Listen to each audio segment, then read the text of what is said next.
Hello, baby gangsters. This is Calvin, also known as Woman, and this is my first ever playthrough of Honkai Star Rail. And this is the continuation of Banana Outrage, which has been a wild time, a wild quest. Is this a chest that we can just take, or is this something that's yours? Can I have it? Thank you so much. It's been a wild time. It really has. And, like, honestly, I'm excited to see where this goes. I think it's, like, flowed really well just because of how crazy it is as well. But I have been having such an exciting time with this. I don't think the banner's changed yet, right? It's gonna change, though, I think. Yeah, it will be changing in a couple of hours. So maybe halfway through this episode, you might see my reaction to the new banner. But can I just say as well, still, how crazy it is that all of my saved up stuff, like, is a combination of someone who was just so lovely, and still hasn't claimed that they gave it to me, by the way. Gave me a space welcome. And then, like, also Star Rail just, like, hands you a bunch of gems. So, like, I'm back up to, like, 11,000 gems with 36 passes that Star Rail just gave me. So, like, the combination of, like, someone just being so nice, and then also, like, Star Rail being nice, it's like I'm at 11,000 gems again. Like, it's crazy, man. Like, double generosity. It's crazy. It really is. And I appreciate it so much. Okay, so we're going to talk to Montana, which is a lovely name. Well, yeah, I'm really interested to see where this quest is going to go. Blew up real quick. Everyone's flocked here to see what's going on. Yeah. I love that our graffiti's just here as well. She actually did a pretty good job with that graffiti. She really did. Jeez, please tell me they're still duking it out with the teacher. Hey, isn't that Montana? I love the name Montana so much. Oh, say cheese! And Don Hung and Superstar 2, we meet again. Okay. I came up with that name on the fly, so let's forget about it. Her nickname is Say Cheese? Just call me March. Her nickname is Say Cheese. Okay. Gotcha. You can drop Montana too. I'm now known as Denisovan426. Denisovan426. Denisovan426. Has a nice ring to it. That's right. I finally got into the Slumbernana Association. Okay. The GOAT Club at Paperfold University. GOAT. And that's my name in the club. Okay, like, again, it's one of those things that, like, we just saw it as kind of like a meme club at the start, but, like, it's definitely something more sinister going on here right now, at least from my perspective. So, yeah, like, it is, like, very, you know, worrying whenever someone's like, I joined the club. It's like, oh, no, what's happening? What does the number mean? I have no problem calling you Denisovan426. That's my membership number. Okay. Each member has their There's- own unique number. There's 426 members within the Paperfold University? The Slumbernana Association was founded by fans of Slumbernana Monkey.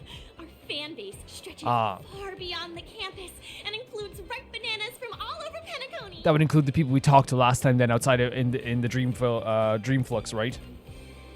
We create fan art and merch based on Slumbernana, host Slumbernana cons, and hold a few other off-campus events from time to time. Itching to join us? I can refer you. She's so excited about this too. Oh, wow, that sounds like a lot of fun. Can you get all of us in? Count on me. It's just that the club has a rigorous screening procedure, and we only take in a few members each time. If I refer March in, then the two of So you... we're gonna have to send one of us in? I'll pass. Don Hong's like, that's perfectly fine with me. I'm Clocky's fan. Yeah, we're Clocky stands. This coveted spot will go to March then. Oh, there's an off-campus event happening later today at a supposedly mysterious location. I can't wait. Yeah, I could tell in your voice.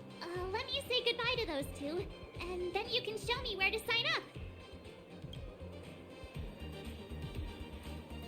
Good job playing along back there, guys.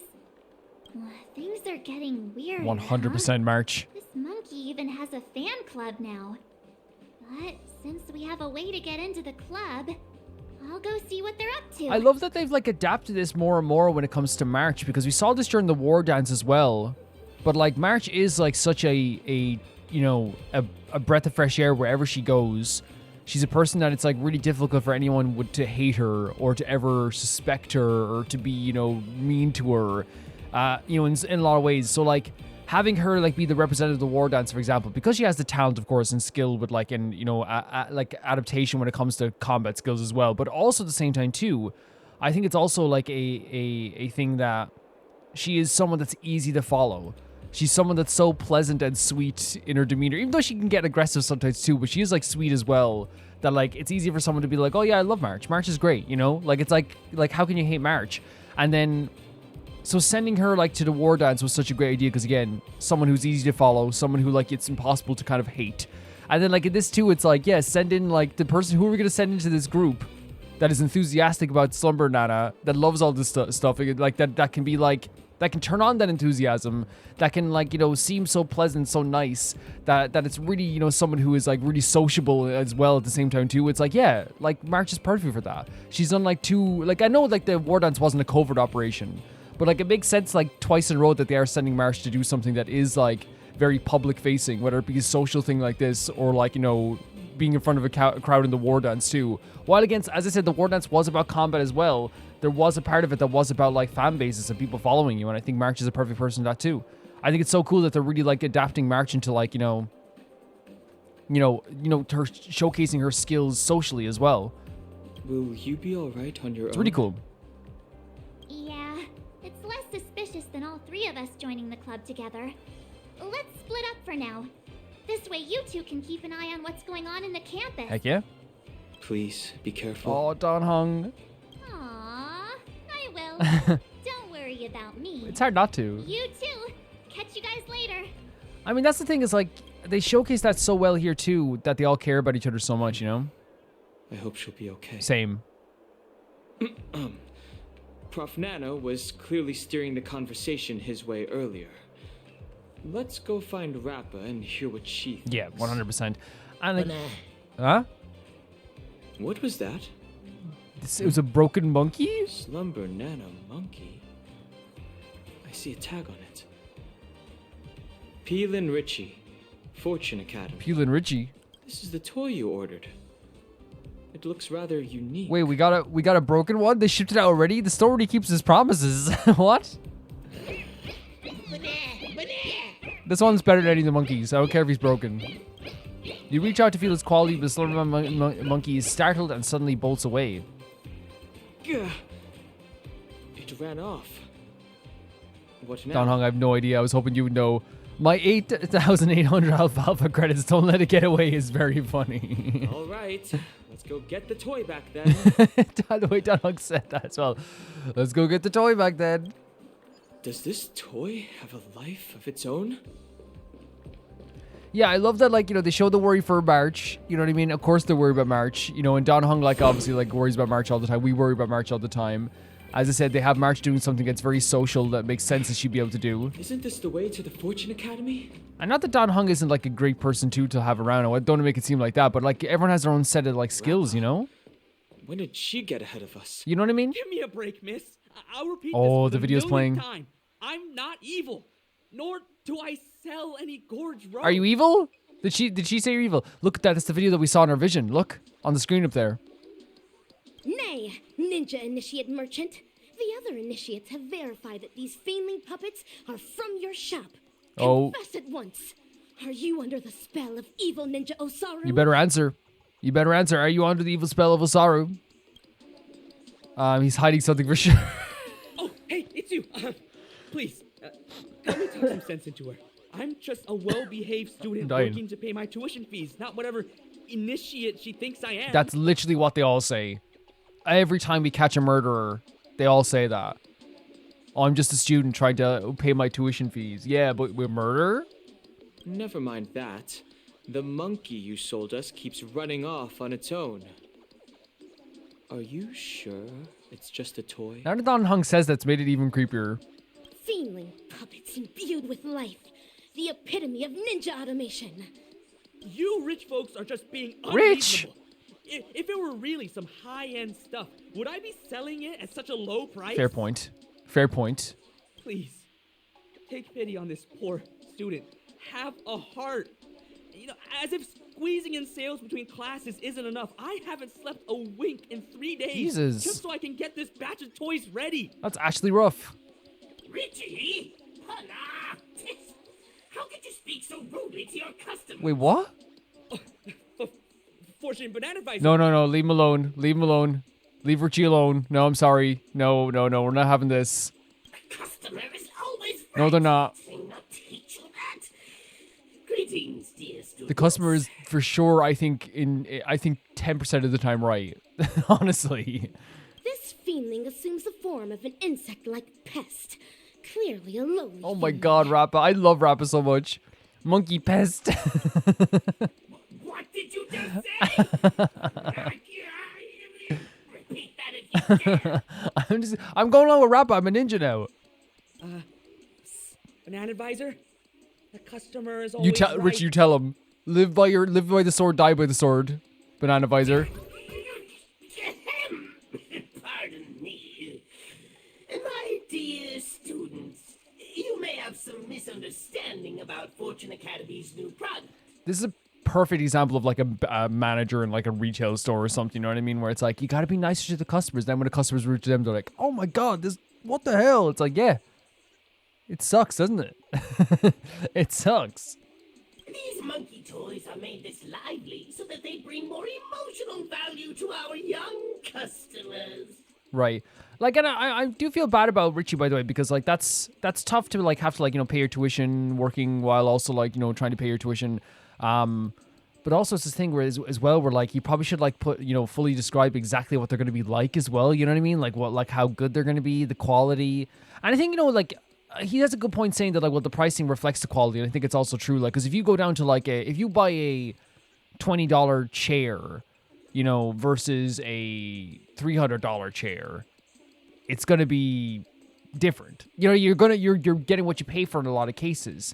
Now, sometimes, like, you know, I think sometimes they like put a logo on something and it becomes more expensive. You know what I mean? I've seen that so many times with like products where it's like, you know, this you know, chair is worth more than this chair because it's a Glanderspur chair, and you're like, does it do the same thing as the $50 one? Yeah, but like this is a Glanderspur. You're like, okay, like what does that mean?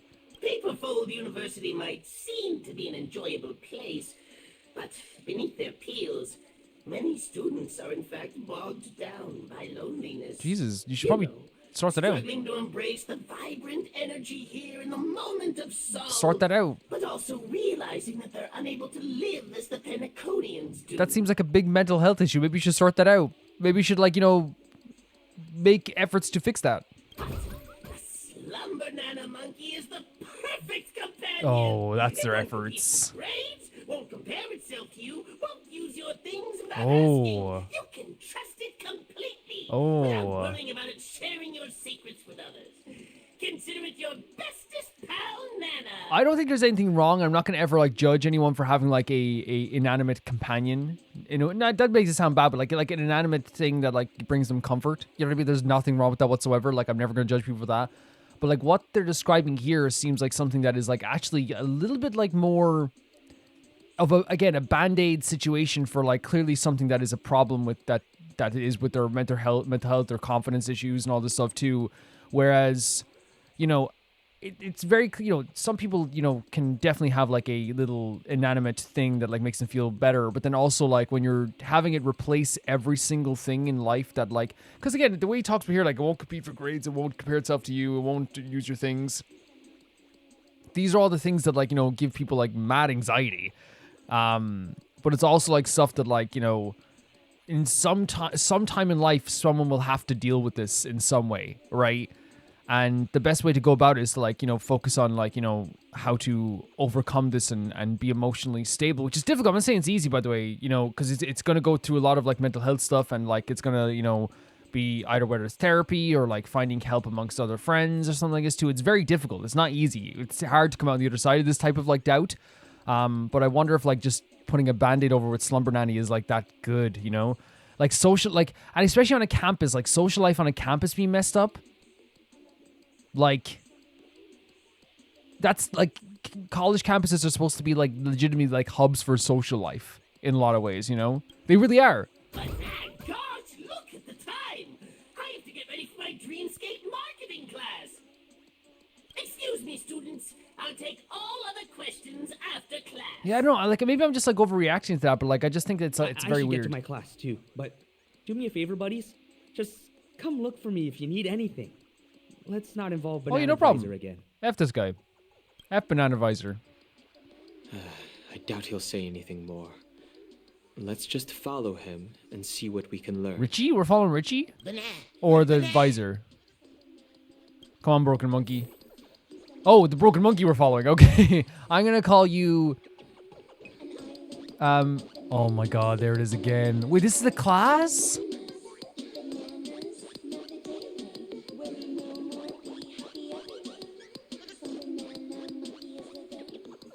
There's a picture of Robin.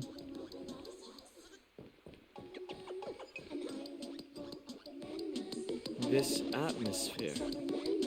Is this really a I marketing yeah, class? like I was stopped in my tracks for a bit. What the hell, man? This just seems like brainwashing. Behold, the sensational wave that's been raking in all the money these days. Wait. Oh. Oh. So it is like this kind of like band-aid kind of like subdue people who are feeling down on themselves type of thing. Let's take some time to think about this slogan.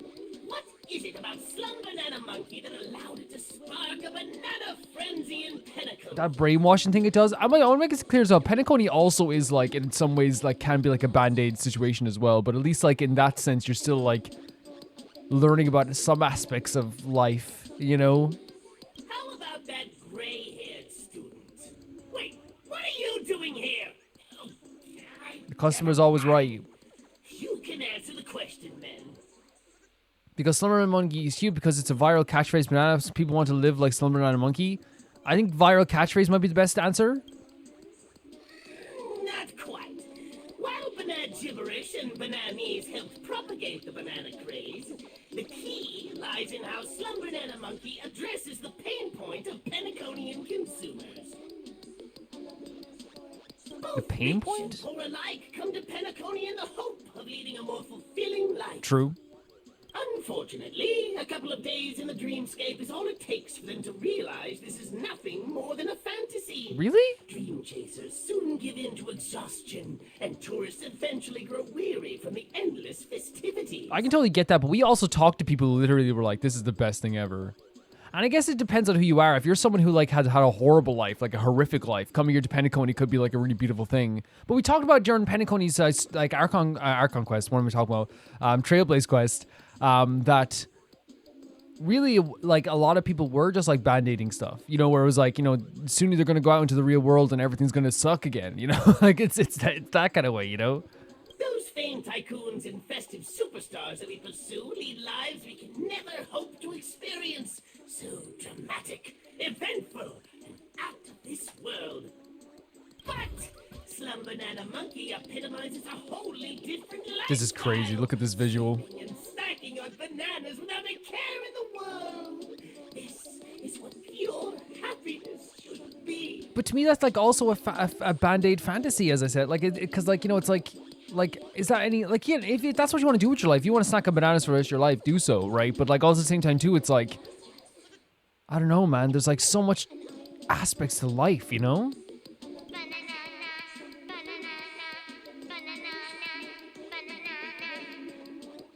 The voice with the banana as well. All of you understand this better. Fortune Academy students get a bonus discount when purchasing this special model of the Slumbernana Monkey toy. Like this is so like it's so commercialized even here. Like, you know what I mean? Like it's like you're supposed to be the professor and you're like talking about discounts you're selling to students. Like, Banana Advisor, I sold everything from the last batch. That's fantastic news! We underestimated Slumbernana Monkey's popularity.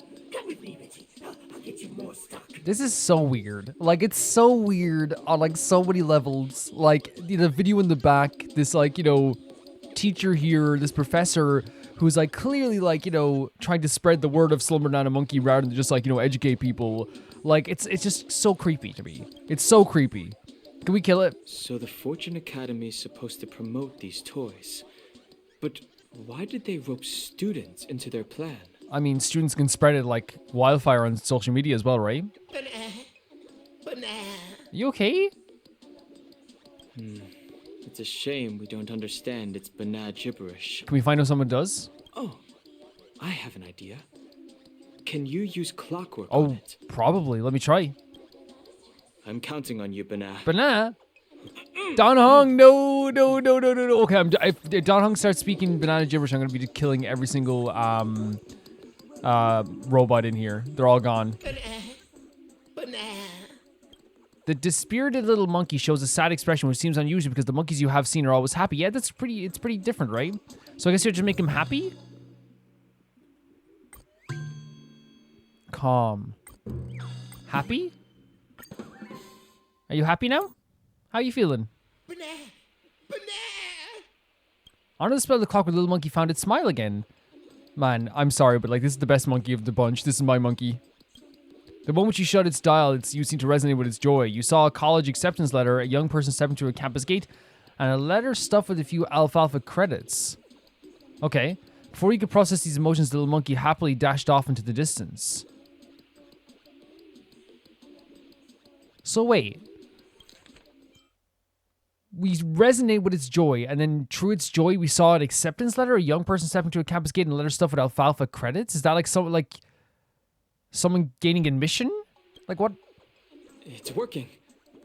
Huh. It seems to be leading us somewhere. Let's catch up. Why did we see that, I wonder? Why does it feel like I've been on a wild monkey chase all? We kind of have. No, come on, no. Come on, you got this, come on. There's no way. There's no way.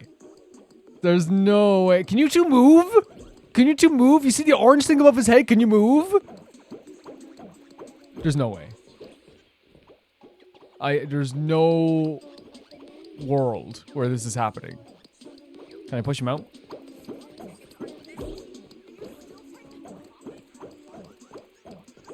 Or if I just go over here for a second?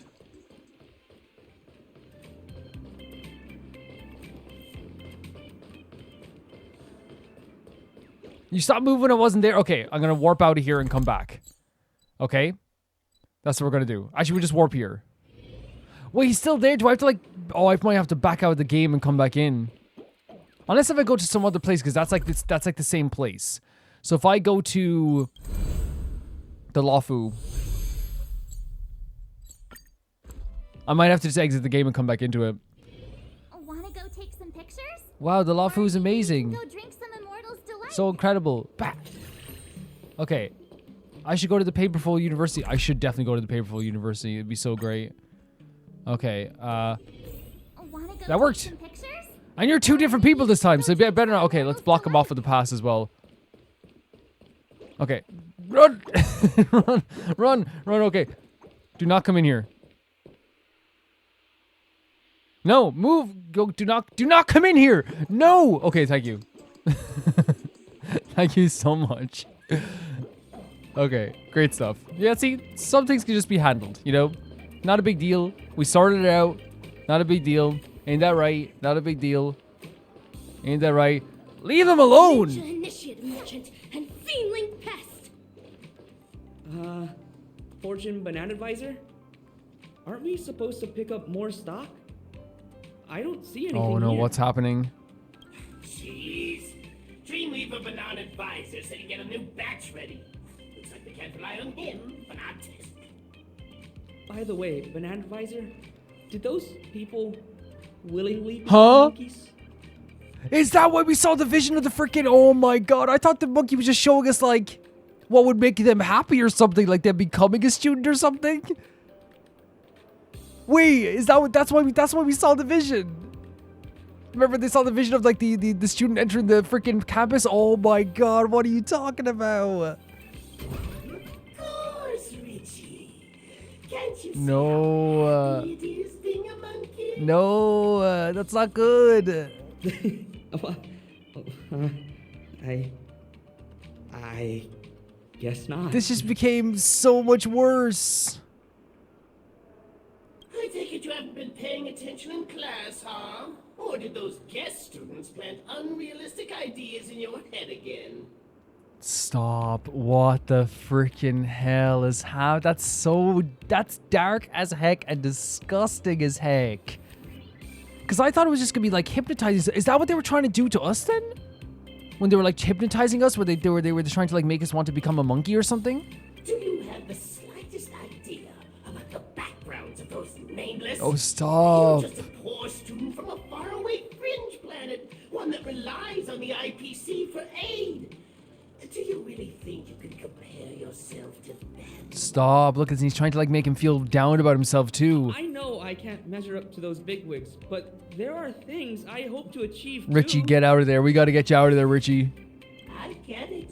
You're aiming to make a lot of money. After all, the sky-high tuition fees at Paperboard University can really take a toll on the average middle-class family. Richie, we got to get you out of there. Oh, I heard your father came to penacony too. Oh, he's been working day and night ever since taking up a new job at Dawn Factory, hasn't he? Oh, but nah, how touching. This is... I feel like it's one of those situations. As soon as I heard people were getting turned into monkeys, I'm running in with a drop kick. You're not. I know, like I'm not like no would be able to do it, but I know Stell could. You know what I mean? Like,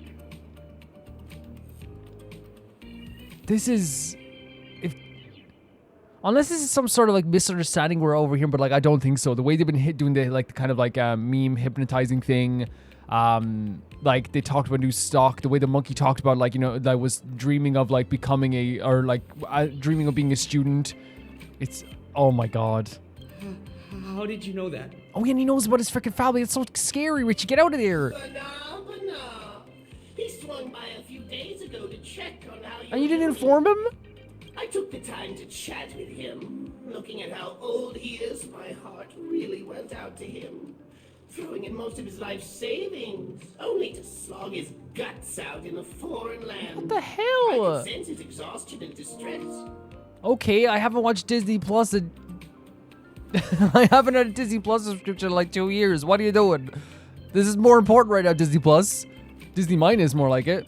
So, I instilled in him the tenets of our banacademics, convincing him that becoming Wait. a Slumbernana monkey Wait. is the right thing to No! do. Oh, that's right. He's in the batch of toys that you just No! Ooh, quite a turn of events. That's his dad? With this, oh my god, the tie and the glasses and the credits, the money. So like the tuition fee he was paying for his kid? What? How could you? Richie, get out of there. Banana. That's so dark. This is so dark. What the hell? Could it be the father of Ninja Initiate Merchant Chief? That's so bad. What the hell? This just took such a turn. This is no longer just like a funny meme thing. Why? Because your dad was simply too tired. I asked if he ever had regrets, and he said no. Kill this thing. When I stripped away that banana peel facade, what I found was the expulsion warning letter. Expulsion warning letter? Of course, but no! Why didn't I realize this sooner? You're a hopeless No. student. Richie, get behind us. Squandering our educational resources on you. Why don't you become one of Fortune Academy's products? Why are you whispering? At least scrape some worth out of yourself, banana. Richie, get behind us. Richie, get behind us. We're killing this thing. We're ending this thing. We're destroying this whole academy. Jesus freaking Christ. And you see what it's doing as well? Like, it's the justification of it. Like, oh, like, you know, yeah, they seemed okay, but like, honestly, like, below the surface, they're this and they're that. Oh, you're a hopeless student. That hypnotize again. We already knew there was something like scarier going on here. This is worse than I thought. Like, I thought it was just gonna be like hypnotizing and stuff like that as well, which is already bad. I assured your father that you get to be happy like him. Kill this thing. It's time for you to rest, Richie. Don't let him say one more word. Why did it come to this? Richie, please get behind us. What use is it for me keeping up the struggle if you've already given up, Dad?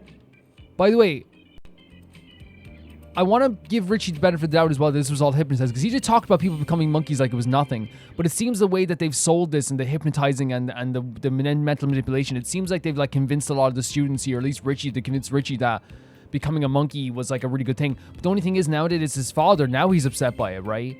but he was okay with all the kids and all the other, well, not the kids, all the college students becoming monkeys before because it seemed like that was what they wanted. And it might be just a thing that like now that he found out his father is, it snapped him out of it. But like, yeah, I want to say as well, even though like Richie, like, you know, was mentally manipulated and he was like, you know, selling these toys, which is absolutely horrific as well. Like, I don't want to see someone else become a monkey regardless. Get behind us. I don't care. I don't want to see that happen. What have you done, Richie? There's nothing else keeping me going. What are we doing here, game? Bana? Something's happening to Richie. We have to stop. This is insane. No.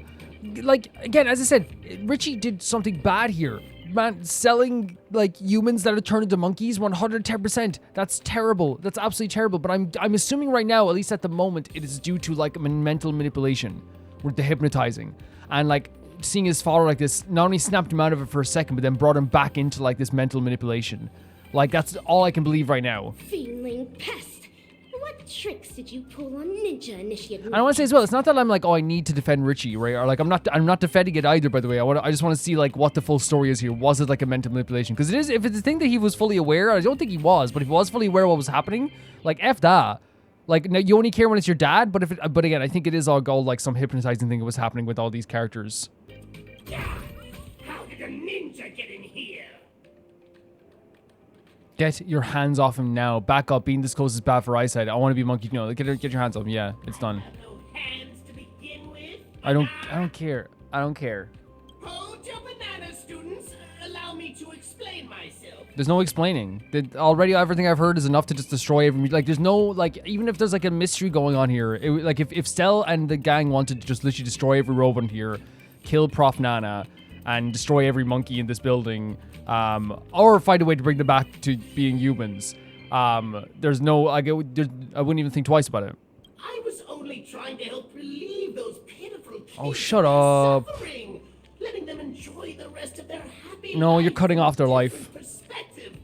And maybe make some extra cash while I'm at it. But this isn't anything new in penacony. By the way, and here's the thing, there was arguments to be made when people, you know, and I totally listened to those arguments and like understood, like when people said, hey, like, you know, people in penacony going into Endless Dream, it should be their choice if they want to do that, especially if they say it's someone who's about to go on life support and it's like, okay, I would rather just actually like, or someone has like an illness that's going to kill them. I would rather just go on into this Endless Dream. Totally fair. Totally fair. But the difference is here, there's clearly like some mental manipulation going on with all this stuff here, because we've seen what's happened to Don Hong there. He said Bana. We saw what happened to Bootill. We saw what happened to us at the start of the story too. There's clearly like a mental manipulation going here as well. This isn't a situation where people are like, I want to become a monkey. Like, this is a situation where like clearly they're preying on people that are down on their luck, that are upset with themselves, that are like have mental health issues and anxiety. Like, it's really, really bad. You may have your esteemed background. I'm going to kill you. You're done. Credits, but that's not the case for my students. Never-ending credits. All I did was offer a better alternative. One that both father and son willingly took up.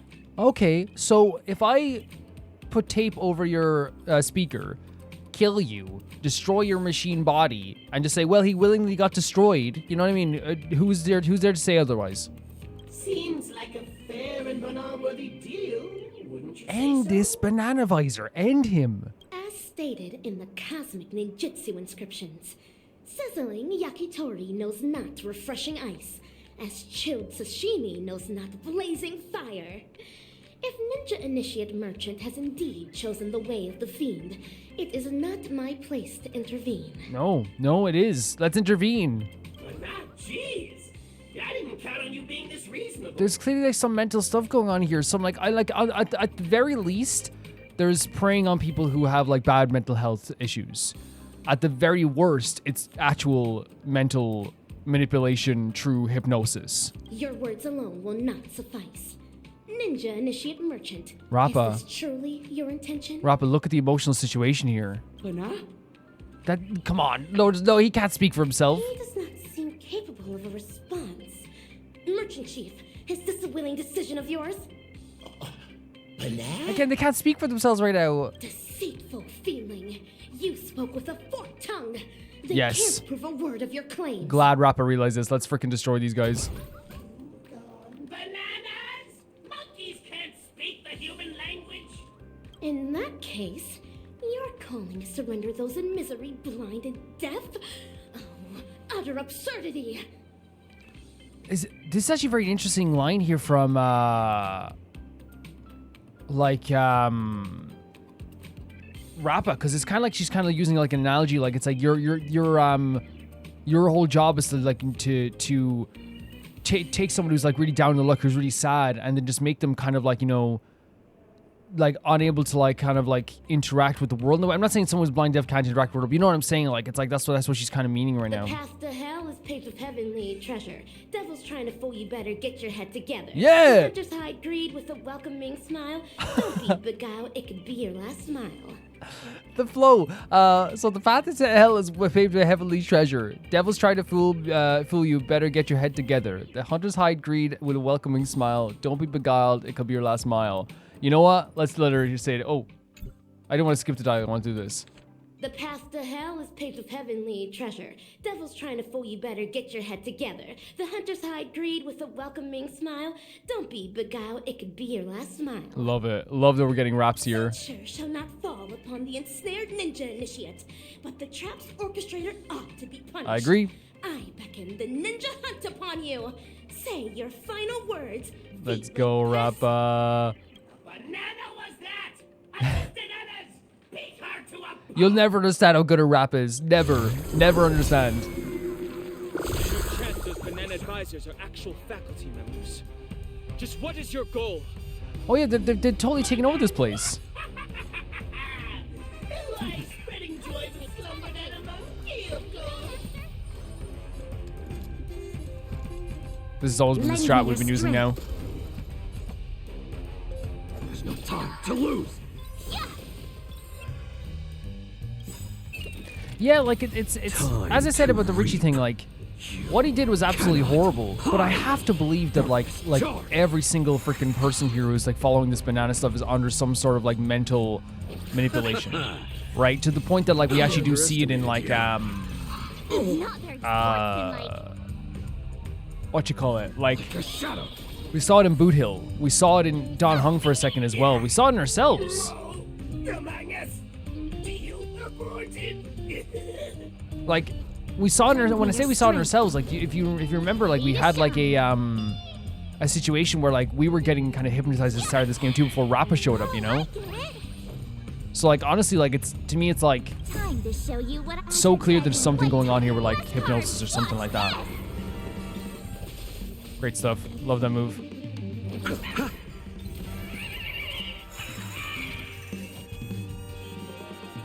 There's no time to lose. You'll take. I could take. Yeah. Here we go. Let's now destroy every robot in here. Every one of them. Resorting to sorcery to turn ninjas into feedlings? Dreadfully horrid. Yeah, it is. It's horrific. It's actually horrific what's been happening here. Looks like he completely malfunctioned. Good. Kick him again. Something's awry. I believe I should have held back in the ninja battle just now. Perhaps someone is controlling these feedlings behind the scenes. I didn't hold back. Yeah, I didn't hold back either. Yeah. No matter. The feedling deserves its rightful punishment. Agreed. Ninja initiate merchant, though. Oh, he got it already happened? Seeing additional monkey on the ground, you realize Richie has already been transformed to a Slumbernana monkey during the fierce battle. That is crazy. We couldn't even prevent it. And that's his dad. This is so dark. The two little monkeys gathered together, making affectionate banana gibberish. You can't bring yourself to interrupt this heartwarming. Where? Ninja initiate merchants succumb to their sorcery. He is expected to be out of action for Oh my god, the way Rappa phrases this. Am I the only one who thinks this is so scary? Miss Rappa, can we talk about why the Rangers came to Penacony? Please, and maybe try to find Bootill as well. Did you pick up on something, Ninja Hiryu? Even though I had doubts before, it was only when I saw this that I felt sure of it. The sworn enemy of the Galaxy Rangers. The horrific scientist who transforms humans into monkeys. The evil ninja Osaru you spoke of. So are we going to learn more about Osaru now? It's Dr. Primitive, isn't it? Have we heard Dr. Primitive? Have we heard the phrase Dr. Primitive before? Astute. Evil Ninja Osaru. It's definitely Evil Ninja Osaru. So there's a doctor called Dr. Primitive that she calls Ninja Osaru. Member number 64 of the Genius Society, Dr. Primitive. No one knows his real name, but his atrocities are infamous throughout the cosmos. What? The most horrifying one of all has to be his atavistic experiment. This image, like with all the gorillas as well here, like... The dozens of worlds he caught up in this experiment were mostly home to prosperous interstellar civilizations. But every single one of these planets was reduced to a regressed form of intelligence by the time he was done with them. Wait, so he goes through planets and, like, changes their brain to the point that they are, like, regressed intelligence. So that would be kind of like what's happening here as well. So, like, it's... Oh my god, Donhung's so smart. The way he kind of realized this as well, he's like, oh, like, like, everyone's kind of, like, reverting back to, like, this, like, you know, just these monkey toys without a care in the world in some ways. Even though we know they still think about life. So we made the connection for Dr. Primitive. Dr. Primitive sounds terrifying. Intellitrons deteriorated into mere machines. Zatsukas regressed into birds. And even the most ubiquitous human civilizations were subjected to the same fate. Jesus Millions of apes Christ. and monkeys now wander Jesus. amidst the ruins that they once called home. That's just so crazy. Like, there's just like a civilization of monkeys and apes now. Where humans just used to be.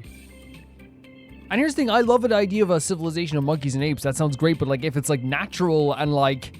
Or if they want to take over the world as well sometimes as well, they can do that too. But I'm saying like in a sense of like... Because there were humans before, like just looking at this image is so... Like it gives me like an icky feeling. It's like the things that he did to people. If Dr. Primitive Jesus. is indeed behind this, we must alert the Astral Express and the family at once. We won't be able to avert this crisis on our own. Facing such an amoral emanator of erudition, even the slightest of negligence could bring unimaginable consequences. I'm glad we're treating this seriously as well. However, in my humble opinion, now may not be the best time to call the Harmony Shogunate. The Harmony Shogunate. I'm so glad amongst this very dark moment here, learning about Dr. Primitive, learning about all this stuff and seeing all this stuff happen. We still have Rappa to keep like our spirits high a little bit, because this is so funny. She's calling it the Harmony Shogunate. As stated in the cosmic ninjutsu inscriptions, when the net is cast for a catch, ready yourself to land a fish or forgo your net. With evil Ninja Osaru lurking in the shadows, and our locations not yet compromised, I suggest laying low to avoid alerting the monkeys. So I think what this expression here, when the net is cast for catch, ready to land a fish or forego your net, it's like if we do it now and we try to catch the fish now, either we catch the fish right now or else everything will be foregone. So she's saying, I think, like, yeah, like we have an advantage now where he doesn't know who we are or what we are. So we have to think about how we strike, maybe. Rest assured, I've delegated Silvergun Shura to investigate the Forbidden Ground. Being the chivalrous and exceptional ninja hero he is, Oh my I god. have faith Silvergun Shura will accomplish the assigned mission. I remember that's Bootill. Silvergun Shura. At this juncture, our priority is to rescue the ninja initiates of Paperfold Town. What ninja heroes would we be if we left those defenseless initiates to the monkeys?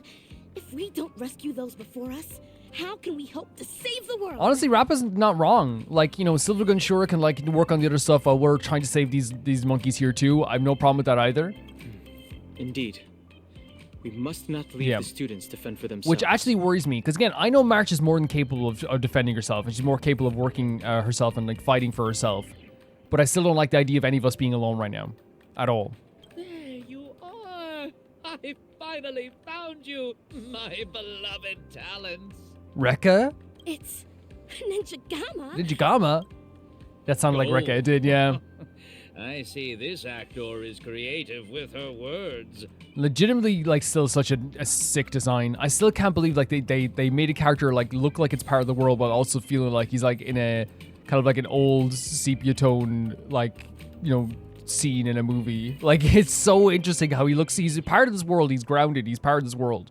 But he also looks like he's like in his own movie at all times. Mr. Rekka? Do you need our help with something? Ah, yes.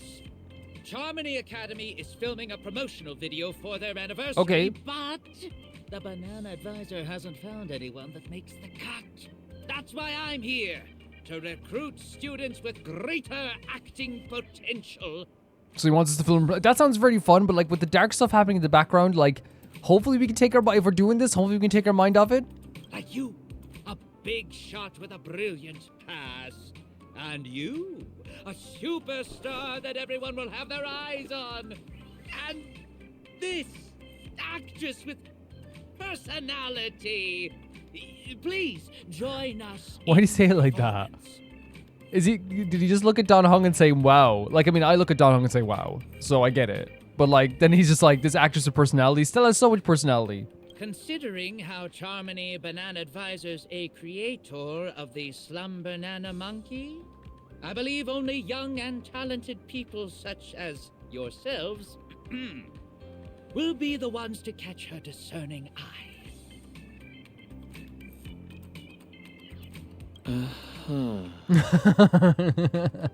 Don Hung answering with the, I see. Thank you for thinking so highly of us, Mr. Rekka. We'll make sure to drop by. Thank God Don Hung has great communication skills. Even like if he's very shy and introverted, like he's really good at being like really like respectable when he's talking to people, you know? That's the way. We'll be at the photography studio. See you later. Charmony Banana Advisor must be in league with the mastermind behind this. Do you think so? And I can't help but feel like there's more than meets the eye with Mr. Rekka. Oh, sorry, the Banana Visor. Yes, okay. Ninja Hiryu is a punctilious ninja indeed.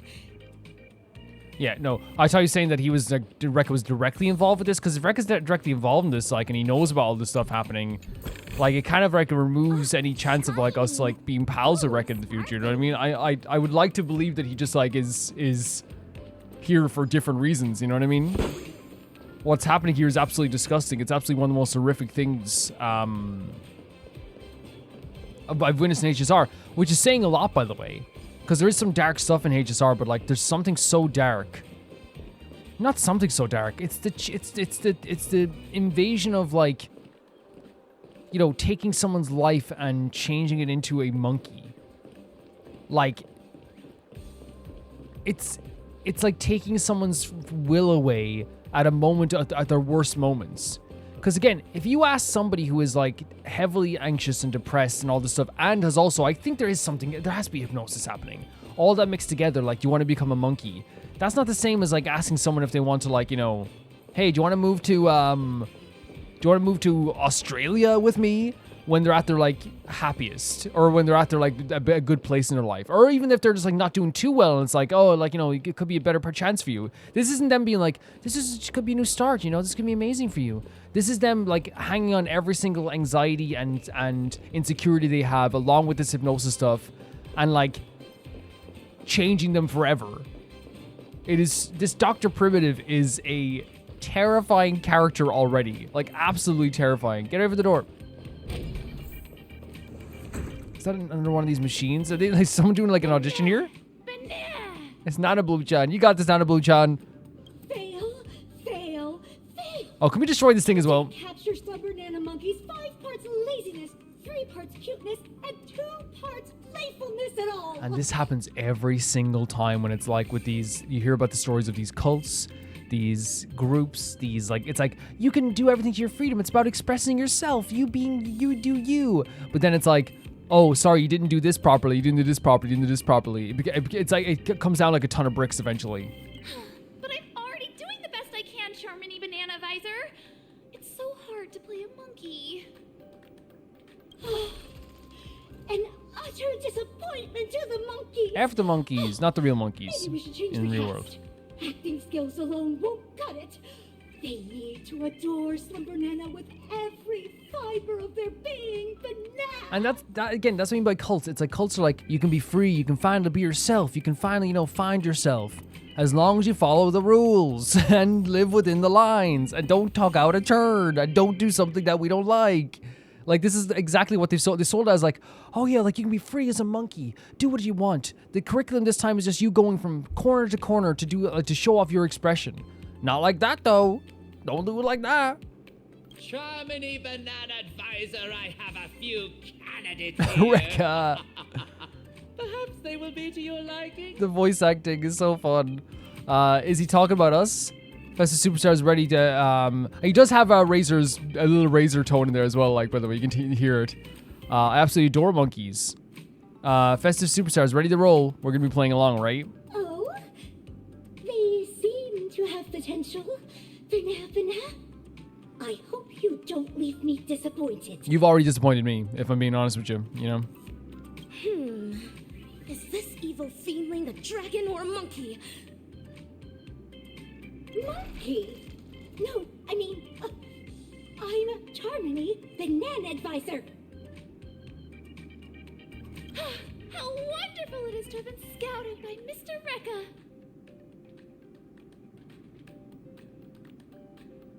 Have faith in a professional director's judgment. Have your scripts ready, actors. Show the Banana Advisor what you're capable of. Rekka's such a pretty smile though. He does a meatball all the time. Okay, so Dreamlight Anniversary promotional video, Legend of the Slumbernana Monkey. The narrator, every year at the Paperful University, a grand celebration takes place. The eagerly awaited Dreamlight Anniversary. The narrator for centuries, this event has proceeded without interruption.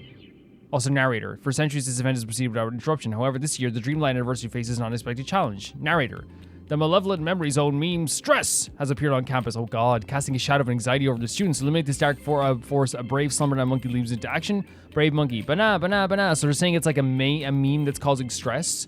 I mean, stress on a college campus is not uncommon. Narrator, the brave monkey wielding its banana magic sword embarks on a quest against the Stress Devil. Narrator, meanwhile, the Stress Devil is wreaking havoc on campus, shattering the students' confidence. The righteous monkey can no longer stand idly by and confronts the devil. Brave monkey, banana.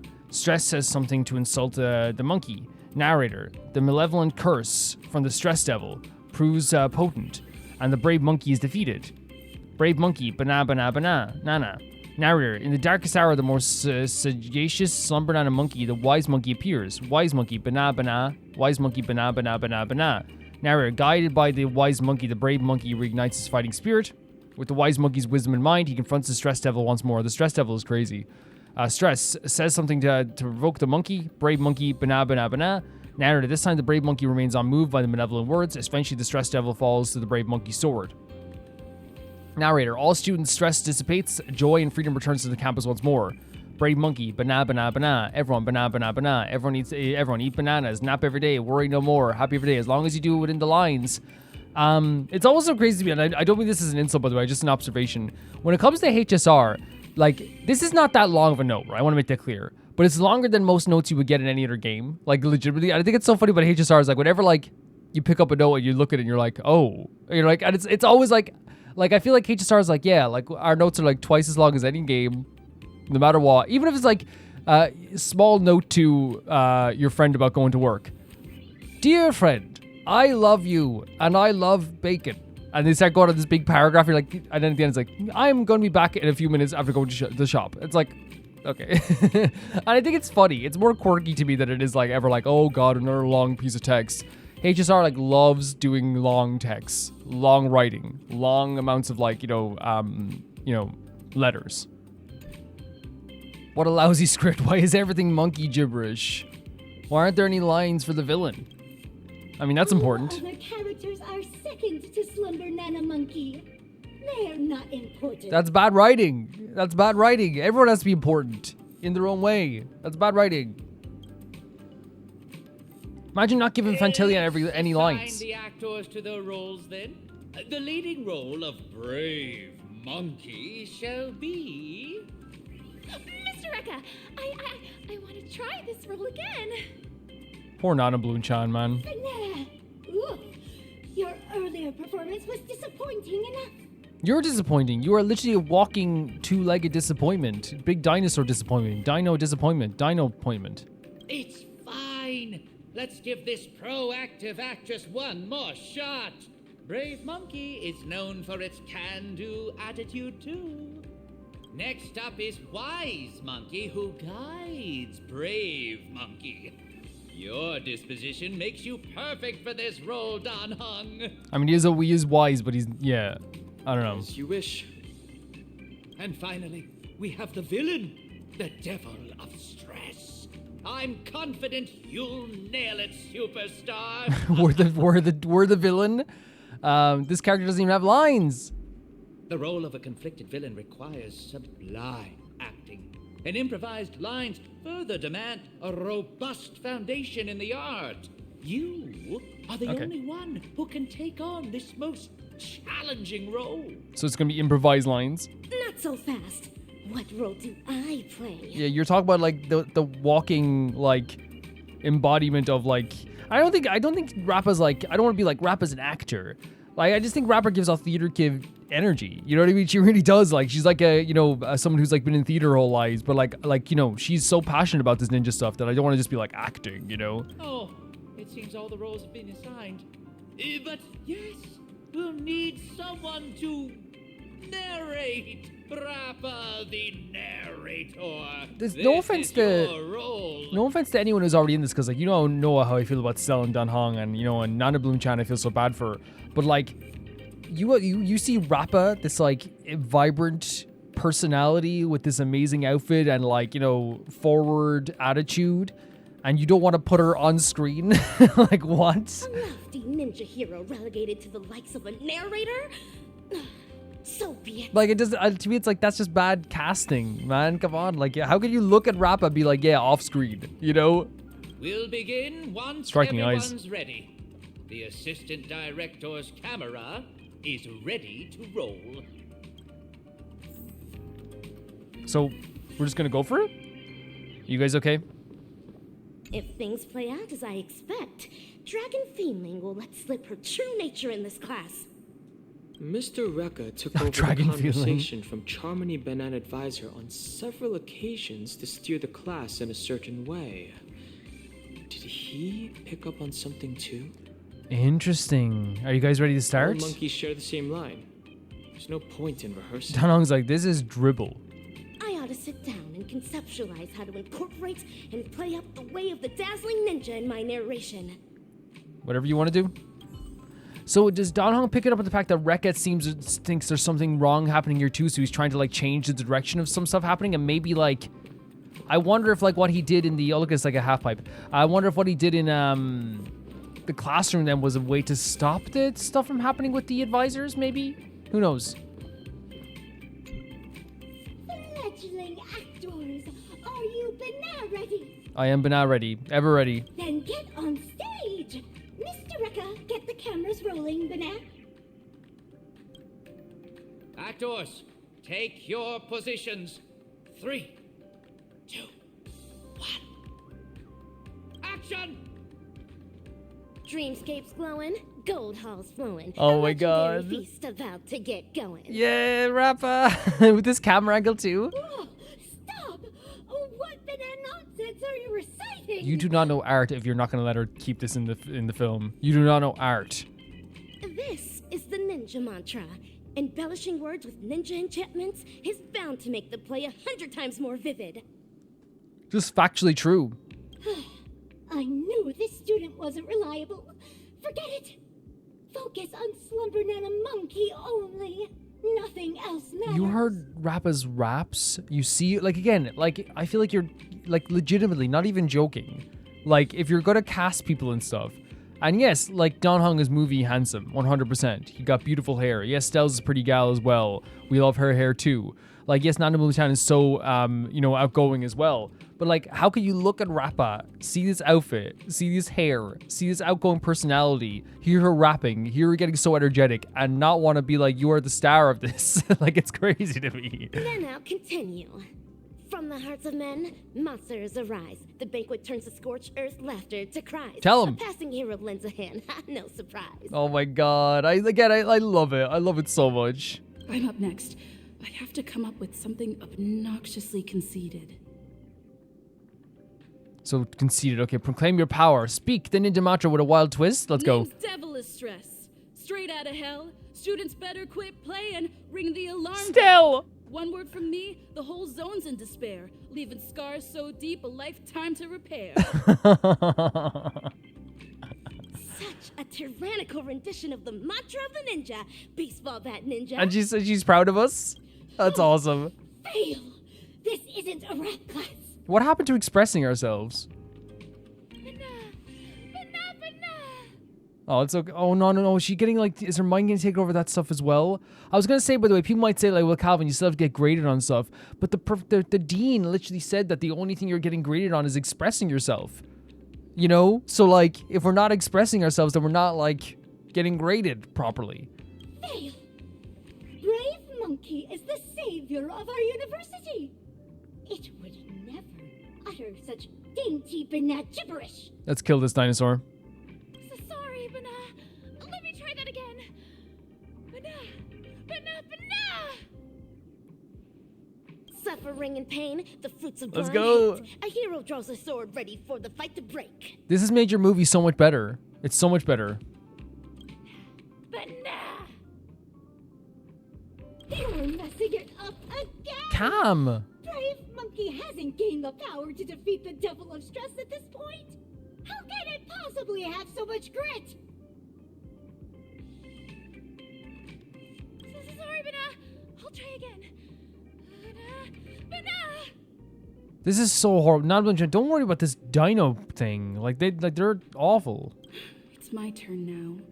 I should say something demeaning to Brave Monkey. Provoke Brave Monkey, speak ninja mantra with an offensive twist. Let's go. I know, like, I don't want to, like, disrespect the ninja mantra, but, like, I'm not passing up the chance. A monkey trying to mimic heroes. Ain't that a joke? Oh my god. That fuzzy face of yours makes me want to choke. Get back to your cell. Munch on a snack. You want to challenge me? You ain't even on track. Tell him. A brilliantly ruthless rendition of the ninja mantra. Baseball bat ninja. Fail. How can you launch into a personal attack on our monkeys? Monkey fans will go into a riot. We're a villain. We're a villain.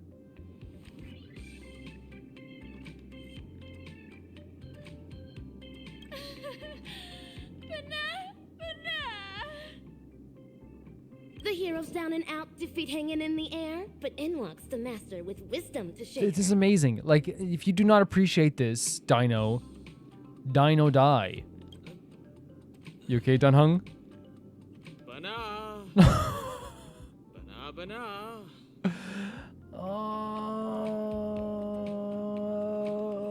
Bana. No! Free my man! Free my man! You!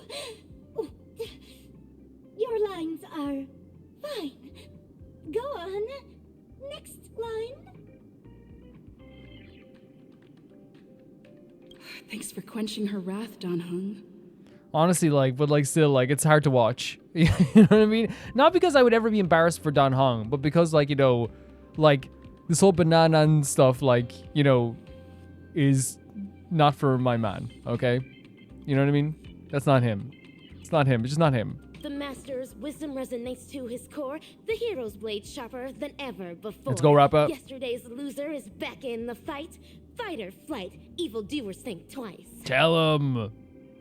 It's my turn again. This time, I'll say something to taunt Brave Monkey. This is so fun. We're gonna do another rap again, right? Let's go. Your grit's worth a nod, but you're no less of a dud. Better learn how to flow or get lost in the flood. With me spitting power, a zillion times yours, and I have to concede or crawl home on all fours. Tell him. Wow, I'm rooting for the villain now. Stellarly brilliant. Rappa You loves retain it. the skills of a semi-emanator when it comes to reciting Yeah. the ninja mantra. I love that Rappa's so proud of us. She's like, oh my god. Like, the teacher's like, stop. But Rappa's like, this is the best thing I've ever seen in my life. Hail! We're in an acting class. Stop applying whatever you learned in music. Music can be an acting too. Oh my god, poor brave monkey. Nana Bloom-chan. Fail! Stop filming! Mr. Eka! None of them are cut out for portraying our beloved monkeys, Banana! This is upset this advisor to the point that they sound like they're about to cry. Wait! Please just give me one more! Second chances don't come around that often, girl! Please, I'm begging you! Being in one of Mr. Rekka's films is my dream! Don't say that. This is so sad on Nana Bloom-chan because again, I genuinely think that this is like a perfect example of how far this meme stuff has gone, legitimately. If you want my opinion, there's nothing amiss with Ninja Initiate Gaku's acting. In fact, you are being overly critical of her. Rappa, you are amazing. I love that. And again, calling her Ninja Initiate Gaku, again, Rappa stands up for good. Rappa stands up for good people, you know? You think? Are you the banana advisor who grades her work, or the director who assigns her roles? It's up to me to assess my students' worth in this class. Class? We're not doing a good job of assessing the worth. Let's stop filming, Mr. Rekka. We need to swap out the actors. Stop! No, not yet. The show still isn't over. This makes me think that Rekka's not part of this, because I feel like if he was part of this banana stuff, he probably would be like, yeah, you're right, you're totally right. So yeah, that makes me think that he's kind of more in his own mind, or at least knows something else is going on. Because I feel like, if he was on the side of the monkeys around, he'd be like, oh yeah, you're totally correct. These aren't worth them. And even he got steal some lines as well. It seems like he cares more about the idea of the movie than the actual monkey stuff. Oh my god, Nana Bloom-chan. Oh, there it is again, yeah. It feels like I'm in a dream. It 100% is like a hypnosis or something, right? Are you alright? No. But now... No, what? Not Don Hung as well. So he's feeling it too. Banana. Looks like the Banacademics is taking effect. This is so bad, man. We have to get something to snap us out of this.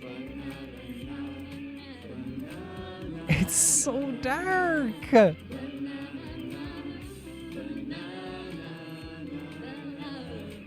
This is so creepy. I mean, great voices, but... Oh, congratulations, students. Thanks to Slumbernana Monkey, you'll soon be qualified actors. Oh, this is so bad. And it is this thing where it's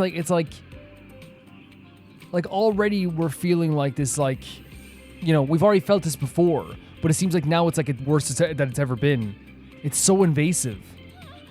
Rappa, you see something happening here? Can you help in some way? Just as I thought. This is yet another snare laid down by the evil ninja. And now that we know the evil ninja is Dr. Primitive. Why are you still lucid? There it is. An incorrigible student. There it is. It's a confirmation. We already knew this was happening, that they're doing something that's affecting our brains, and they're hypnotizing us in some way. The fact you said, why you're still lucid, she's saying, hey, why are you still with this world? Rappa can resist it somehow. Nay, dinosaur fiend. Nay. Your feeble sorcery stands no chance against my dazzling ninjutsu. Yes! Rappa gonna save the day. Watch me snap everyone back to their senses. Hiya! Dazzling No palm, way. Righteous chop. Wait, what? The overpowering ninja force surged into her forehead. When she chopped her forehead, stopping you out of your days, judging by the recent sounds of impact, every ninja on the stage receives assistance. Even the passing Slumbernana monkey got a swift chop. That is so freaking good. 2 chops in 1 day. Yeah, the chopping is so funny. At least Rappa saved us. You know what I mean? Because that was a terrifying situation. Again, this went from being oh, this is crazy memes. Oh, this is off the wall and crazy and wow. And oh my God, how funny. To being more and more, it was okay, this is scary. What's happening here? This is weird. And this episode had turned such a turn to being this is actually a terrifying idea. It really is. Ow! What happened? And she's still doing the pose as well. As stated in the Cosmic Ninjutsu inscriptions, The stone heart of a ninja is immune to pressure, immune to lies, come wind, rain, or shine. Oh my god. So she's just like really immune to this? That's so awesome. Never forget who you truly are, Ninja Initiate Gaku. Are we on to another film now? Is this going to be about ninjas? It'd be better than the monkey one they were making, for sure. Like, again, Rappa's passion that she has through her ninja stuff is so, like, unmatched in terms of just, like, how invigorating it is. Like, it's so fun to see someone so passionate about something, but also expressing it in a way that's so helpful to everyone else and so loving to everybody else. Like, when she gives a nickname to someone, when she helps people out like this, when she talks about her honor code, there's something about it that just, like, it makes me feel so happy. Like, it puts a smile on your face. It's, like, so comforting as well. Like, she's such an amazing character in that sense. No, but we've come to the climax of the film. Just a small swap among the roles. Wait, what? Charmony, Banana Advisor, you're up for the villain this time. Oh my god. So Rekka does know something's going on. I said to stop filming. Stop filming! Rekka knows something's going on for sure. Cut! When you're on my set, I am the director. Great voice acting.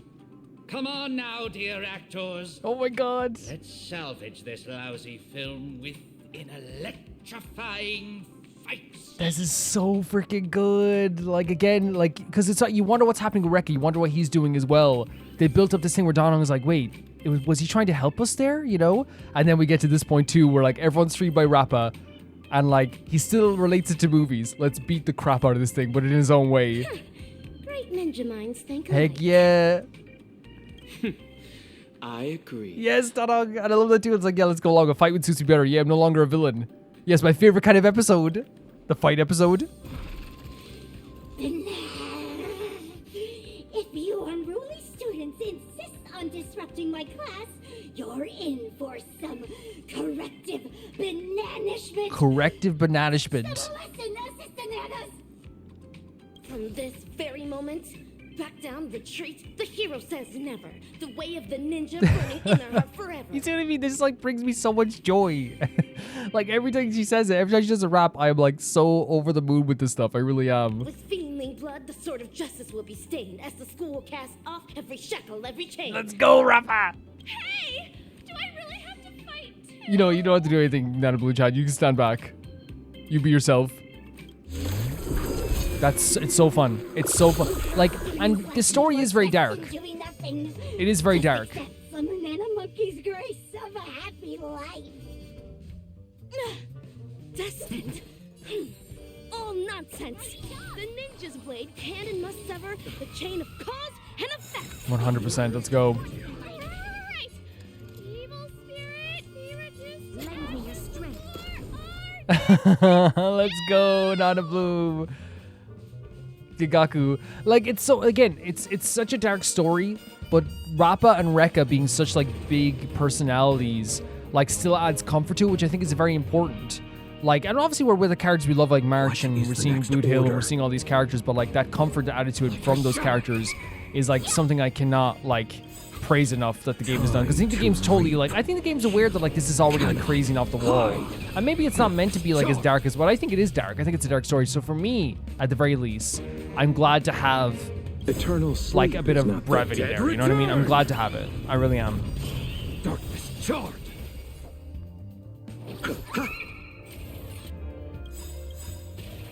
Time to show you what Azure Dragon. White I love this scene, by the way. Tiger, Yeah, it's such a great way of going into We've entered a the fight storm. scene. It really is.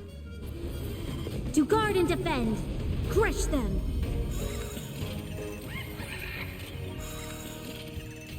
This battle is unavoidable. Lend me your strength. Let's go again. I could take 10 of you. Zap! Darkness I charged. love this move so much. Ready to shine. Now watch. Such good damage as well.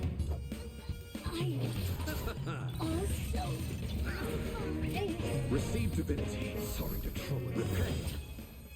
Their audio is maybe it's just the way this is right now. The audio was low there for a second for the characters, which is very rare.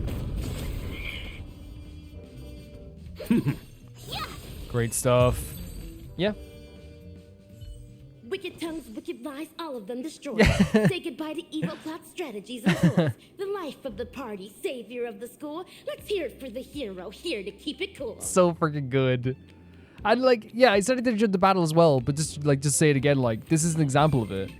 Like, Rappa, and like, you know, to a lesser extent, Rekkas, we don't know him as well, but like, this is such a dark story. There's so many crazy things happening that are just horrible. So to have like Rappa here also being like so funny and charming with her raps does like genuinely like make it like easier to get through in a way. Like, not that it would be hard to get through because it's good. Like, it's a really like interesting way they've done it. It's been really crazy and it's very unique. But like having like a bit of brevity there from a character that's just like so nice to be around, so fun to be around, puts a smile on your face, makes you feel warm, is a good counteract to the idea of like people being turned into monkeys and this Dr. Primitive stuff. Which I think, I don't know if it was intentional to, like, again, to counteract the darkness of this story, but, like, it definitely works for me quite a bit. Ninja Nishikagaku, deliver your final line. She's so selfless, you know, giving it to, like, Gagaku, you know? Scratch that. Evil thing. Your vile words cannot bring Ninja Initiate Gagaku down. Let's go, okay? It's victory for us ninjas. I thought she was gonna do a rap, but okay. That works. That definitely works. Huh. This one has ceased operating as well. It's as if some unseen puppeteer cut its strings. It has no life for itself. I went easy this time. No pinning the blame on me this time. Sweet Dream Troop got to up their game, honestly. Ninja Gamma, can you kindly enlighten us on the proceedings thus far? Ninja Gamma. So you actors have caught on. Let me reveal the next act in the plot then. We'll be exploring the misdeeds Great going stuff. down at Paperfold University. So now, like, the thing that we thought was sinister with him, like, you know, affecting maybe the brainwaves of that university advisor was actually him knowing that there's something happening here that was a lot darker behind the scenes. And still relating it to movies again. All right now, dear actors. Ever heard of a mimetic virus? No? Is that what Slumbernana Monkey is? Okay, if Don Hung sounds like slightly worried, then I'm very worried. You're right. Mimetic corruption comes about from the dissemination I've heard the word mimetic, of right? data. It alters particles of information picked up by the cognitive module, skewing the sensory perception of certain objects in those that have been corrupted. Much like special effects in a film. Interesting way to put it, right? Words, songs, videos, these are all mediums of transmission. Humans naturally have a curiosity for the unknown, and mimetic viruses take advantage of this. So it's through words, songs, and videos they transmit it into humans, and since humans will open up a meme, open up a song, shares the stuff around, like it becomes easier to take advantage of that stuff. Mimetic corruption is known to influence one's thoughts even in the real world and in the dreamscape. They catalyze nightmares that corrupt humans into monkeys. Do you think that when they leave the dreamscape, they won't be monkeys anymore? Because if that's the case, then maybe we can get them out of the dreamscape in some way. But but then again, Dr. Primitive did that to every single civilization. Can I say as well though, that's a really smart way of writing this, to have a virus spread through memes. Because while I feel like if they did it in a different way, where like a bad zombie movie was it's spreading to the memes, but in this case it actually works really well because they built it up in a way that was they more, instead of just being dark from the start, they actually had to kind of be charming and funny and stuff like this as well, and just a little bit weird. So then when we actually found out that it actually was transmitting a mimetic virus, it becomes a thing where it's oh, this is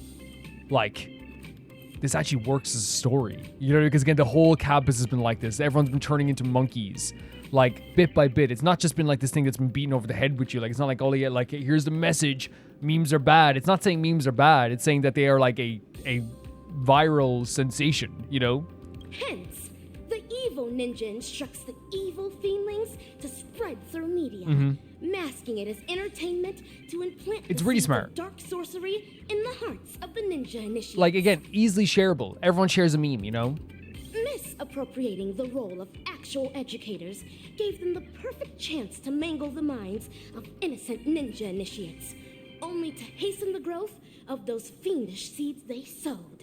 Yeah. So again, she always has like the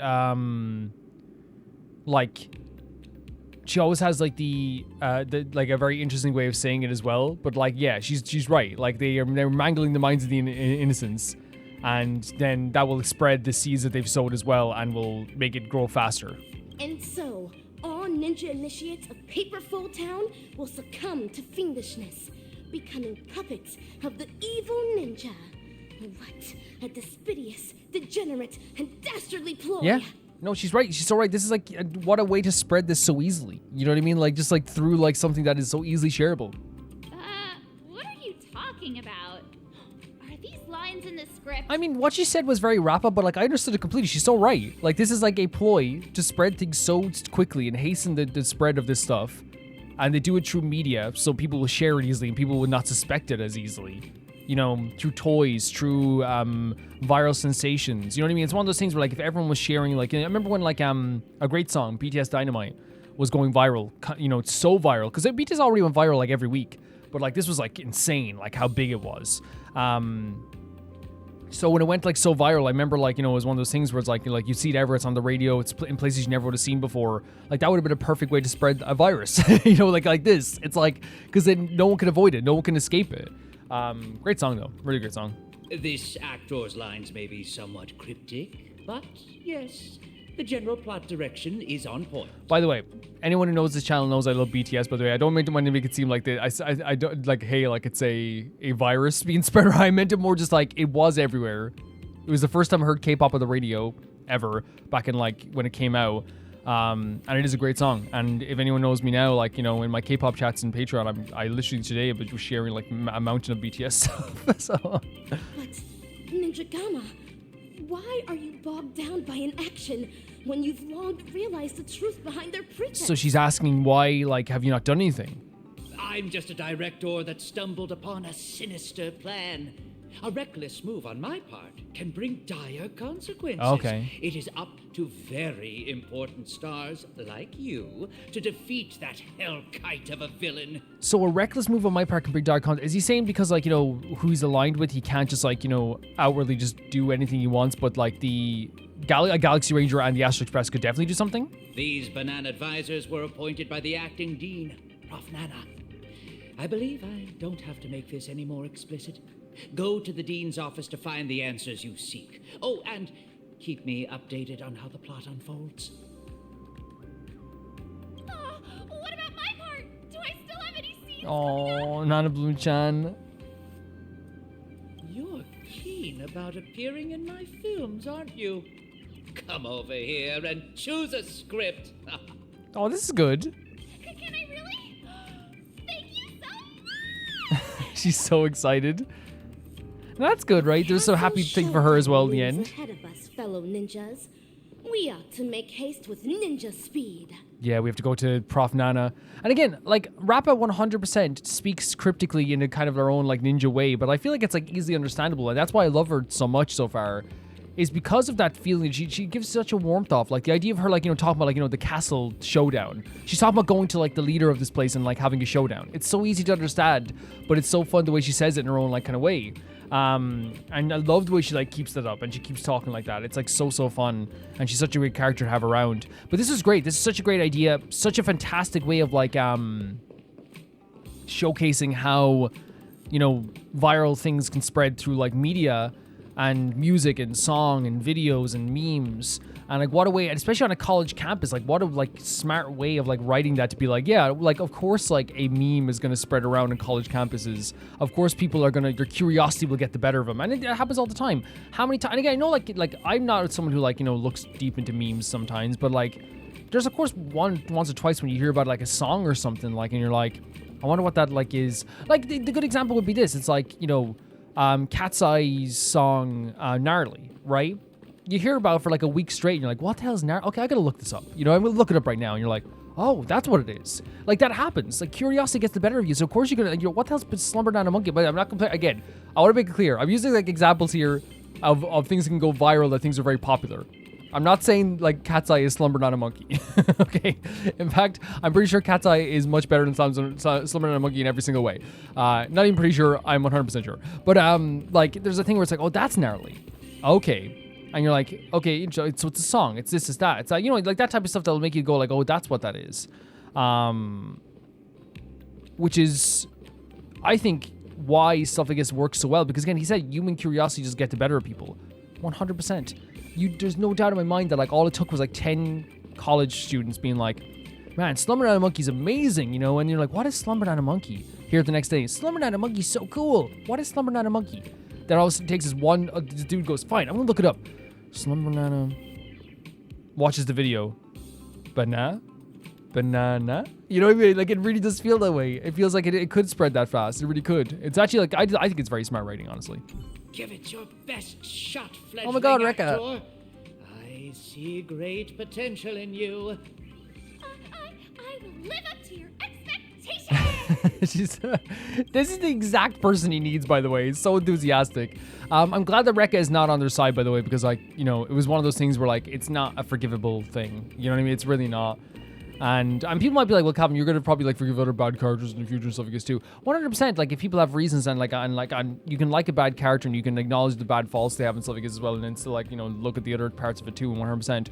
But I'm gonna get comments like that anyway. I'm gonna get comments like, you let this person off the hook, even though it's just like really means like, I didn't watch the part where you talked about this thing, but I'm gonna get those comments anyway, so I might as well just like who I like. But what I meant is more just like, it'd be hard to like get past that fact, you know, that he's like in on the idea of them turning people into monkeys with Dr. Primitive.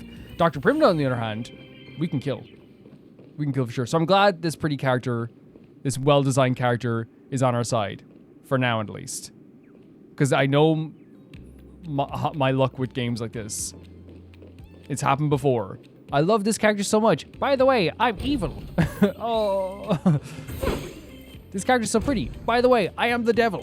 Oh, okay, not too bad. Okay, devil. Satan, I'm not too opposed. I let you set up Satan. Yeah, but look, everyone has their faults. Okay? You know, Satan's not too bad. Okay. So you forgive me? Yeah, Satan's not too bad. Okay. I can't believe you forgive me for being Satan. Yeah. For being mean to March 7th. Whoa. Hold on a sec. Get out. Get out right now. Well, you forgave the Satan thing? Yes, I did. Well, you not that mean? I just said March 7th, like your hair looks a bit messy. Ow. Get out of here right now. I'm done. I'm done with you. I turned it on. Evil people nowadays, right? You think you know someone, you think they're Satan, and then you turn out to be freaking double Satan. Triple Satan, in fact. Oh, it's like a separate area. Oh my god, look at this area. Is that the dad again? And the kid? It is.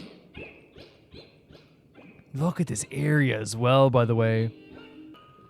Prof. Nana, you're under arrest. Ah, what a surprise, my dear students. No appointment or polite knock on the door, but I welcome you nonetheless. Who needs an office this big in any way, shape, or form? And you could say, well, he needs to hold on his books. Some of the spaces don't have, like, books in them. Cease the shady evasion. I urge you to come clean now. Tell him. You're evil Ninja Osaru's fiendling chief, aren't you? Tell him. Excuse me, dear student. Could you help me translate that? How could you not understand that? How could you listen to this again? You're not doing that to Rappa in front of me. Cease this avoidance. Stop trying to avoid the problem. Tell us the truth. Like, you know, you are someone who is under an evil person. Again, the Osaru thing might be hard to understand, but like the rest of it, dude, like, you know, come on, the jig is up. The short story is that a mimetic virus has broken loose in Paperfold University. It's going around infecting the students' minds as we speak. Slumbernana Monkey is that virus, Prof. Nana. And its transmission was orchestrated by none other than your banana advisors. Oh, the sigh? A sigh? I thought this class would last a little longer than this. What? Your confession came sooner than we expected. Yeah, just like nothing. So, is this one of Dr. Primitive's schemes? A scheme? But nah. You're thinking too highly of this place. Penacony is nothing but a cesspool of riches. It will never be worthy of the great doctor's sublime experiments The great doctor. on humans. Sublime? Okay, no, let's kill this guy right now.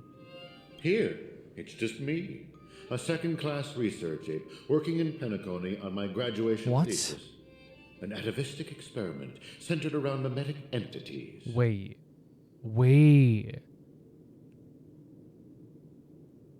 Is he saying that Dr. Primitive doesn't have anything to do with this right now? He's just doing something Dr. Primitive could do, but he's doing it on a much smaller scale in like this university? That's still evil as heck. My research is going along smoothly. People here adore Slumbernana Monkey, especially students from the youth demographic group. Soon, they'll create a new synesthesia dreamscape, the moment of Slumbernana, and foster its growth, expansion, and evolution. We gotta get rid of this guy. We gotta like end this guy. Like, we have to. Endless atrocities that Osaru unleashed onto the world. Just to build an evil realm where 100 malevolent spirits prowl at night? Wait, so maybe he's saying he still is following Osaru? Like Dr. Primitive, but like Dr. Primitive isn't directly involved with this one. He's doing this himself. Maybe that's what he's saying. Bootill. Girl, I cannot begin to fathom your cryptic speech. It doesn't sound like you're speaking ill of me. Or are you? Have respect. Never mind. Ordinary folks will never understand the great cause of our atavistic experiment. Oh, shut up. How about a pop quiz before I clarify No. your doubts? How about don't clarify? No, clarify first. Who knows how bananas reproduce? Do not let him be. Do not let him be funny at this. Do not let him be funny with this. This whole thing of like, you don't understand our experiments. Like that is the sign of like they're too far gone. You know, you just can't understand our brilliance. You know, that is the sign of being too far gone. A terrible ninjutsu. Exactly. No, like this is like a thing. Again, I'm trying to understand like the way he said this here. He said like he said that the doctoral experiments wouldn't even happen here, wouldn't be worthy. So he's doing just an experiment like a thesis, a smaller experiment. So I wonder if it is a thing where he does follow Dr. Primitive, but Dr. Primitive wouldn't directly be working with this because it's too below him in a way. To maintain their taste, the majority of commercial bananas are produced through asexual reproduction. Lacking seeds and pollen, they are grown from the same rhizome. Oh, interesting. That's correct. 5 amber eras ago, the Intelligentsia Guild cultivated a banana species that humans deem perfect, the golden Slumbernana. This music is very pretty, by the way. Very pretty. The golden Slumbernana swiftly dominated the food market. Nutritious, sweet, and its peel gives off a mesmerizing golden sheen. It transformed every interstellar banana plantation into a spectacle akin to the golden hour at night. So this is like maybe with the start of like where people start to like look at bananas as kind of like a thing to worship in some way. But it eventually became extinct, Oh. didn't it? Exactly. Because it was cultivated by humans, the Slumbernana lacked room for evolution. Having the same set of genes also meant sharing the same vulnerabilities. And when a fatal cosmic fungus wormed its way into the production line, It like ended all of them. the same banana species that reigned over all the others of its kind Reigned? was scrubbed clean from the entire cosmos. Like even the phrasing of the way he says it, like it rained over them. It's a banana. Are you saying that humans will suffer the same fate? Wait, what? What do you mean? Of course. The golden Slumbernana's predecessor was the highly reproductive jade green banana. If not for human intervention, it would have blossomed much more vibrantly over the years, much like penacony as we know it. It's a pity those on penacony just had to be second-rate copycats. What with constructing skyscrapers, building cities, printing currencies, and even making the decision to become like the other cogs in the cosmic marketplace. I don't get the idea of like because of this of you. Is he saying that like humans will be infected in a similar way since they're all similar? Following the exact path of the Golden Slumbernana, stubbornly holding on to the status quo, creating fatal vulnerabilities for themselves, and ultimately becoming useless. He's saying that they will become like the bananas in a way because they are like, you know, all the same, creating a status quo. Like, the vulnerabilities will all be the same as well. There's like no evolution in that way. I don't know, man. This is all pretty, a little bit confusing for me. Having undergone a flawed banana enlightenment, the Doctor seeks to return these misguided worlds to their embryonic potential, giving them a fresh chance to develop. This is the atavistic experiment. What? Wait, he's bringing them back to the start of evolution to give them a second chance. That is crazy.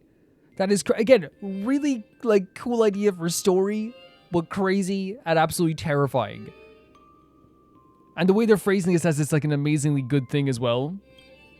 However, I have visited those planets. As I traveled from one planet to the other, a prevalent but unpalatable observation struck me. Not a single ninja could speak. They had all become feelings. But I know for a fact that they were not born this way. So she's saying again like how horrible it was to go to these places and see that like, you know, they basically weren't themselves. They were no longer able to like even communicate. The monkey that scurried past you was once Yes. He knew how to ferment his own wine and would do so regularly. Yes. This is such a good way of putting it as well. The one in the distance, fighting with the other monkeys over a piece of fruit, used to be the smartest person on his planet, even having the knowledge to send people soaring into the sky. Like, Rappa, by the way, is such a comedic character. She's so vibrant and fun and warm, and I love having her around. But this is a very, like, beautiful thing to say as well, especially with this, like, amazing music in the background as well. But, like, yeah, these people had lives. But from now on, they're monkeys. Yeah. Just monkeys. And we love the idea of monkeys, like monkeys as just being monkeys are great, right? But like what is happening here is like not, how do I say it? It's not like a good thing. It is change again. It's you know what I mean? Monkeys on their own, amazing. We love monkeys. Changing someone to change their whole personality, and what Rappa's saying here is so true. These people had lives. They had loved ones. They fermented wine. They like, you know, you're talking about people that like would have like been into like, you know, sports, and they had like, you know, little small things they cared about, like, oh, like you know, like, oh, he liked to have like a cup of tea with like 5 sugars, or, you know what I mean? It's like, it really is like so sad when you think of it that way. And then we already were thinking about how horrible this is, but like still, it's like still even like, you know, Rappa puts it into great perspective here. Am I imagining things, or did you learn how to speak like a normal person? Oh, don't even say this to Rappa. Rappa's a rapper. Or could it be that this familiar scene reminded you of your past? What? Given the Doctor's brilliant mind, his ambitions are lofty and are sure to be realized. But the commoners, all they do is lose themselves in unrealistic fantasies, becoming an impediment to a civilization's evolutionary progress. So he said it's something to do with her past as well?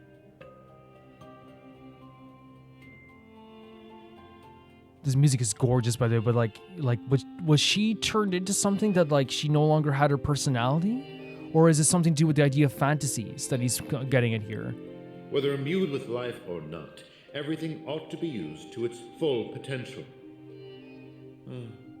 How long has it been now? I'm surprised that lesson hasn't stuck. Doctor's failed creation. What? What? She was a creation of Dr. Primitive? What? In what way? Like, how did he do this? Your scheme ends here. Oh my god, Don Hong. I need to... well, only if she wants to tell us about this, I'd love to know about it, but like... how does that even work?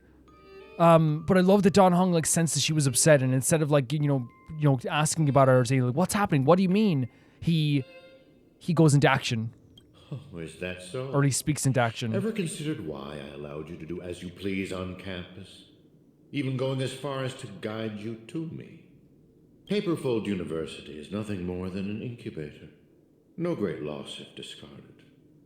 But if it can eradicate the pests in the lab, then it'd be used to its full potential.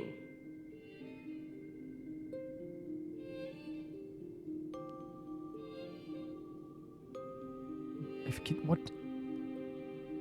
it can eradicate the pests in the lab? What does that mean? But nah. That's all I have for you. Class dismissed. If it can eradicate the pests in the lab.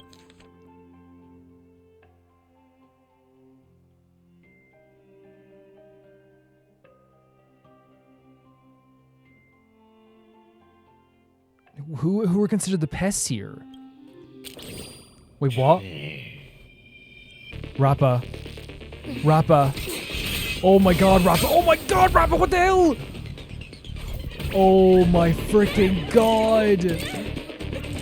Wait, somebody's taking pictures. What the hell? They like pause it. Wait, what? Brilliant. Absolutely brilliant. Rekka? Such a brilliant film. What is happening? Oh my god, that was horrifying. What the hell are we looking at? Alright, cast. Get ready to switch scenes. What the hell is this? What did we just witness? Did you see that? Him poking his head into the it's like he trapped him in a film of some kind.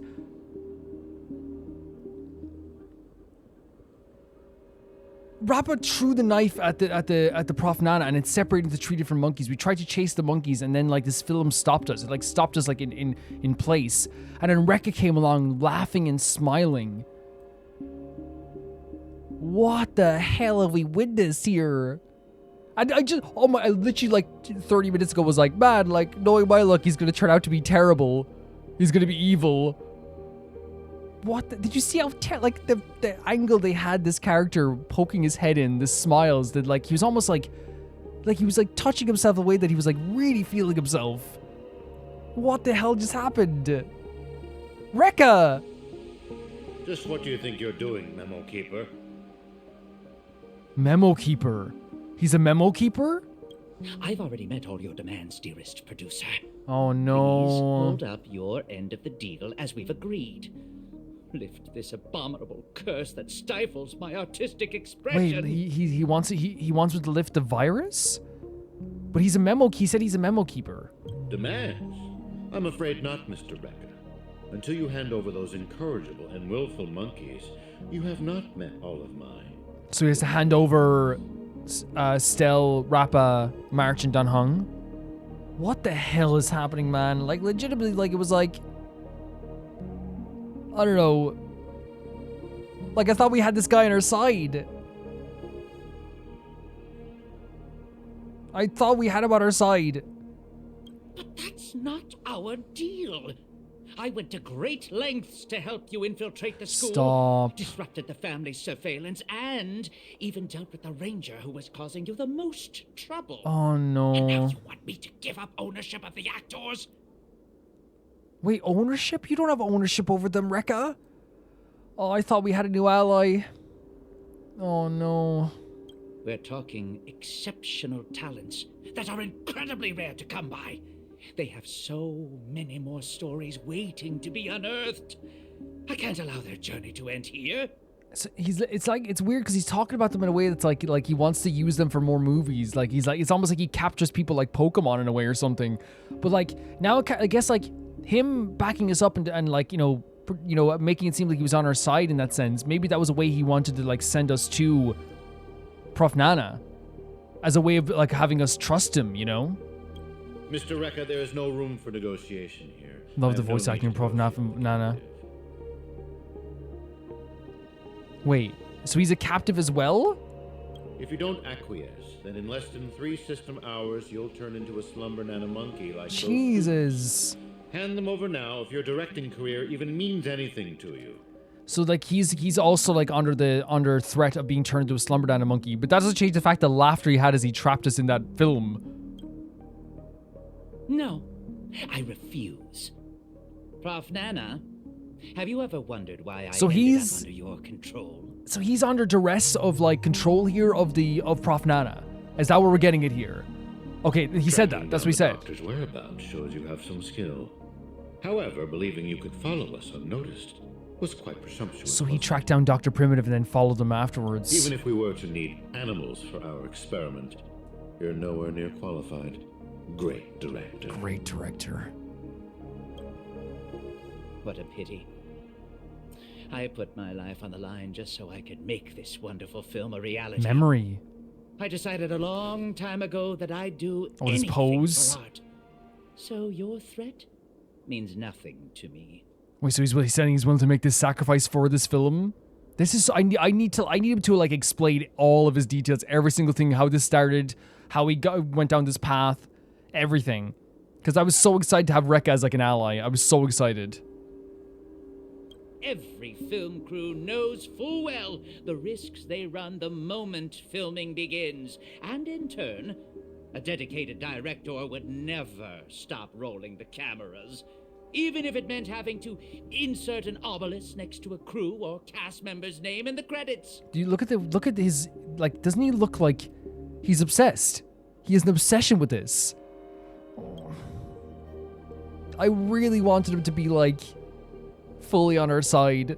In the end, you too are just a pitiable monkey, Jesus. struggling for worthless dreams. Prof. Nana is like, you know... Wait, so was Prof. Nana just 3 monkeys in a suit? Is that what it was this whole time? Be prepared to sacrifice yourself then.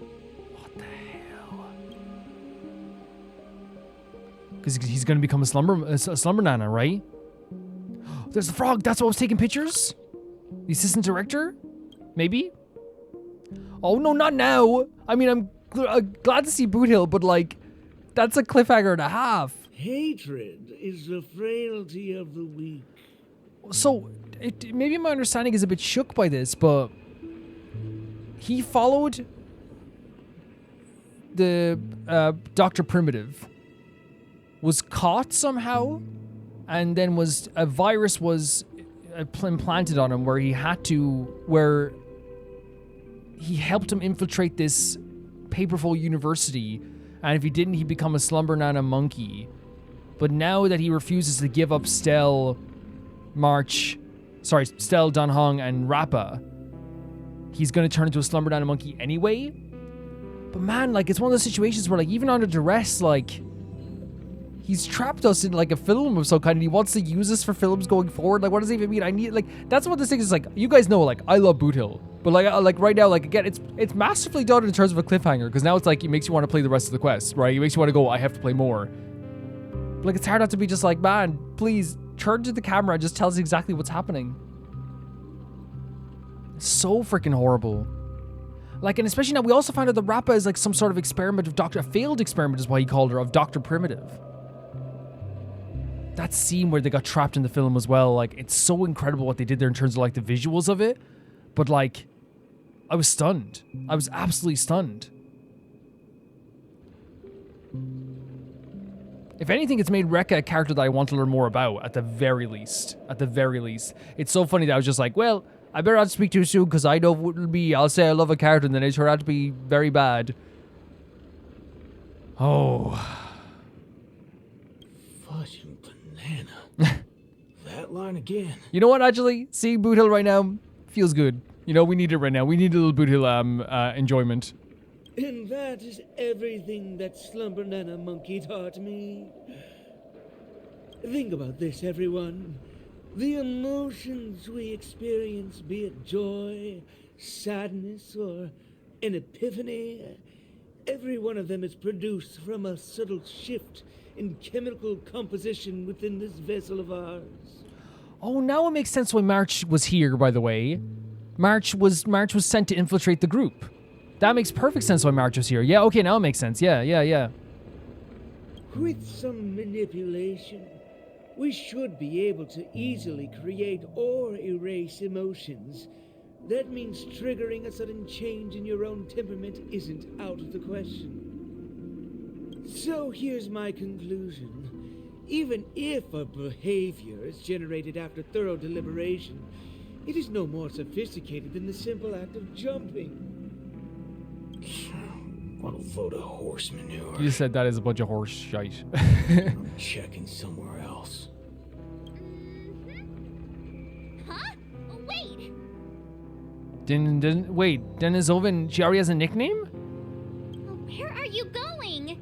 It wasn't easy to get in, so don't do anything that'll draw unnecessary attention. She's right. At least stop pointing your gun at people. No, like again, she's not wrong in a sense of just like, yeah, like it's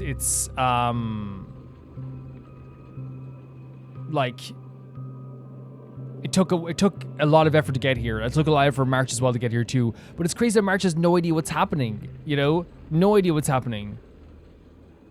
Appreciate it, nameless gal. You have quite the authority around here, huh? Has the Astral Express begun to take on monkeys? No? I wasn't expecting that either. But the assistananas insist I'm a great talent. They even gave me a membership card with a high level of clearance. This seems all very planned though, right? For the Astro Express to get more into this group, maybe? Wait. Talented for a club that advocates the abandonment of all thought? No, like that's no, don't think of it that way. Marge is just like, wait, this group sucks. Ain't wrong, am I?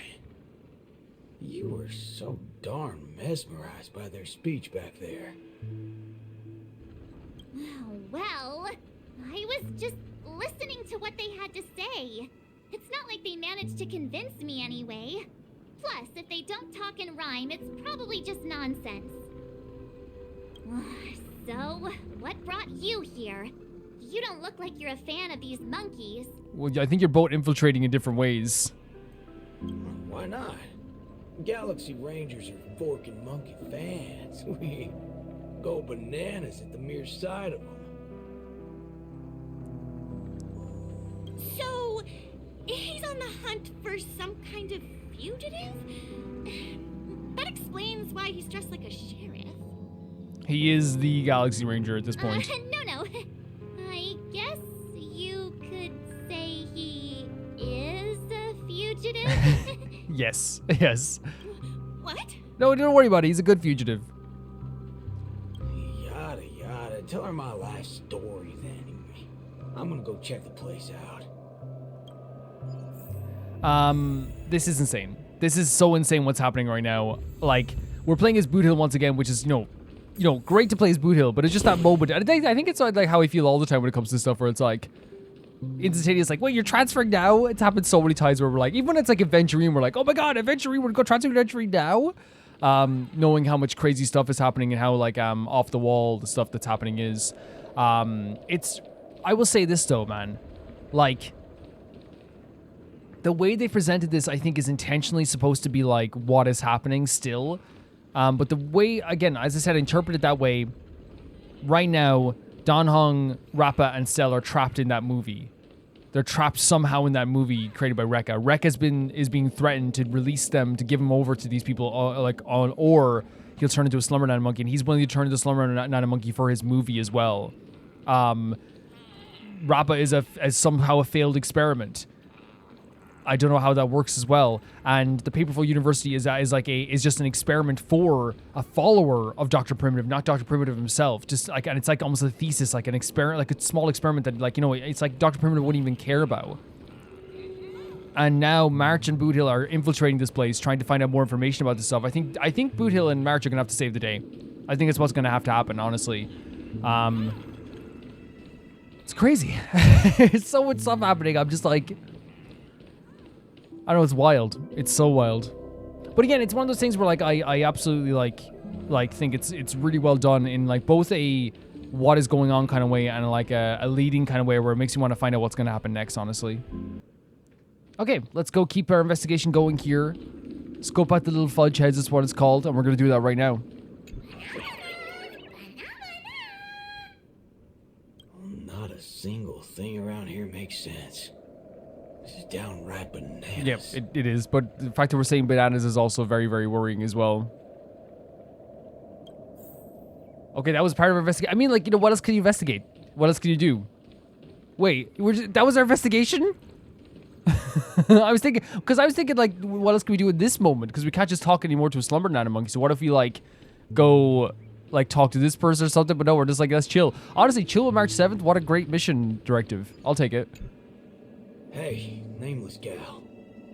Can we have a little talk over yonder? Just me? Why can't we just talk here? March, think about this for a second as well, you know? And again, I think it's because, well, March is probably, like, not as suspecting yet, right? And maybe also at the same time, too, it's like, but, like, you know, it's like, look, if Bootill's asking me to talk over there, we're going to talk over there. It's okay. Yeah. You guys go ahead. I'll wait for you over there, March. Yeah, because it's not, March isn't dumb. I think it's a situation where they're both in different parts of their investigation. They've both seen different stuff. Like, March hasn't even seen the horrors that Don Hung and Stell and Rappa have, you know? Although her tone is normal, there was a hint of nervousness in Montana's expression. Okay. What are you up to? I only just convinced her everything's fine. There's also this, because I was thinking she was like, she was trying to kind of like wondering why Bootill wanted to talk to her, because she was like, she didn't see as much of the stuff that everyone else has seen so far, so she wasn't as like, this place could be horrific and horrible. But in reality, she's like, I'm getting someone to trust me. Yeah, like I said, March isn't dumb. She ain't dumb. Awful chummy with someone you just met, ain't you, friendo? All right, great nameless one. Drop the act already. What's the deal on your side? When did you guys start laying eyes on Dr. Primitive? Wait, and March hasn't heard the term Dr. Primitive, right? Dr. Yeah. Primitive? She hasn't heard this at all.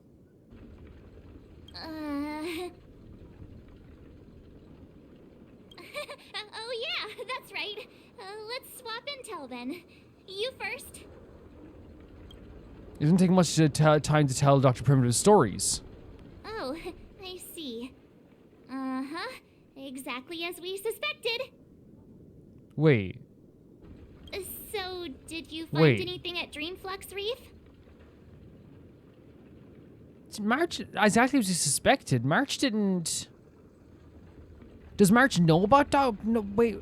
She wasn't there when they were talking about Dr... What? No, she was. Was she? Wasn't she? She was. I'm trying to make you remember the exact timing, because she wasn't there when we talked to your man, the dude. But maybe she was there in the moment when Rappa talked about Dr. Primitive. Or when they talked about Dr. Primitive. Yeah. Maybe. I'll have to look back. Again, it was yesterday, and it was probably just like the kind of timing is like in my mind kind of a bit weird. There ain't a thing here. But who cares? Seen this plenty of times. There's only one solution. We've all rid this rodeo, so I reckon I don't need to spell it out. Yes. I totally agree. Sweet. All right then. Help me become a high-ranking member. What? Oh, they both have very different ideas of what they want to do here.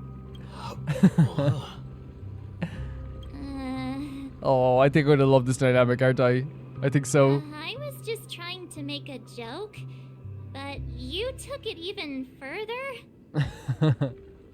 You're ruffling my bananas now. That wasn't a joke. If it were the IPC lackeys, I'd have them lined up right this instant for a one-way ticket to the other side. I mean, that's what you have to remember with Bootill, right? Bootill is a character who, while is a gentleman and lovely at times, he's also someone who is ready to use a gun. You know, he is that guy. They only planted kids in this place. I can't be using my ways on them. It's not the first time Dr. Primitive's used others as scapegoats. I ain't gonna step on the same rake twice. Interesting. So he's like, Dr. Primitive has, before at least to the Galaxy Rangers, has like tried their best to kind of like you know, create a scenario where like they can't just shoot up a place, or they can't just like go in with violence.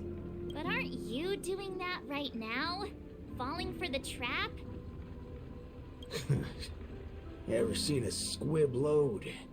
When timed right, it's more effective than unloading a full clip. Squiblo.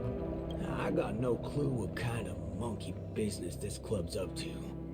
But I know from the static noise at Dreamflux Reef that they're sure as heck interested in penacony. Mm-hmm. They'll definitely step in if we raise the roof off of this place. That's an interesting way of putting it. It's like it's kind of like making enough noise and someone's going to notice, right? Make a loud noise and everyone's going to look over. Unless you've got a better idea you can think of. Let's do it my way, Star Member. Man, imagine March and Bootill just like wrecking a place. I do have an idea. Sort of. Just hold your horses. Let's go back and meet Montana first. Remember, be nice. Well, Bootill is a gentleman. He is a gentleman. I think March is just always just reminding him, you know what I mean? But Bootill, yeah, that's like, I love that that aspect of Bootill's character though. He is a gentleman. But he's also a character who like is Run off?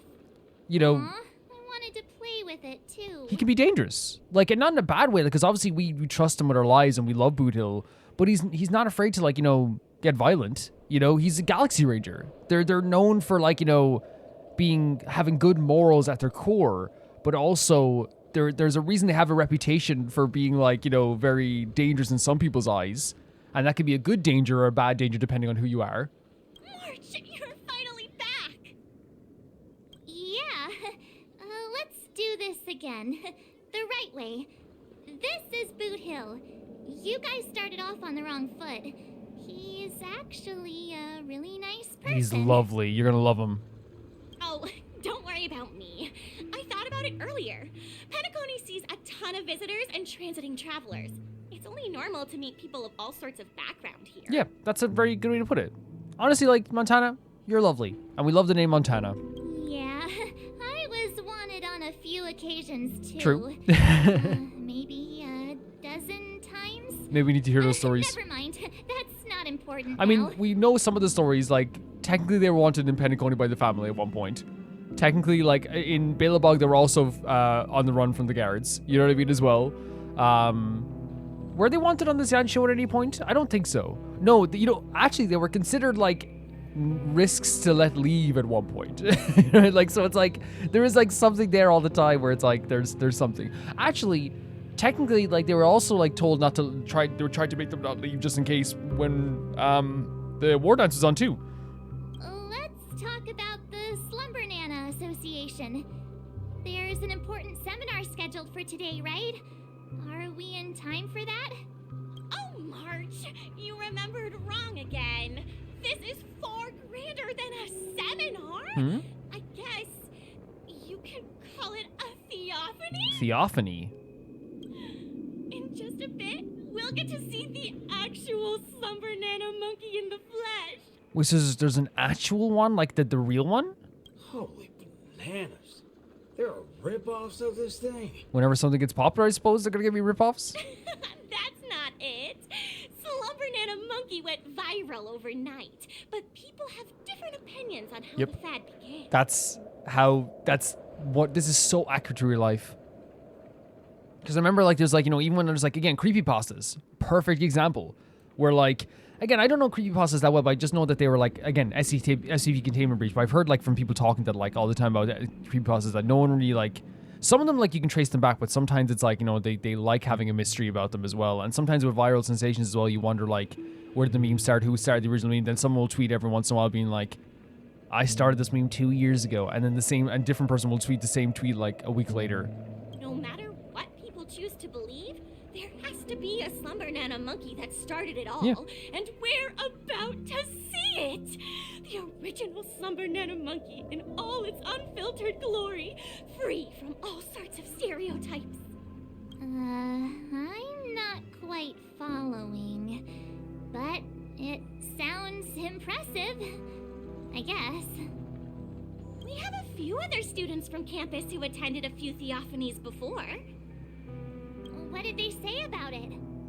Nothing really, but they had this look.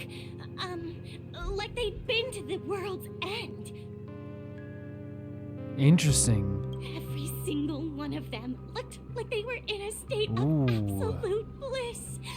I want to feel like that too. Is it bliss or satiation once again? You know what I mean? It's like,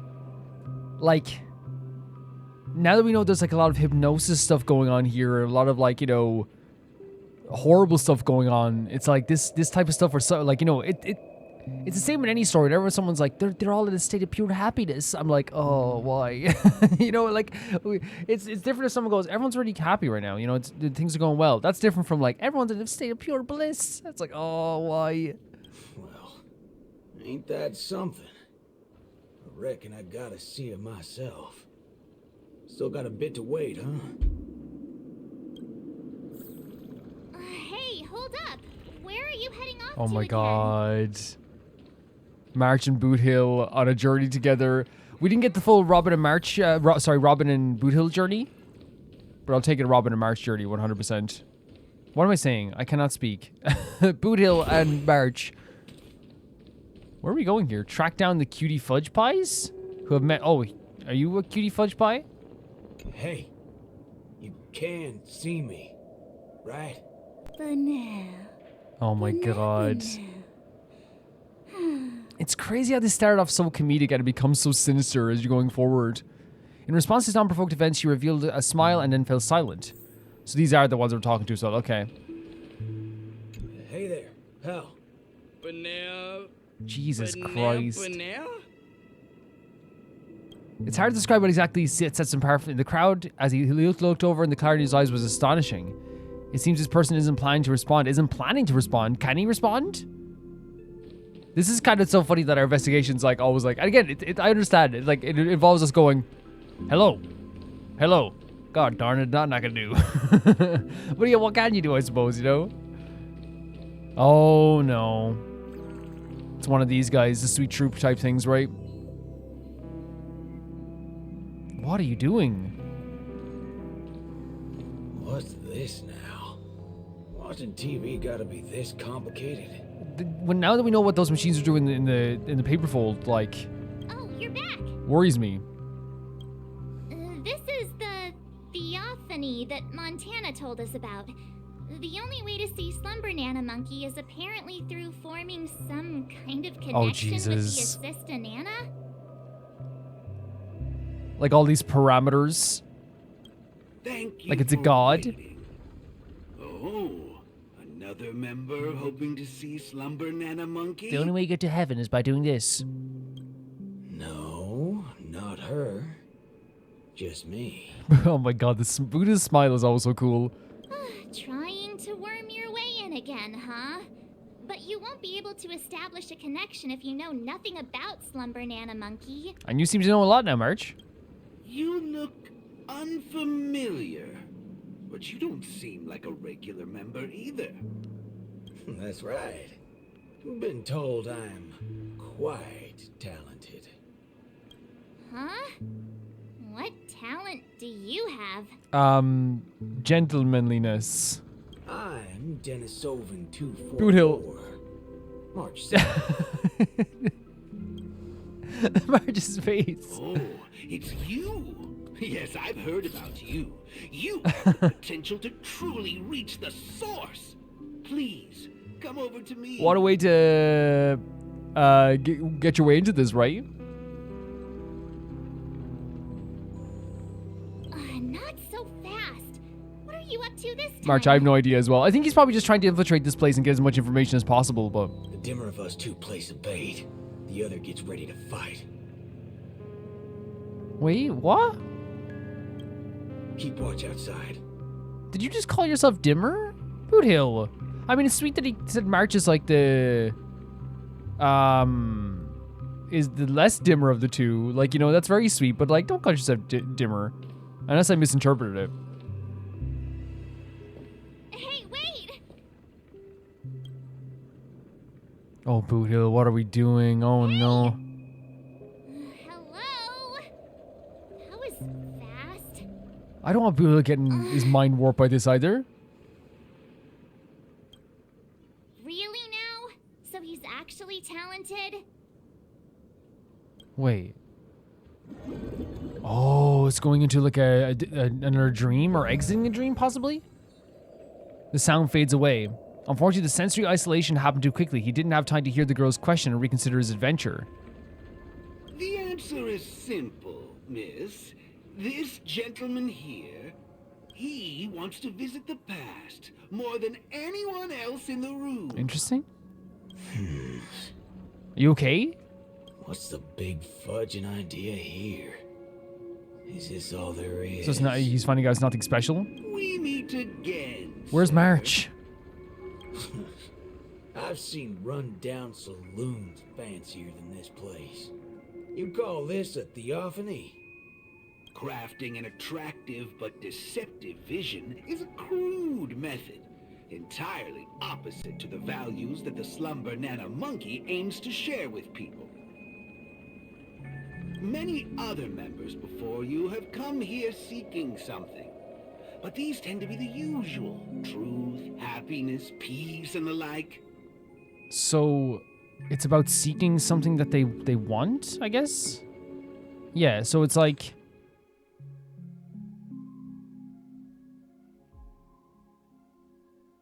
Wait, so a crude method, a deceptive vision is the word they use. So is that what they're doing now? Like an attractive but deceptive vision is a crude method? Oh, wait. Is he saying that they don't want to, like... I don't know. I'm not sure. Some of the stuff is weird. Unfortunately, there are no answers here. Only one question. Will this make you worse off? What is this fudging nonsense? Yes, I agree. Fudging nonsense. Please tell me. Have patience. I will explain everything in detail. In detail? You know he's sinister. He says detail instead of detail. For example, if I asked you to give up malt juice, Malt what would juice? be your first thought? Bro, I don't know. I don't even drink malt juice. The map is like filling out, by the way, again. So this makes me believe that we're in like a different place from the Dreamflux Reef, I guess. You want to get a drink before that, won't you? That should be the exact thought in your head right now. What, the idea of like having a drink before you quit drinking, having like sugar before you quit sugar, like, you know, a last hurrah? Don't pull that nonsense on me. A classic will always be a classic. I feel like, why is it now do I feel like I've gone into a fever dream more than anything else? It feels like I'm in a different mission. Obviously it's the same mission with the same couple, like I feel like, I don't know, everything feels even weirder than before. Hold on there, partner. Wait, Sometimes you gotta try something new. are these all Bootill? What are you doing? Introspection is key, no matter the hour. Okay. You see, these are the thoughts that come to your mind when you were given that question. Sadly, it appears that whichever option you choose, there will be some lingering regret. With that, let's go on to imagine a scenario that doesn't hold true in reality. Under the gaze of both, the two streams of thought vanishes instantly, leaving no trace If behind. the dependence on the drink was never there to begin with, this problem would naturally not exist, and the resulting thoughts would also disappear. So it's like getting rid of the problem out of like a source, I guess? That's like, I guess, like saying like, hey, if you have anxiety over, you know, if your friend is angry with you, if you never were friends with this person, you never would have that, right? Is that what they're kind of trying to say here? Like, if you get rid of the issue to begin with, then you're not going to have those thoughts at all. Here's a question. Will this make you worse off? He asks us first, will this make you worse off? Will it make us worse off to never have the problem with the drink? No. Fight it, Bootill. Holy bananas. What's gotten into me? Wait, what? He's right. I don't have the urge to drink at all. Why are we doing this? Please don't do this to my Bootill. He's allowed to have a drink after work. He just likes to take sips of 7 different drinks at the time. Messing around in my head like that. No wonder the synesthesia beacon's all screwed up. No. This busted thing can't do it alone. So who's the scoundrel behind all this? Moving on. Is he talking about Prof. Nana? Let's turn our attention toward issues that are a little more The IPC. complicated. Say your hatred Justified. for the IPC. Justified. Is that what we're trying to see here? Because like it is like trying to show us like it's like stuff in our mind and stuff that's within our head. Is this trying to show us like the erasure of our problems, of our urges, of our thoughts, or something like this? Is what I'm probably going to have to look over it again because it is kind of like a bit confusing, but we'll go through it. That is one vast and endless wall of rage you have there. Justified. Since you know, think before you speak. Don't go asking for trouble, you banana. Yeah, you banana. Calm yourself. Slumbernana monkey wouldn't preach about forgiveness or burying the hatchet. Now that's something even I'd find annoying. Instead, it'd support you taking vengeance into your own hands. Just like this. See, I would totally support Bootill getting vengeance against the IPC as well, but now that you've said it, it makes it feel worse. It makes it feel like I don't want it. Okay, we'll go for battle. You know what I mean? It's like the way that it's phrased feels so weird. Here you go, Master. Oh my god, look at Bootill. We've used Bootill before, right, for the war dance. Let's duel. So fun. You'll pay for this. Yeah, it's all bit, I'm sure like we'll get more of explanations going forward, but it just feels like he's like gone inside Bootill's head and is now in some ways trying to like, I don't know what you would say, trying to like show him like solutions of some kind, or like maybe the absence of the problems in the first. It's really, I'm gonna have to probably look over it again anyway, but it's interesting. You chose the wrong enemy. Because it makes me rather uncomfortable, if I'm being honest. It makes me very uncomfortable. I underestimated you. Bloom. I'm guessing that wasn't for free. No, it's for free. All of you stand still. Bring it on.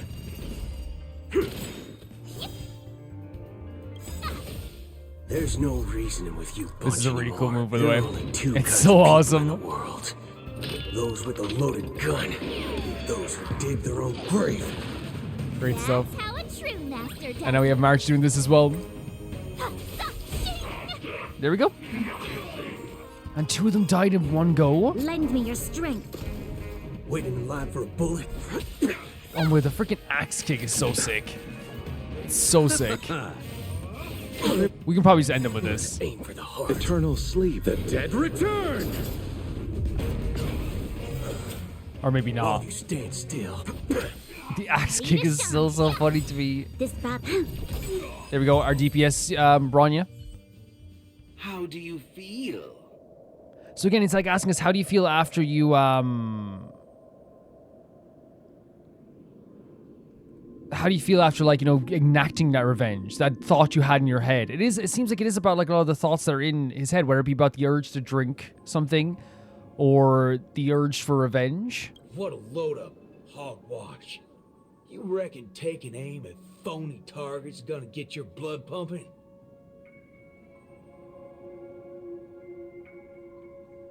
And he's acknowledging that they're phony as well. He's like, this doesn't feel like the real thing I either. understand, but venting your anger can help relieve the tension you built up.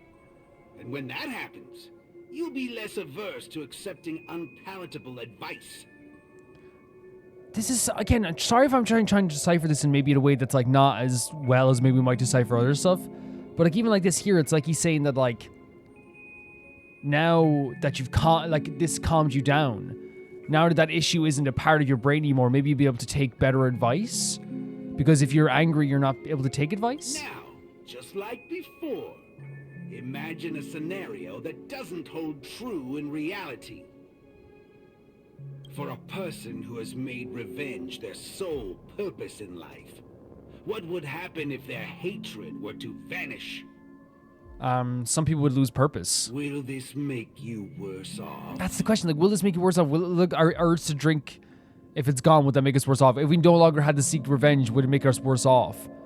And again, you know, like there's like a thing where like I've talked about this before in stories too. We talked about it just with Yun Li's quest recently. The idea that like, you know, when Yun Li gets older and her task at like, you know, destroying all the swords is done, what does she have left? If your whole life is about revenge, what's after revenge? You know, when you've made your whole life about revenge. Leave Bootill alone. Rotten bananas. What wacky theory you trying to Yeah, prove? just say it plainly. Well, what the heck?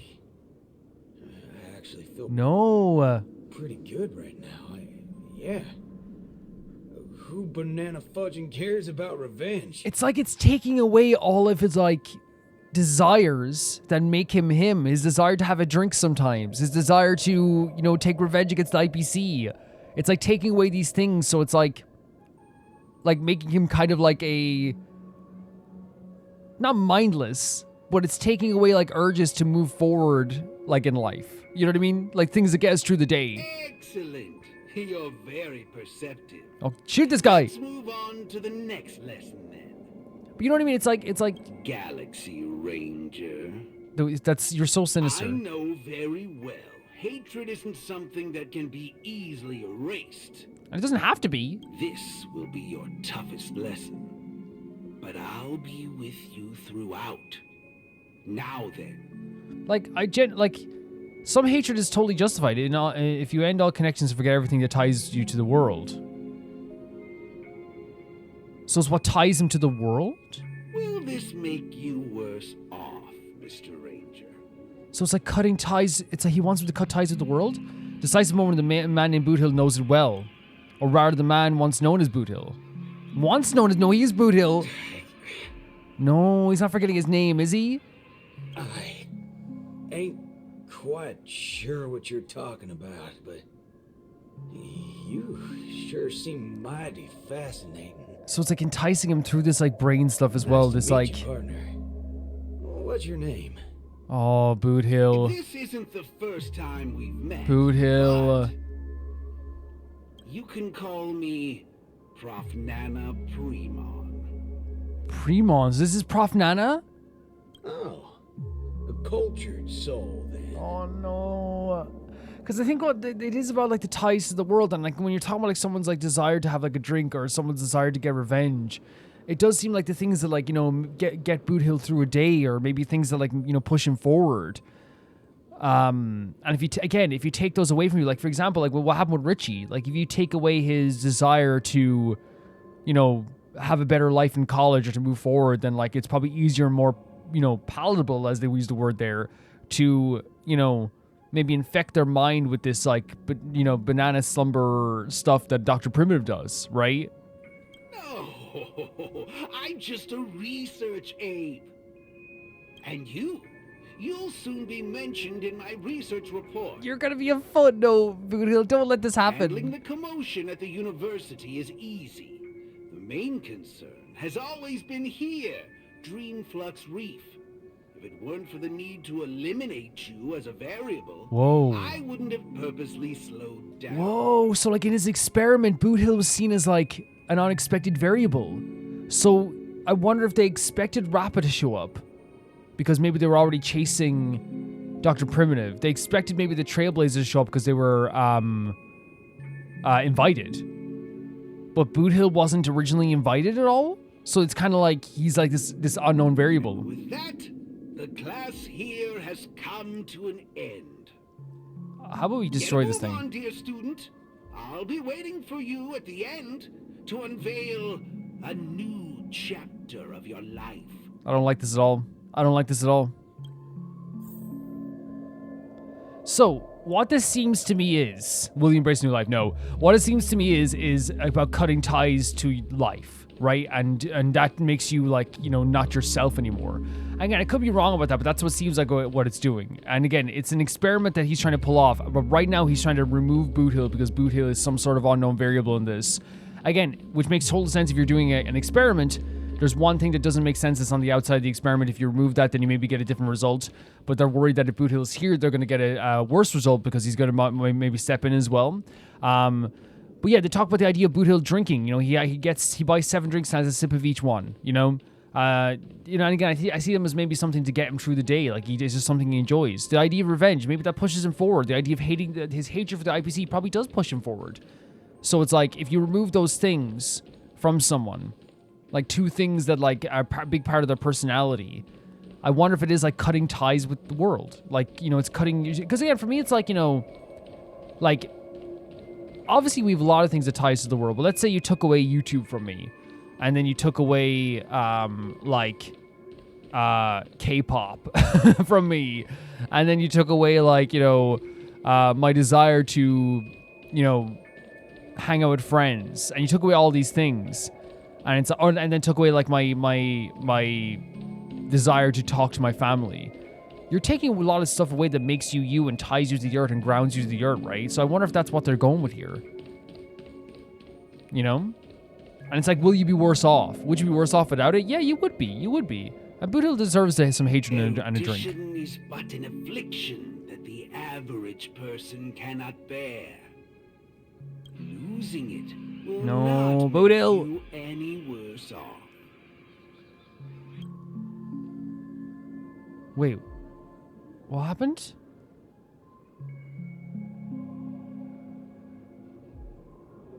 Hopefully March can step in. Hopefully March can do like a Nightmare on Elm Street thing and like tap her shoulder, you know? But then again, I don't know if I want March in here either. Getting these colors will not make you any worse off. Forgetting these colors? So like, it's like forgetting a lot of... What? There's not even color in our world anymore. No, it's like literally cutting ties with like what makes this world our world, right? Like, by the way, this looks really cool. Like, he needs to have his own black and white movie. He really does. It does look very cool, but... What the hell? Sound will only introduce frustration and anxiety. Did you say sound? Sound will only... You're gonna remove our sound? Bootill. That's terrifying. Because you know what's happening here? This is like...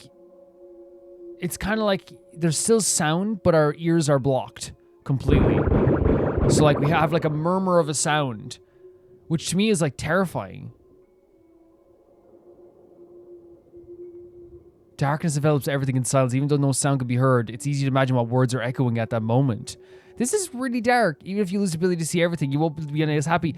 Stop. It's like, yeah, it feels like it's cutting ties with everything that ties us to the world, you know? And by the way, I'm not saying if you can't see, you're not tied to the world, but you know what I mean? Everything all together, right? Because even if you, like, are blind or you're deaf, you know, you still have, like, things that tie you to the world. No matter how you look at it, the man is always one step behind. The trap he willingly walked into has extinguished the firepower he intended to use. So us walking into the trap has, like, extinguished our firepower? Thus, after finding his nemesis, his fate is clear. Just like those who were once human, he will too transform into a monkey. No, so that's how they transform into a monkey. Do not do this.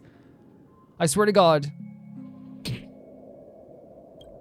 Unfortunately, a sense of pain remains whenever and wherever it's appropriate to use it to bring someone back to their senses. Wait, a chop? Hey, wake up! Yes, March. Is he okay? I'm worried that they're not showing him. I made it in time. Thank goodness you didn't end up like that. Okay, good. Okay, that's good. Okay, great. Wait, did March just beat this guy up? What happened? March saved us. No time. Oh my God! Hurry! I need your help. March was stomping on Montana because she's knocked out, guys. I'm not being bad, but March was stomping on her. like, you know, like she could have knocked him out one punch, but like they're out cold. I'll go wake Montana. Wait. Hurry. Oh no, she didn't. Okay. Maybe they're just all like unconscious. Okay. Maybe they're all about to become monkeys. Okay, I thought March knocked both of them out and she was stomping on them or something because they were so out cold. So like maybe he was going to turn them all into monkeys at the time.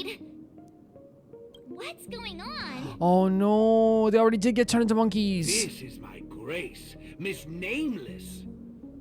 As for your ranger friend, though, you just single-handedly destroyed his path to happiness. You think taking away the stuff that ties you to the earth, the stuff that makes you you, the stuff that you experience, makes you happy? Stay where you are. Don't come any closer. Oh, and there was like a bit of like a nervousness in the voice too, but like, cause again, it's like, yeah, okay, you take away someone's hatred.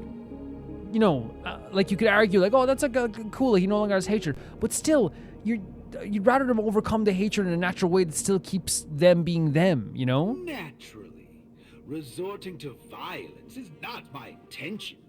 I'm only here to prove something, not to subjugate.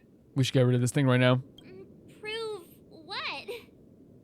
To prove that my viewpoint is in line with the desires of humans. No, you can't. Yeah, but again, it's about the vulnerability of things. Yeah, if you take away people's like drive, yeah, they're gonna turn. You can do what you want in that sense, like, and then brainwash them even easier. Even with Richie, again, Richie was in a state where, like, you know, his father just become a monkey. He was basically like, you know, so anxious about life. He was so down on himself and down in like mentally. It was taking advantage. And with Bootill as well, like, you know, Bootill is like a character we love dearly. He's such a gentleman, but like, yeah, he does have a lot of hate in his heart for the IPC. Yeah, he does have like a lot of aggressiveness. Yeah, he does have like, he loves a drink or two, right? He loves this stuff. But like, again, it's taking advantage of that hatred rather than just trying, like, that doesn't fix it. It's just taking advantage of it. And erasing who Bootill is. Montana. Don't do it, Montana. March 7th? What are you trying to do? What are you trying to do? Gosh, Montana, don't you see what's going on? The bad guy's the one behind you. Yes. How could you say that? And here, I thought you loved Slumbernana Monkey from the bottom of your heart. Yeah, she's brainwashed for sure. You...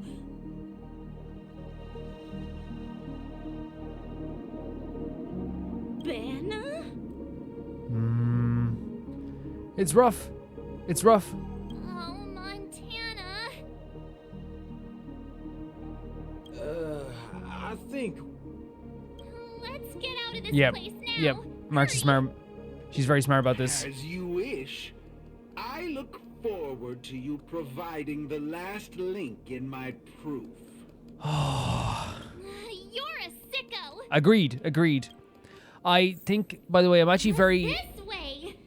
Why do you seem so out of it? He's probably still groggy. Up yet?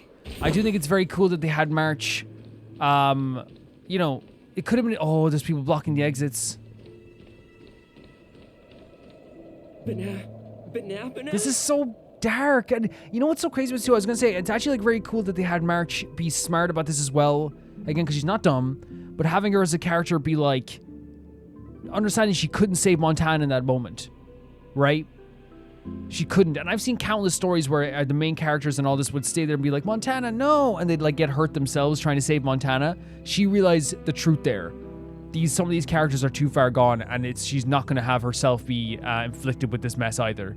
It's not going to happen, you know? She was very smart to run away at that moment. What's your problem? Why are you blocking our way? You're free to leave if you wish, but not with my subject. Oh my Still god. under observation. So degrading the way he talks about people as well. Your subject? He's talking about Bootill. Mm-hmm. Unlike typical humans, his modified body is impervious to physical deterioration. With a steely grit and determination that never wavers, he can easily resist all forms of corruption. So again, that's why he's a variable. He's a variable because he like is the maybe the hardest experiment to work with because of his determination, his physical form. He's like the most interesting subject you can get as well. A galaxy ranger like him, it'll be worthwhile to see what I can turn him into. Prof Nana needs to be executed publicly. Publicly. Let me guess. You want to call for help right away, Because you're convinced these monkeys, They have. formerly humans who have lost their minds, They have. are under my command. They have. If that's the case, why do you believe that you really woke up the ranger? To save him. That can't be right. Wait, what? I don't get what this. Sometimes I don't get what they're saying in this. I'm just being honest with you guys. Sometimes I'm just like, what are they saying here? You want to call for help right away because you're convinced these monkeys, formerly humans, who have lost their minds, are under my command. So he's saying they're not under his command. And he's saying, why do you believe this? And he said, in that case, why do you believe that you really woke up the ranger? So he wouldn't be under the command, right? Is that not pretty straightforward? She didn't want him becoming a monkey? Mr. Galaxy Ranger, would you please fire a shot at this young What? lady? Hey! As she turns in a hurry, she's already prepared for the worst. She wouldn't be too surprised even if she sees the Slumbernana monkey aiming a gun at her and pulling the trigger. However, Bootill's response is far beyond her expectations. What? But, sir, killing folks is against the law. Oh, Especially with a Bootill. lovely lady like her. This is so, like, weird. This is such a weird quest. What? Unaccompanied by an unusual tone, what appears before March 7th is a fantastical scene that only can exist in realms of memories. Wait, so this is a memory of Bootill? Is this baby Bootill? And then Bootill, when he became like a, kind of like an Intellitron as well? Look at this.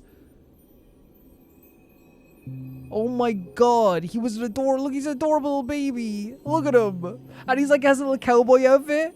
Like with the bandana and everything. Oh my god, is that a gun he already has in his belt as well? And look at Bootill over here as well. Not like actually seeing Bootill flesh on the right here is crazy. It's so weird. It feels weird. What the hell are we witnessing? And then look, oh, the movie reel in the background as well. Does Rec have something to do with this too? I'm the star of the show now. All because of this here gun. I'm the star of the show? Oh, it's a nice gun, all right, but using it to take a life, I have no such intention. His like voice is much more gentler as well, right? How about the two of you settle your own scores while I'll be on my way? You... Wait a minute. Is this what you wanted me to see? Yeah, why are we witnessing this now? That's right. This is merely a hollow dream. So even if they turned into monkeys here, their physical bodies in the real world will not be subjected to any biological deterioration. What are we doing? What are we doing? So he's saying that even though they're monkeys in the dream, they're not going to be monkeys in real life? That's still not... You still can't do this. The Ranger's extraordinarily staunch and unyielding mind made him an even more valuable specimen to be studied. His mind hasn't been completely wiped out. Instead, he is neither a monkey, nor is he a Galaxy Ranger. What? Is he saying that, like, because of his constitution, because of, like, his mind and the way he works and how different he is from everyone else, he's a valuable experiment because after all this has happened, he didn't lose his mind entirely. Like, he just, like, has, like a different mindset. Because he seems much gentler now. I don't know. He's a young Bootill. What? One from many years back. Back when his homeland hadn't been ravaged, when he lived as a carefree child in the grasslands. So he's reverted back to when he was like his child mentality? That's why he's talking like that? A partial regression. How very interesting indeed. But you'd see that as okay? If memory serves, this version of him is at least 10 years removed from the older Bootill, when he first fired a shot at a bandit. Wait, so you're saying, and again, I'm sorry, like, there's a lot of weights here. Because, like, again, this can be a confusing story to me, but, like, it seems like he's saying that, like, he's reversed this type of memory, this version of him died the day that he shot his first shot. He shot at someone. Which, again, in story-wise, in terms of, like, a mentality, you know, killing your first person, shooting at your first person, whether you injure them or kill them, in terms of like this, terms of this story, whether you're a cowboy or whatever, would change you forever, right? Miraculous. Be it the Sweet Dreams Troupe or myself, he can end it all with just one shot. What? But it just so happens that the decision to pull the trigger has to be made by his soul rather than his body. The child version of him now is completely incapable of firing his own gun. So I'm just gonna see this as a regression then. We're just seeing this as a regression. All right, Mr. Cowboy, come to me. Let's finish your final lesson now. Sorry that it's confusing. It's confusing to me sometimes, this story. He tried to warp his mind like he does everyone else, but instead of him becoming just a Slumbernana monkey, he became neither and regressed back to when he was like before he shot a gun. And now he can't shoot a gun now because he is a childhood version of himself that hasn't shot a gun yet. And he's much more gentle now. And he said he can put an end to this by shooting a shot. Does that mean he would be able to end this if he shot someone right now, or shot maybe even the Prof Nana? Like, but he can't? A Galaxy Ranger that stands on the side of Dr. Primitive. A traitor born from nurture. This warrants several more research. So he's just seen him as a research subject then. You know, that's what he sees him as. Dreams. Oh my god, he's literally like baby Bootill in older Bootill's body. Hey, don't go over there. Come on, Bootill, please snap out of this. This is giving me so much anxiety. Be quiet, young lady. You be quiet. And mind your manners while class is in progress. Oh god, please, it's March trying, and poor March as well, by the way. This has to be so freaking traumatic to witness all this. I'd be terrified. No. Let's leave. Banana? What's your problem? Why are you blocking our way? Man, you know what I mean? From March's perspective as well, like, it's like, all this stuff is happening so fast. Like, and again, for me, the reason why it's confusing is there's a lot of stuff being said by the Prof Nana where you're like, wait, what are you saying? And then, then when you read it, like, in between the lines of it, you're like, okay, that's what's happening here. But I think the crux of it is that Bootill is his best experiment because he's an unknown variable that's different from every other person he's tried to warp the mind of. And because he's a Galaxy Ranger, the idea of a Galaxy Ranger being on the side of Dr. Primitive is like one of the most interesting researches that you can do in some ways. Bootill regressed. Instead of turning into a Slumbernana monkey, he regressed to his childhood self before he had shot a gun. So there's like all these unlocked memories within Bootill's mind. So maybe taking away the hatred that he had for the IPC and taking away his like desire to drink and all this stuff as well, taking away like this color in his life, or like maybe, I don't know, somehow all that regressed him rather than turning him into a monkey. And now, once again, he's seen as some sort of experiment for Prof Nana. That's what I'm getting from this. Maybe I'm wrong. It's very weird. It's very weird. Dreaming? Yes, of course. This dream is based off your memories. What do you last remember? Were you herding or chopping firewood? So it is based on his memories. Neither of those. I was eating some piping hot stew. Huh. That's strange. How did I fall asleep? Well, there's a lot of things I should be doing. I guess Nick's gonna kick me awake soon. The softness in his voice is genuinely heartbreaking here. Like, genuinely. You haven't brought up that name in quite a while. But I suppose that's only right, considering where you are on the timeline. For you at this point, everything the IPC does is still in a far-off future. Yeah, so he hasn't even encountered that stuff with the IPC as well, so he doesn't have that hatred. So he took away that hatred. And this character, which is Nyx, gonna kick me awake soon, Nyx. What a strange dream. Jesus Christ. Everything sounds like nonsense. This is what I'm talking about, though. Taking away his hatred is taking away part of himself. I love Bootill's hatred for the IPC. It doesn't matter. It's time for you to come back to reality. How does it feel? Does waking up from a dream bring you misery? Misery? Oh, no. Oh my god. And the voice actor's doing such a fantastic job of just like still sounding like Bootill, but changing it so slightly so there's not a kick to his voice. There's not that danger to his voice. There's not that like slightly aggressive tone, you know? He's gone from this to this, you know? So there's still Bootill there, but it's so soft. It's a shame you're stuck in a dream. Can't lay eyes on the land I love. It's so gorgeous. You'd be willing to die. So this is before his land was, they said, ravaged as well. This is before his land was ravaged. So at one point he loved the place he was living in. So again, all this stuff probably did lead to Bootill in a very sad way becoming something much more like Bootill that we have today. But it's, I hope you understand what I'm saying. Even though like a lot of the stuff that was horrible that probably led him to this space, it was horrible, 100%. It's like, I still think erasing people who they are is not the right way to go about it. It's hard to believe someone so young would use that kind of analogy. Oh my god, you're so weird, Assistant-Nana. You're so weird. You're a weirdo. Ain't nothing strange about that. People gotta find ways to soothe their souls. Part of that's coming to terms with life and death. There's a saying from Aragon of Partial.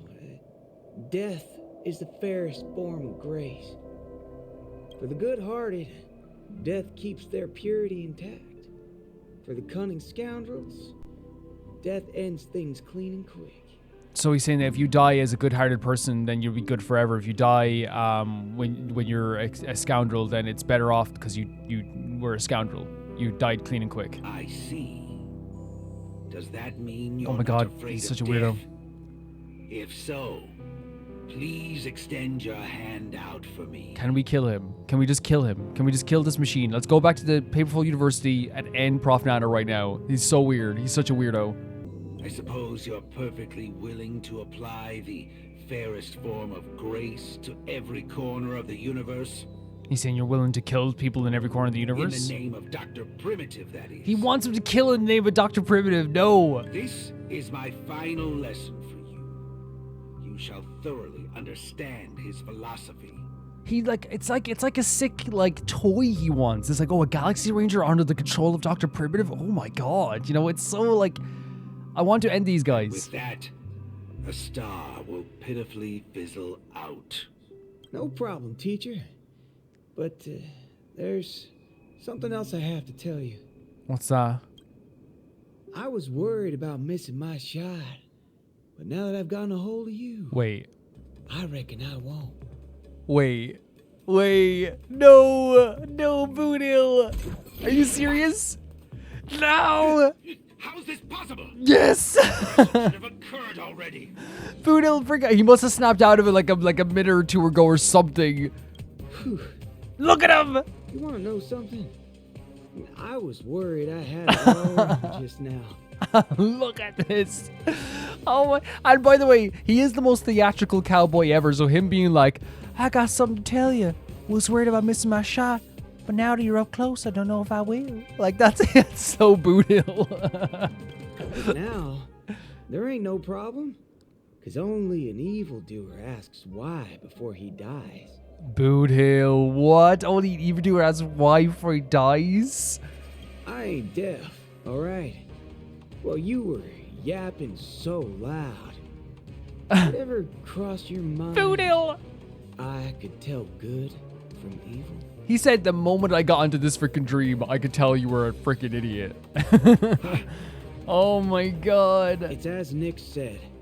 Revenge needs no excuses. Nick. Just like how there's one thing in the world that doesn't need to be taught. This music as well. Taking a shot at bad guys. Yes, I'm so for it. How Take the did shot. things take such a turn? You're just a child.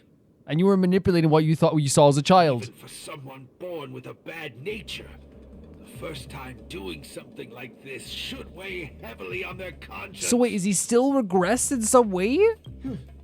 Is that so? Well, I reckon you got that wrong.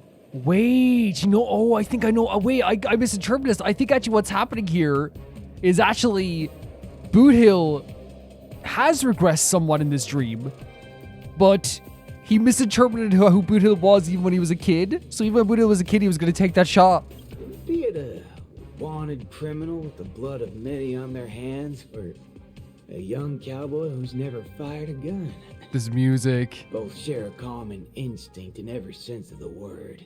Oh my god, a young cowboy. He's like, I think he's going to, okay, well, wait to see what he says. To put a bullet in anything evil. Yes! Muddle butcher. That's so good. Yes, Bootill, let's go. What a way to do this. Tampering with my synesthesia beacon. Freaking awesome. I'm gonna put a bullet in you. If you think this is the faulty beacon talking, no, Sureball.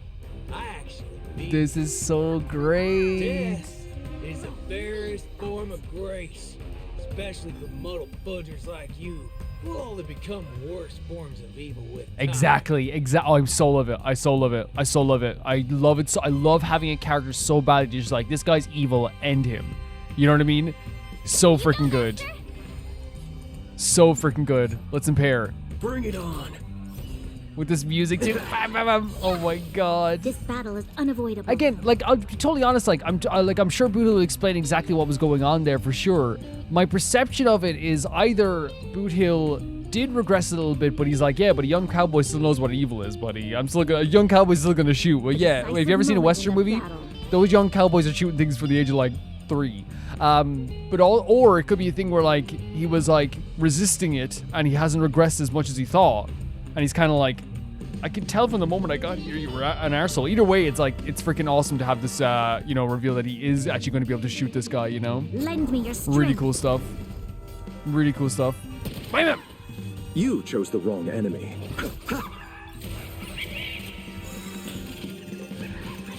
I underestimated you. I could take 10 of you.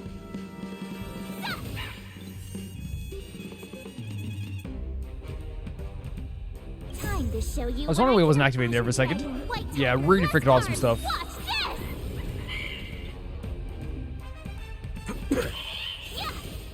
So we got to see, we got to see Baby Bootill. We got to learn about the ravaging of his world. We also talked about the idea of this character Nick. Nick? Let's duel. Nix? All you there's no reasoning with you bunch anymore. Those with a loaded gun. It's such a great move. Great.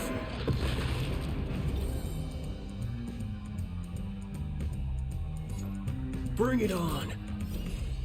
I love the idea that it's called standoff. Oh my god, that freaking extra shot as well. Now watch this. I'll see you off.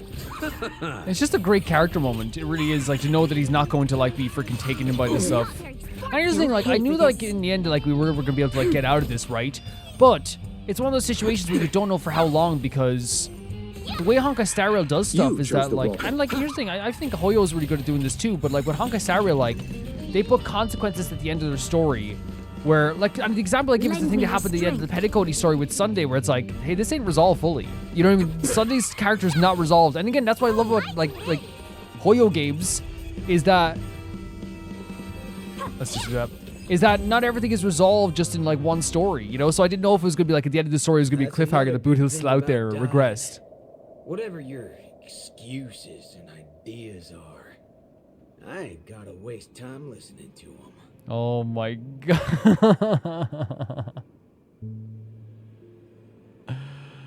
Legitimately, like Bootill's best, like, it's such a Bootill light for you to say, like, the best thing about someone being dead is I don't gotta listen to him.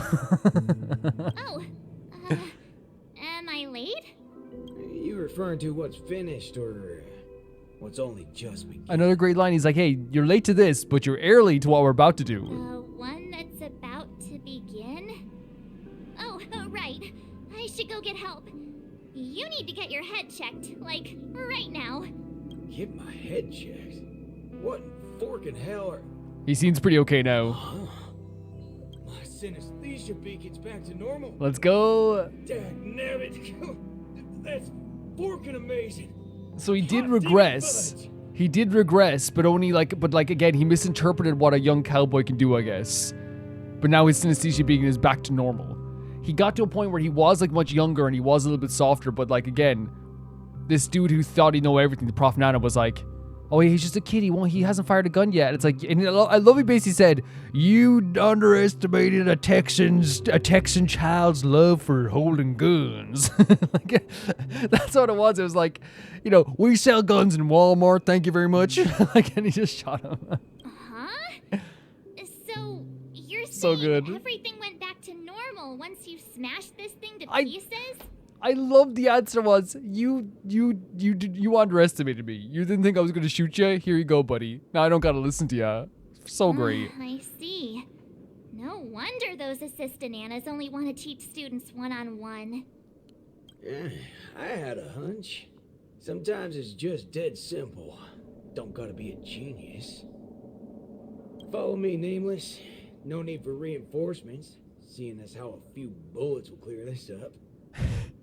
I love Bootill so much. He's like, I can solve everything with bullets. Forking hell. You think you can find a better shot than me and penacony?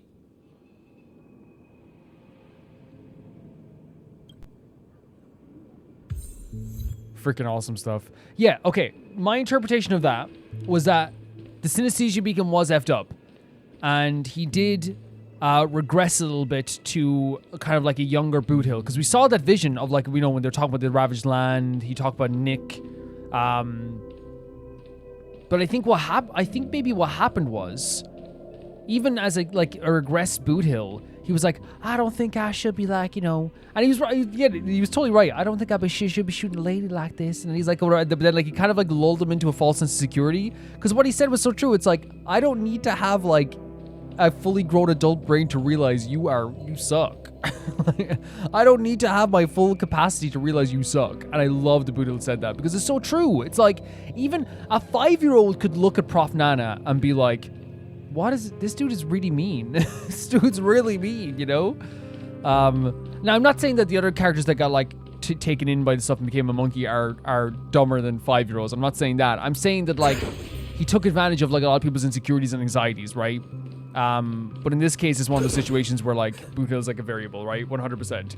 I don't mean to make Richie sound like he was a 5-year-old. He took advantage of his depression and his anxieties. Oh, look, it's Prof Nana. Let's shoot him. That's right, fellow members. Everything that's about to happen next isn't the end for us. Shoot. With Dreamflux Reef as our starting point, a beautiful world shall descend upon all, and he will eventually cast his gaze upon us and the grand cause that we've forged together. So this is talking about Dr. Primitive will cast his gaze upon everyone? Grand? Grand in what way, muddle fudger? Alright, folks. Eyes on me. Bootill. Listen here. This whole thing's a muddle fudger scheme. Tell him, Bootill. Go. Scurry off and hide. Ain't no harm in being foolish, but know when to steer clear. Exactly. You two again. Montana, get out of here.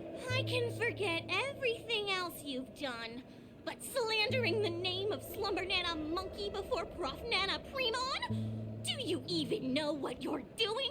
Bootill has a pearl grip, beautiful gun. He knows exactly what he's doing. Montana, would you please just hear me out? Yeah, I don't want Montana to get hurt either. I don't want anyone to get hurt. You really think you can still convince him?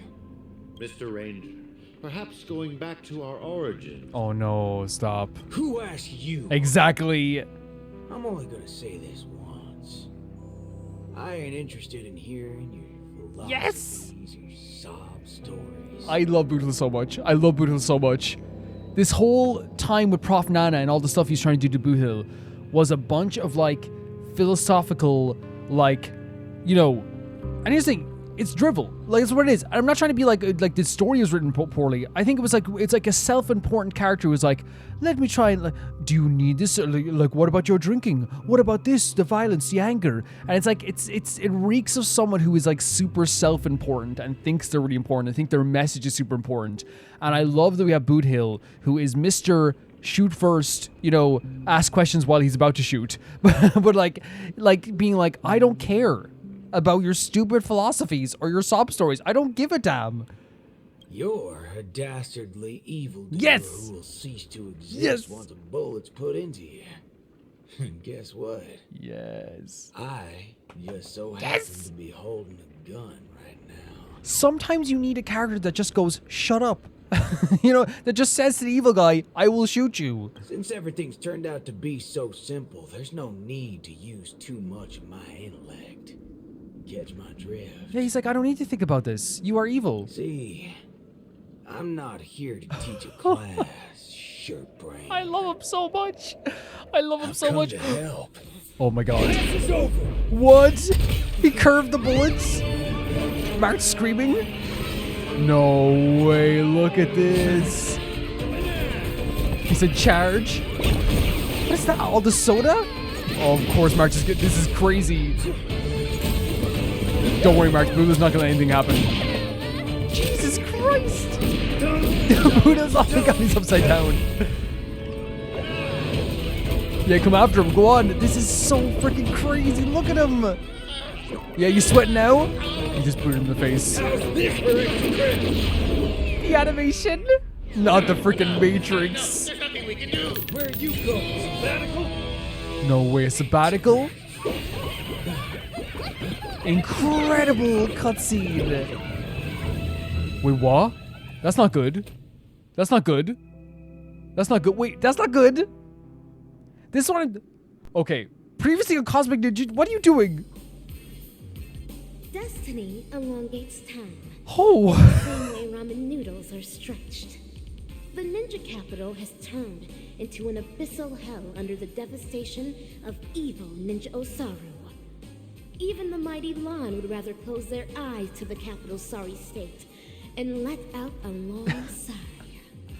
So that cutscene could have been in the Bootill movie, like the animation, the kind of like Western slapstick that you would have in some like you know, comedic cowboy movies, you know, like this spinning on the bottle and then like, you know, adding a Matrix reference is so funny, but like on top of all like, you know, the comedic aspects of it too, like I think they did a good job showing how horrific the moment was as well by showing March, because March is well able to fight, but March being like, oh my god, this is chaos, because it was chaos. And Bootill was just, I love that Bootill is just like, I'm shooting you guys.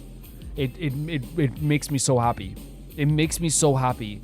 Because here's the thing, there's a time and a place to listen to a villain, right? There's a time and a place. But I love as well a character just being like, no, you suck. It's over, buddy. And then this amazing choreo, you know, him turning upside down, curving the bullets, jumping over a railing and kicking Prof. Nana in the face. Like all this really great fight choreo is so cool to watch. And then all the monkeys running for the hills, which again was not a good thing because you saw what was happening there with the black hole and stuff like that as well. But like, such a great cutscene, such a great moment for Bootill. This could be a Bootill movie. Like, you could see him being a Saren of a movie. Yeah, I just love a character so freaking much that is able to just be like, I'm not listening to your bullcrap. Because here's the thing, I have no doubt in my mind, and it's not because like they're like they have an action, but there's other characters who would do it too. Like I would genuinely like, actually no, I was gonna say Kafka would just kill him, but I think Blade would just kill him. But I think Kafka would like know she can kill him anyway. She's just gonna listen to him. She would listen to him for 3 hours just to be like, okay, that sucked. Time to die, you know. But then Bootill's the type of character just like, yeah, you're just gonna die, buddy. Like F this, you know. This beat in the background of this music as well. So we're back here with these characters. It's so funny how this works out with this game, because whenever I switch back to another character, I'm always like, no. And then I switch back to another character, I'm like, no. So it's like, beforehand, I was like, I want to go back to Stell to see what's happening with Stell. Now that I'm back with Stell, I'm like, wait, what's going to happen with Bootill? It's so great how they do this game. To me, that showcases that it's just exciting all the time, whatever scene we're in, that we don't want to leave it in that moment. That's a good sign, I think. Destiny elongates time in the same way ramen noodles are stretched. The ninja capital is turned into an abyssal hell under the devastation of evil Ninja Osaru. Even the mighty Lan would rather close their eyes to the capital's sorry state than let it along sigh. The only remaining ninja, Dazzling Ninja, aka Rappa, has The best trained ninja. an entire decade under the tutelage of Master Kucha to be adept in a wide variety of ninjutsu, gaining also the ability to recite lengthy mantras fluently. So she's saying she's the only remaining ninja at this moment. And she spent a decade under Kucha. And she can do all her mantras. But deep down, Master Kucha is aware that it is only when Rappa receives the tutelage of other ninja heroes and embarks upon the paramount way of the ninja as dazzling ninja can she save the entire ninja capital. I love that even like now in this moment she still is doing like a mantra. It's so fun. So she's talking about saving the ninja capital. In the darkest hour of the night, a falling meteor streaks across the sky, marking the graduation of Ninja Initiate Rappa and her new identity as Ninja Hero Rappa. Well, we're definitely proud of her. Like, she's just such a fun character. She really is. This is so good. It's so good. Oh my god, Rappa. Wait, is this gonna be like something like it's in her movie though? Like it's in actually like Rekka's movie or something? In the suburban night fog, the streets are colorless save for neon signs scattered about. The splendid hues of the dazzling ninja seals and the swift silhouette of the dazzling ninja herself. What's scattered on the ground like garbage bags are not plastic garbage instead. They are lackeys of the Osaru, the one casting their shadow in front of the dazzling ninja. It's not a dead spear, rather an unknown visitor who exudes a powerful and suppressive power. Greetings. Who might you be? Who might this be? My pleasure to make your acquaintance too. We are ninja heroes. Is that who have Cell's voice? received the true teachings of the hunt. We come forth to punish evil ninja Osaru. I thought it was Stell's voice for a second, like putting on a voice. Ninja Hero? Huh. It seems that my trial has finally come to an end. Trial? The final trial of the Mappo Age.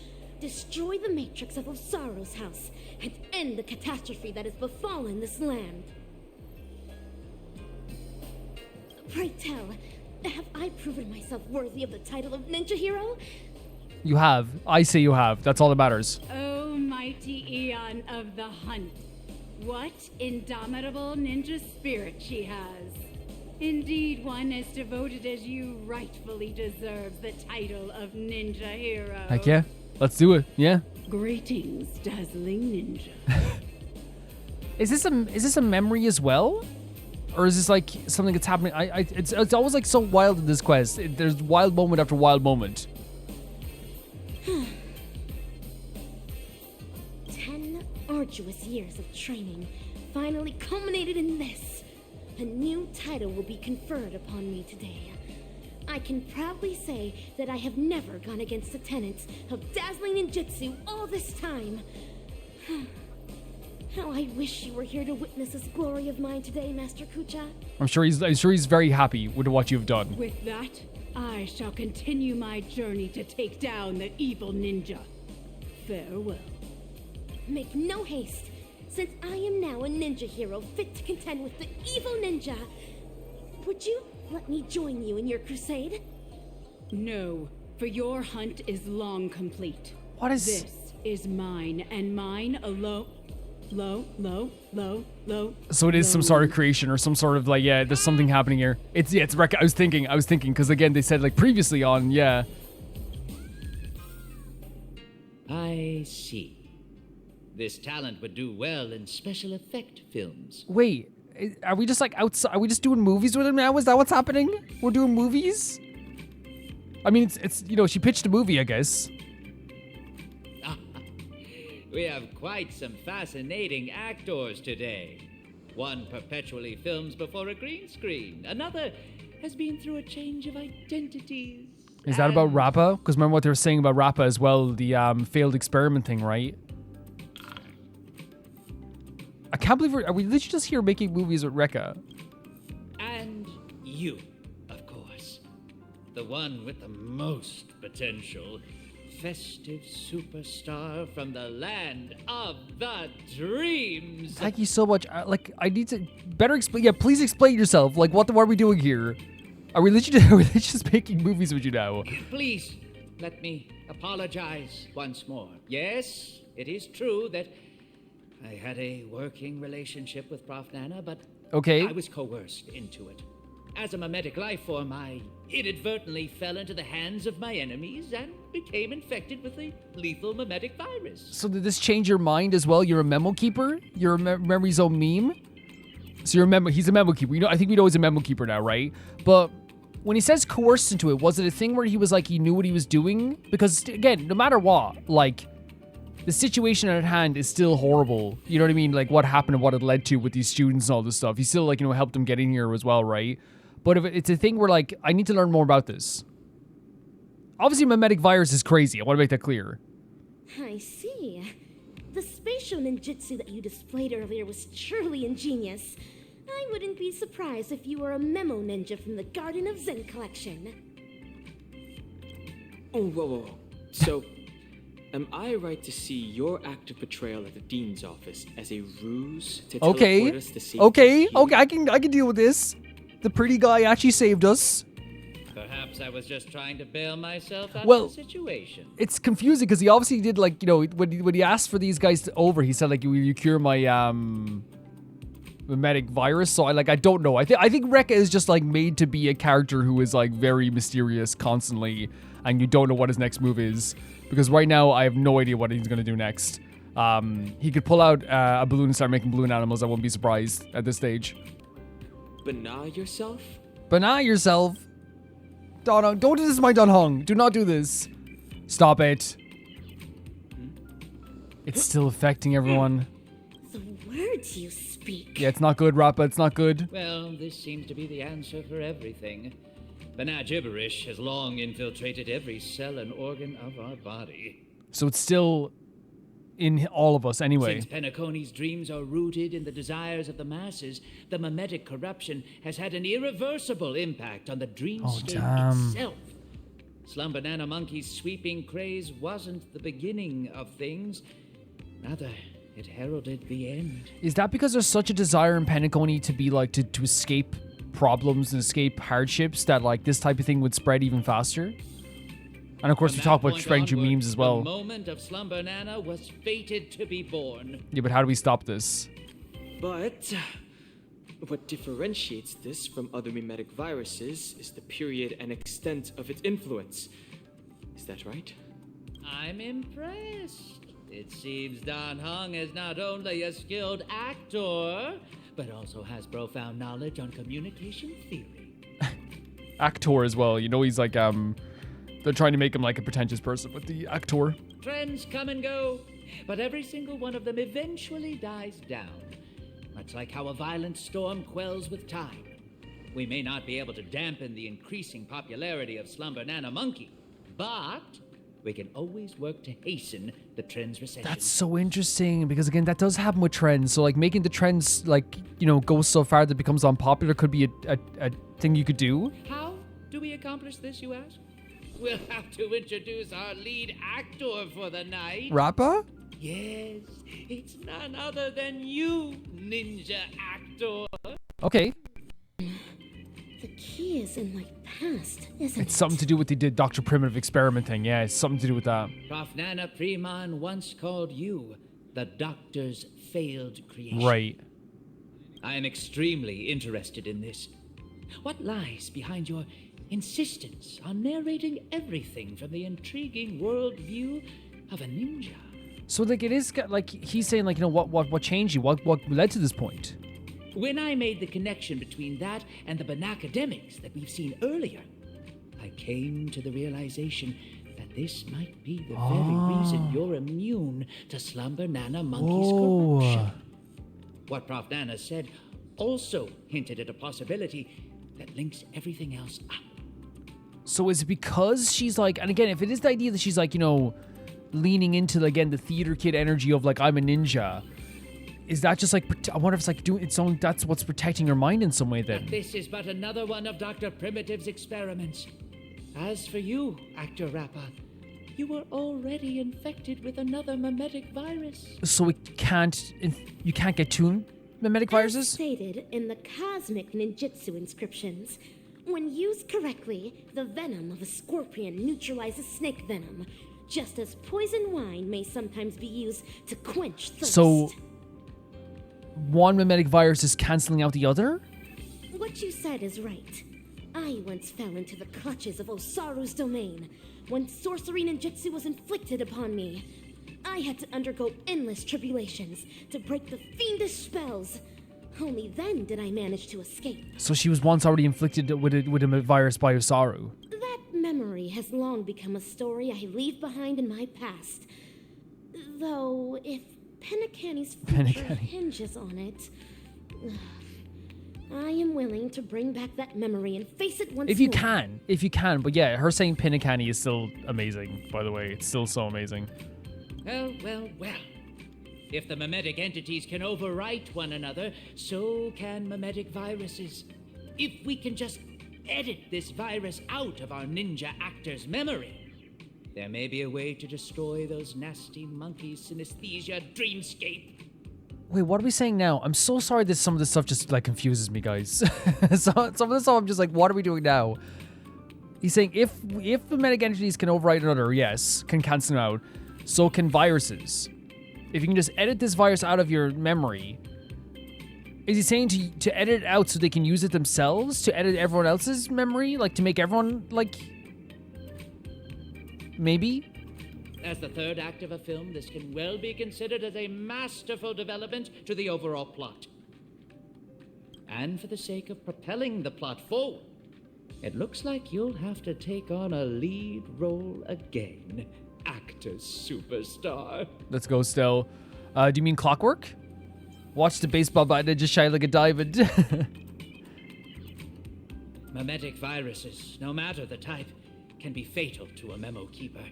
But that's not the case for you. As the protagonist, you will surely be able to unveil the truth behind the numerous layers of foreshadowing in this film. So it's dangerous for Rekka to do any of this mimetic virus stuff. Go on, take my film reel and turn her memories into the MacGuffin that will shatter this plot once and for So that's what they're trying to do, just trying to take her memories and her mimetic virus and spread it, I guess, to other people. The banana gibberish in my mind is getting clearer now. I have to move. Yeah, it's still terrifying. It's still, to me, like, it's still such a scary thing. But yeah, that's what we're doing here. We're trying to get her memories and spread them to the entire world. I guess that makes sense with, the separation of the, of how, like, the one mimetic virus can cancel out the other. Given how that director does things, we probably can't leave this place if the mimetic virus from Rappa's memories isn't extracted via editing. Let's proceed with caution. I love this as well from Don Hung. It's like, yeah, this guy is, because we know this guy isn't, like, fully just like, I did this, I saved you out of the goodness of my heart, you know? He's even admitted to say, like, maybe I did it for myself, who knows? But he is 100% like, you know, we need, to save his life, he needs us to be held to do this too. To save his life, he needs to save our life too. And that to me is enough of a thing that I can work with him. You know what I mean? That's enough of a thing for me. Yeah. But I love that Don Hung's calling it out. No, I should be calling you interim director instead. Please go to the set where Ninja Actor is to begin filming. Sure thing. As for any final advice I can give you, do not go overboard on the number of shots. Be skilled in your editing, and don't cross the axis when filming a dialogue. No dialogue. The voice acting again, Razor's voice actor. Yeah, like, I love that Don Hung is like, yeah, we have to be smart about this. Even if we question this, we're not going to be allowed free from this if we don't help Rekka right now. And again, Rekka knows he's not going to be free from this virus if he doesn't help us. So, you know what I mean? It's like, even though, like, you can't trust Rekka fully, 100%, there's something there, you know, and even there, like, he was having a grand old time when he put us in that movie there. That's enough to make it like a deal, right? We need each other. We need each other right now, for sure. Baseball bat ninja, are you ready to dive into my past? Make all necessary preparations, for you may be jolted out of sorts when we encounter the bloody, tearful, and ruthless moments in my memory. I expect it to be crazy. I expect it to be crazy, honestly. So what are we changing this to? Just unlock the emo dial, okay. Oh no, this person's emo dial is locked. We might be able to find a suitable replacement lock cylinder. Unlock the emo dial. You're about to enter Rappa's emo escape. Are you ready? Tick-tock. I guess we are. This is going to be so interesting because I'm so interested always in finding out people's past all the time, right? And Rappa as a character... Pray tell, what does it mean to be a ninja hero? And how does one become a ninja hero? And Rappa as a character has already been really interesting to me and fun to me, but then when they brought up that experiment stuff and the you know, her history with Osaru, it definitely is something we want to find out. Through talent, lineage, inheritance, or being possessed by the ninja spirit? Nay, none of these. Across the wide expanse of the cosmic ninja realm, those who practice ninjutsu are as prevalent as flying fish roe.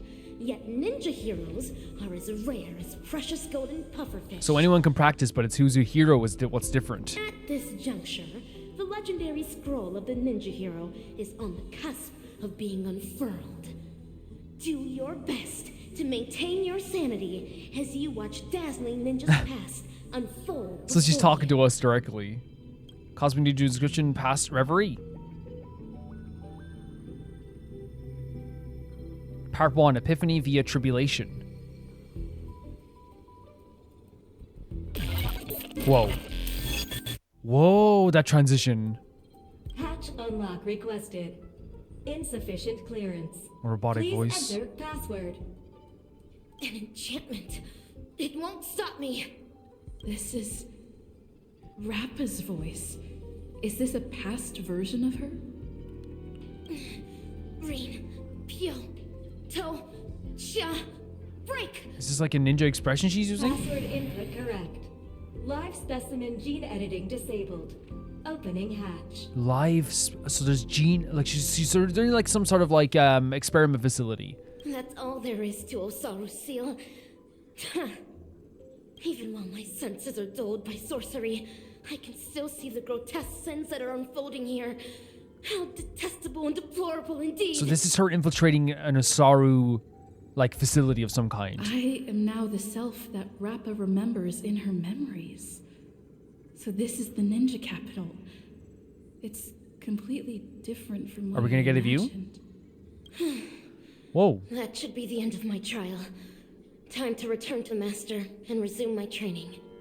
So this is kind of like very technological. It's the same equipment that I think they have in the Herta space station, but actually like it's one of those situations where I'm not opposed to that. Because, you know, technology like is probably going to be like if you're ordering computers, it's probably going to be very similar world, you know, cosmos wise. If you're getting the computers that can do this type of stuff, you know, the same type of computers that Ruin May can use as well. Oh my god, look at this. Oh no, that's like a kid. What the hell? They're doing like experiments here. They're doing big experiments here. So it says optional expose the crimes committed by Osaru. Vanna. Atavistic target, old world monkey. Gene regression progress, 7%. Vital signs, stable. This is evil Ninja Osaru's Ninja Scout. It is currently monitoring the victims imprisoned in their cages. Almighty Eon of the Hunt. Evildoers have cast their covetous eyes upon the world. How can you continue to slumber with your eyes closed? That's like such a realistic expression as well, by the way, because we know the Eons like don't give a damn in a lot of cases, except for Adrilla. Shout out to Adrilla, cares about us all. But like to be calling towards your Eon, like why do you not care about this? This is an affront to like everything. So they're turning them into monkeys here is what's happening as well already. So it says, I don't know where we're going to do an optional expose on this. I'm trying to like, here we go. Okay, this seems like it's it. Okay, so Avitazi search record for forest number 17, Cultivation Forest, from Principal Monkey, Forest number 17, Cultivation Forest, to Guardian Monkey, Atavid Forest.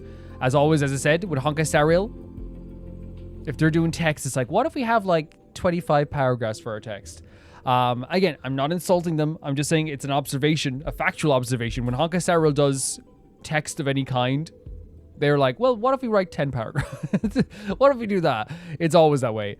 Experiment Records 1, from Department 1. Direction, cultivation of psychic subspecies, progress 100%. Status successful. 30 subjects' ability to detect psychic waves vanished when their brain volume was reduced to approximately 340 grams. The experiment transplanted the tentacles of modern Devaran bandagulation specimen onto Simia's psychic subspecies, thus advancing their capacity. to harness psychic waves by 3 evolutionary levels. So they're playing with evolution here. Future experiments will involve subjects, the specimens, to extreme high temperature environments and using growth acceleration drugs and artificial reproduction for acceleration evolution. We anticipate the complete results will be deployed in combat ape armies and used to pluck bananidication specimen from the volcanic planets of the future. So they're using drugs and reproduction to accelerate evolution to create ape armies? Experiment Records Department number 2. That's disgusting, by the way. It's really disgusting. Cooperating with Picnic Forest. R&D, the recipe for the super rapid evolution drugs. Progress 99%, status in progress. The drug worked as expected. Chimpanzees that consumed the drug grew into a form similar to Homo sapiens within 3 hours. This is so weird, man. What are they doing? They're really like hastening evolution. The equivalent to that of a 14-year-old Homo sapiens, and can make primates of lesser intellect conduct rather complicated operations through synesthesia beacons and electric shock collars. In experiments conducted on adult Homo sapiens, individual Homo sapiens displayed varying evolutionary responses. Most individuals experience significant increase in physical fitness, muscle density, and intelligence levels. With a short period, a few individuals exhibit serious atavistic reactions to their bodies instead, with the cause remaining unknown. The death probability from these continuous dosing exceeding 50 grams stands at 100%, making it possible to explore the potential for surpassing the known evolutionary limits from the extant species. So it's like, if you extend any of the dosage, they're gonna die. Currently, we need around 100 bananidication specimen from long-life species. For the final test of using long-life species, we have commissioned a collection for us to send a combat ape. Just pluck such materials? The way they're talking about it, plucking materials. Yeah, so this is them again hastening the idea of evolution, turning chimpanzees into humans, I'm guessing as well. Using shock collars and beacons. Again, the stuff they're trying to do is like, changing people's minds with synesthesia beacons. Conducted on adult humans. So it's like the idea of they become more strong, they become smarter in some cases, they get bad reactions, but if they increase the dosage, they will just die. And now they're trying to use long-life species to do more experiments. Records 3, testing the upper limit of intelligence for Palancentia clade, progress 100%, status failed. The experiment aimed to atavistically regress healthy Homo sapiens bananidication specimens into creatures from the Palancentia clade through cognition anchors, while retaining their memory and intelligence levels. Out of 50 experiments conducted, 32 cases resulted in immediate fatalities. Jesus Christ. 11 cases failed to retain their memories and intelligence, and 7 cases managed to preserve only a small amount of memory. Without explicit instructions from Dr. Perimeter, it is prohibited to pursue an experiment directions beyond the primate's suborder. A tower of 1,000 bananas begins with a single banana bud. So they tried to do this thing where they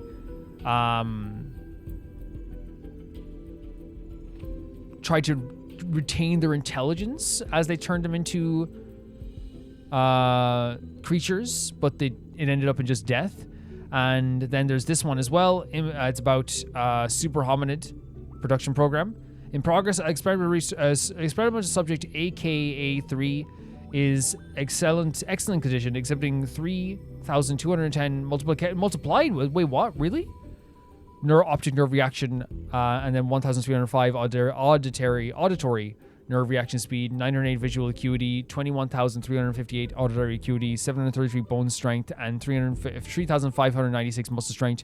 The current cultivation program entails daily consumption of 73 genetic drugs produced by Picnic Forest, 15 minutes of level 9 imaginary energy, electrical stimulation, and a level 4 stress ability test not passed. The intensity of subsequent experiments will increase every planetary day at the experiment forest location.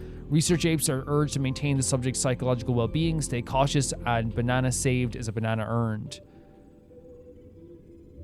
So is this about like the progress they made in some experiments? Because what this whole thing says to me is the horrors of what they were doing here.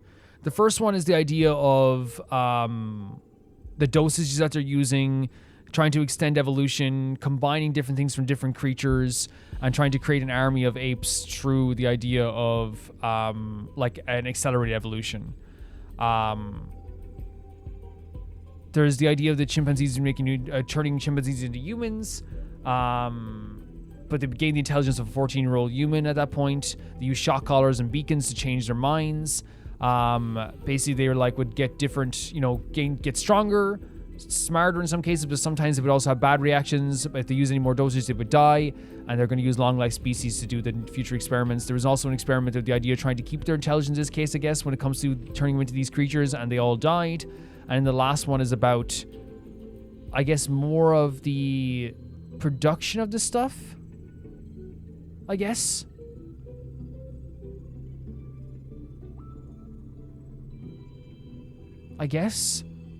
This scroll describes the sorcery and crimes Insane stuff. attributed to evil ninja Osaru. Such ruthless and immoral sins. All who read it will undoubtedly tremble before this monstrosity. Bad, not only a bad person, just a horrifically bad person. It's one of those things that anyone who thinks they can play God like this, or who thinks that they can recreate stuff, or do these absolutely horrible evolutionary experiments on creatures, is bad. It's evil. It's to upset the natural order of things in any way is an absolutely horrific thing to do.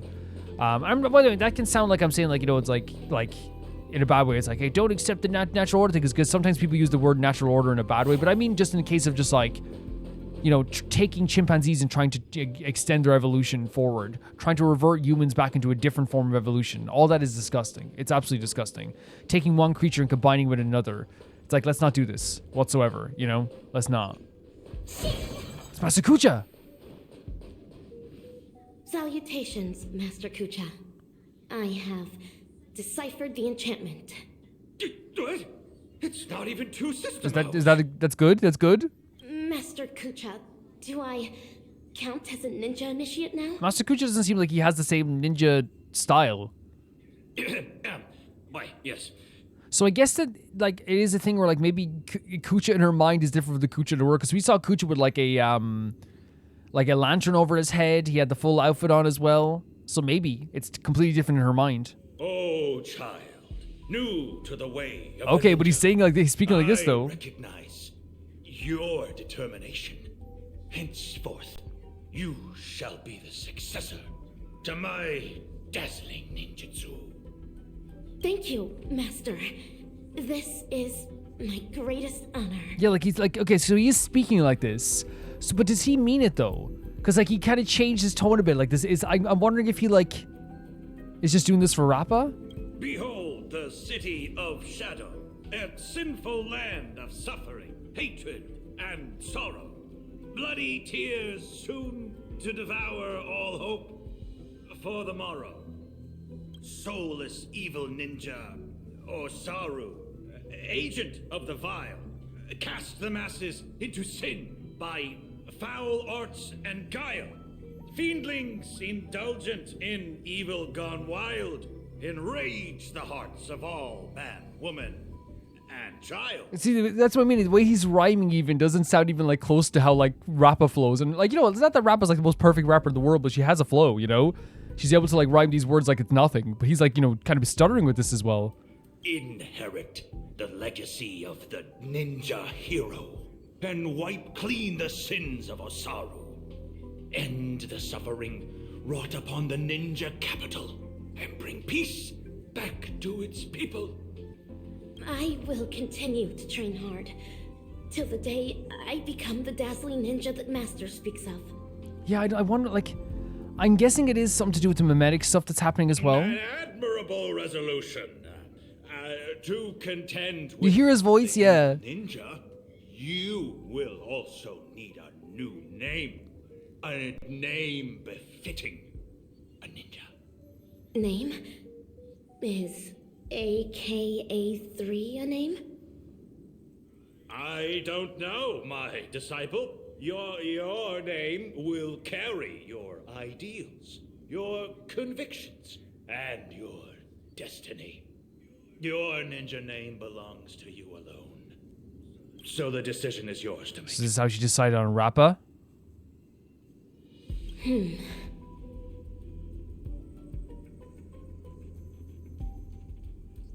In that case, I choose Rappa. Okay. To have a dedicated heart that will never be disturbed, and to pacify all evil and demonstrate justice. That was Master's initial teachings to me. I wish to use them in my name. At least she has a good meaning behind her name as well. As you wish. Nice to meet you, dazzling initiate A.K.A. Rappa. You will now embark on an arduous training to become a ninja. Can you keep... We know Rappa can keep up, but like I definitely like at some point in this quest, I would really just like I would love for a character just to turn to the camera and break the fourth wall and just be like, Calvin, here's everything you need to know. At some point. Pain is but common to a ninja, and I shall never flinch in the face. Like I love Rappa's determination 100%, but it's clear like there's like obviously we know about the failed experiment stuff. Like we heard about that stuff as well. We know that she even said that there's like we know she got infected with a mimetic virus as well. But it's obviously the details. This is what I want to really know. You know. The man who treaded the monkey's tail. First trial. Seal your body for like Vira. Yeah, it's interesting because the way he talked to her there is like it's almost like he understands that in her mind she sees everything as like in the form of a ninja, but like this, this place here again from how she described it, and Stella made sure to say it too, this is not what I thought it was going to be, because she made it sound like it was like this like neon ninja capital, you know what I mean, that we were going to go into, but it's like just like an experimental place, right? Like it's just like a lot of like the path of the ninja is never smooth. It's like a scientific location. A ninja should have an indestructible form. The first trial of the body of Vira. A fiendling. No. It is a dazzling fiendling under Master Kucha. Though, not directly. This fiendling harbors just as much hatred for evil ninja Osaru. Okay. Number 3, take what? Secret concoctions of concealed evil. It contains an excessive amount of ninja strength. Swallowing it means enduring bone-shattering pain. However, to become a ninja hero, I must consume these pills every day. Only then can I create a never-ending source of cosmic ninja strength within my body. Yes. So sorry. I didn't mean to interrupt you there. This is a trial to temper my mind and body. This here. A feeling, no, it's a dazzling feeling under Master Kucha, though it's not directly. This feeling harbors as much hatred for the evil Osaru. He said, take medicine. So it's like secret concoctions of concealed evil. So whatever this medicine is, it contains an excessive amount of ninja strength. Swallowing it means enduring the bone-shattering pain. But could this be the dosage of what, like... of what's being fed to her, like as we maybe like we saw, I don't know. However, to become a ninja hero I must go. Okay, let's just keep going. Refuse to swallow it, right? Steel your nerves. A ninja hero never fears. So it's not his choice. Okay. Swallow it for the sake of the ninja capital. The moment you take the medicine, intense pain overwhelms your senses. Why are we doing this? Your skin, muscle, bones, you feel every part of your body being eroded and destroyed and reconstructed? Is this excruciating pain what Rappa endured back then? Os, having persevered through unending nights of tribulations, I will boast the impenetrable body of a ninja hero. Yeah, like I know like it's not supposed to be totally clear what's happening at all times. I understand that. But it's still there's so much stuff in this like that I'm just like, what? Why are we doing this? Why are we doing that? I know it's going to be explained to us. That's why we're here. And then you should have a preternatural perception. Second trial, ninja extrasensory perception. This is Umbra Headmistress, the head of the dojo, and a reliable supportive figure for us dazzling students. She uses the Great Narukami Circle to awaken the latent potential of ninjas. After attaining enlightenment, via reverse lightning ninjutsu, one's body can then possess extraordinary ninja senses. So I wonder is like the way she's describing this, like through her mind as like ninja stuff, is actually like a hint to like what their jobs are. So like, the head of the dojo and reliable support figure. So she's like the head of like a part of this facility, and she's a great figure for us. I mean, she's the head of this whole facility. And she used the Great Narukami Circle to awaken the latent potential of the ninjas. After attaining enlightenment via reverse lightning ninjutsu, one body can possess extraordinary ninja senses. Is that the shock collars? Is that what that is? Is that what describing it? The pill could be the dosage, and the shock collar could be the reverse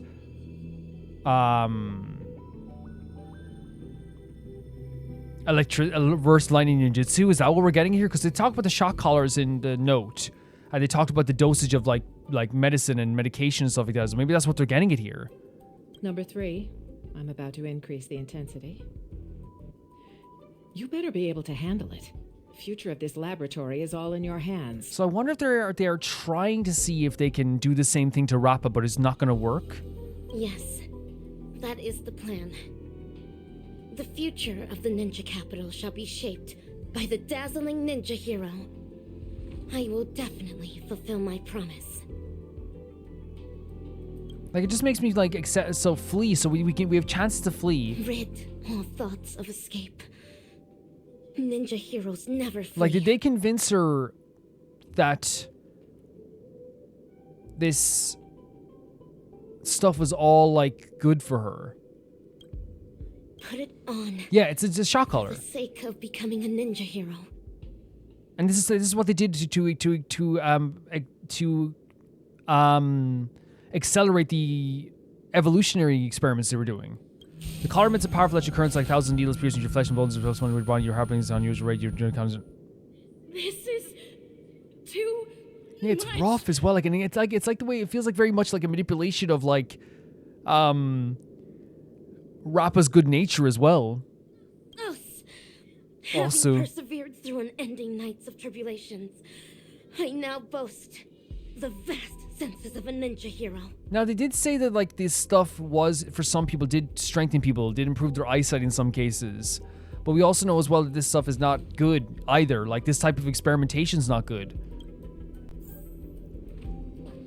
Yeah, I think that's what's happening. I think it's the experiments we read about there is what they're trying here with, that is just... Do they have one? This is the lower levels of the Herta space station.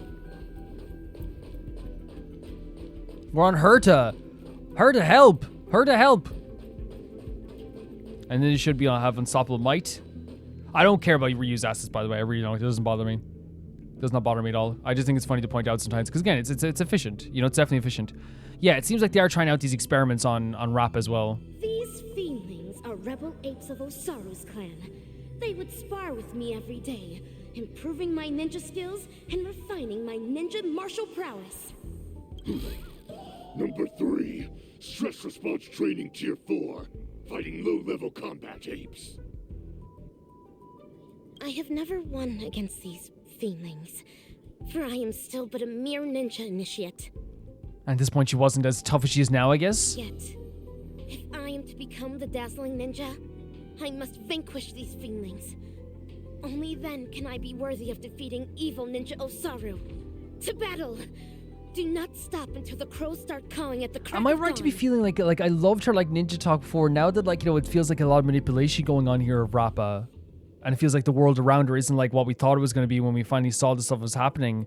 Like, did you guys feel the same way where I kind of feel kind of like bad now? You know what I mean? It's like, oh, please stop, like, please snap out of this, you know? Refuse to fight first. Turn back around.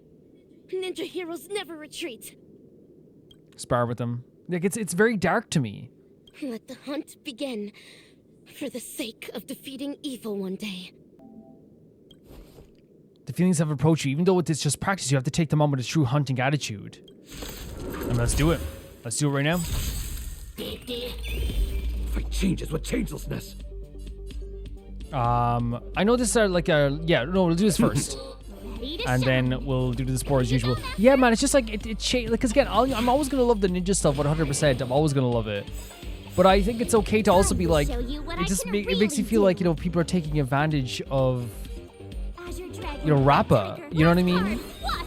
Like even like her, you know, who she thought was her master seemed like so like underhanded, you know, the way he was like kind of like making a Lend me your strength. not a joke of the situation, but it sounded like he was just like, oh, yes, of course, ninjas, you know. I'll see you off. Like it just makes you feel bad. It makes you feel really bad because I love Rappa a lot, and the thought of her ever like getting manipulated anyway makes me very upset.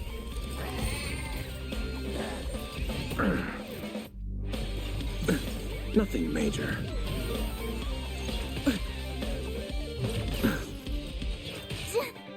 This battle is unavoidable. I could take 10 of you.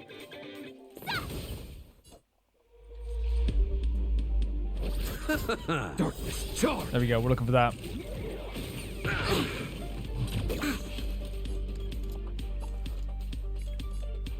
Oh yeah, Mark's can go again then, for sure. Ready to shut. Yeah. Troublesome. Receive divinity. Your assistance is lovely stuff. And we do our ultimates as well. Sleep is a dead Man, this whole facility makes me feel unnerved right now. I feel like I'm just like in a different state of mind now. To guard and defend, crush them.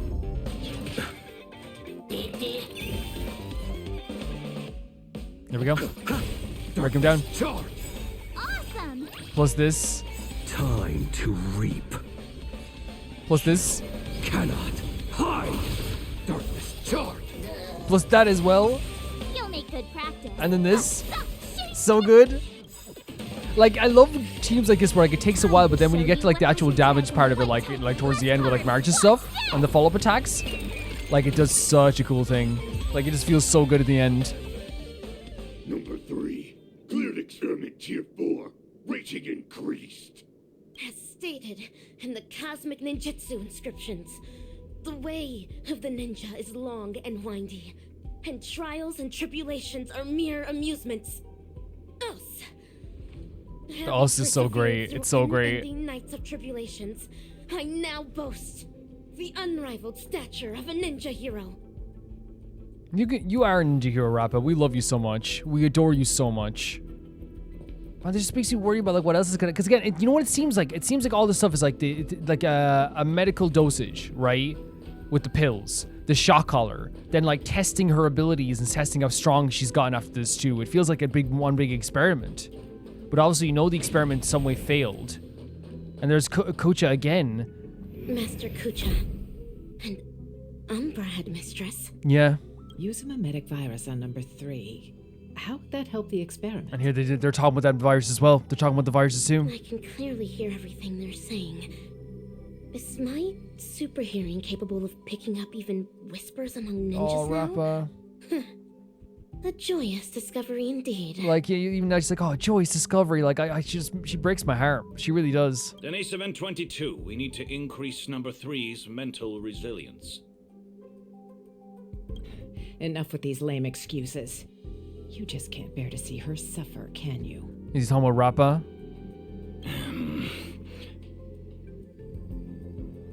She might not be able to withstand the later experiments. If we use the mimetic virus to perform cognitive intervention and ensure that her mind remains stable, the experiments can proceed more smoothly. So what?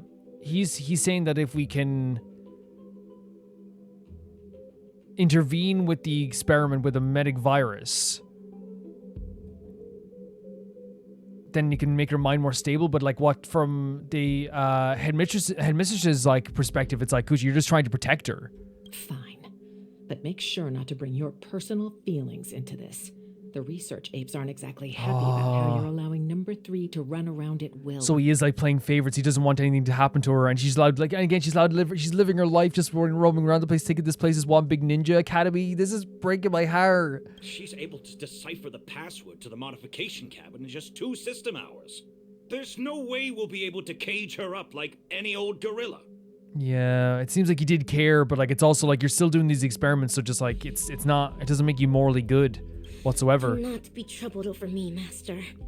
Mere physical suffering can never devastate my ninja spirit.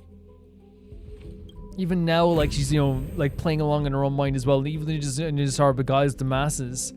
Like, I don't, like, I already adore Rappa. Of course I do. It's just the frustration that comes along with this is, like, a character that is so sweet and so helpful and so energetic. And she went from being a kid, this, like, you know, theater kid energy,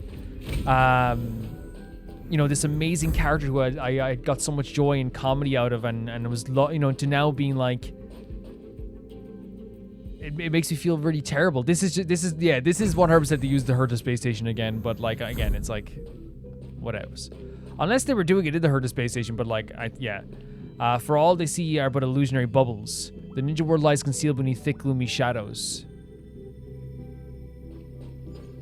Again, it's her roaming around the place, thinking of this place as some sort of ninja academy when in reality they're doing experiments on her. You know? It's so sad to me. And now I shall break this curse to seal for you. But I wonder if Kucho, was he the one who put the mimetic virus into her head that intervened with the other thing that they were trying to do? I wonder if in the end he was the one that actually, like, did that intervention. Following Master Kucho's instructions, Rappa ventures into the magical vessel made of ninja tech. Oh, ninja tech as well. Like, it's just regular tech. Information dilution at 74%. Consciousness anchor locked on. Mimetic etching is about to begin. Ninja Initiate Rappa, are you ready?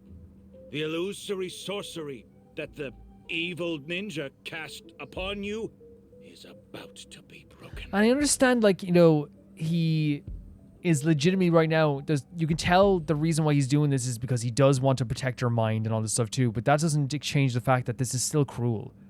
This is so cruel, what he's doing still. And in his mind, he's probably thinking, well, there's nothing I could do. I better make this as enjoyable and as, like, not enjoyable, but as, like, as smooth of a ride as possible for her.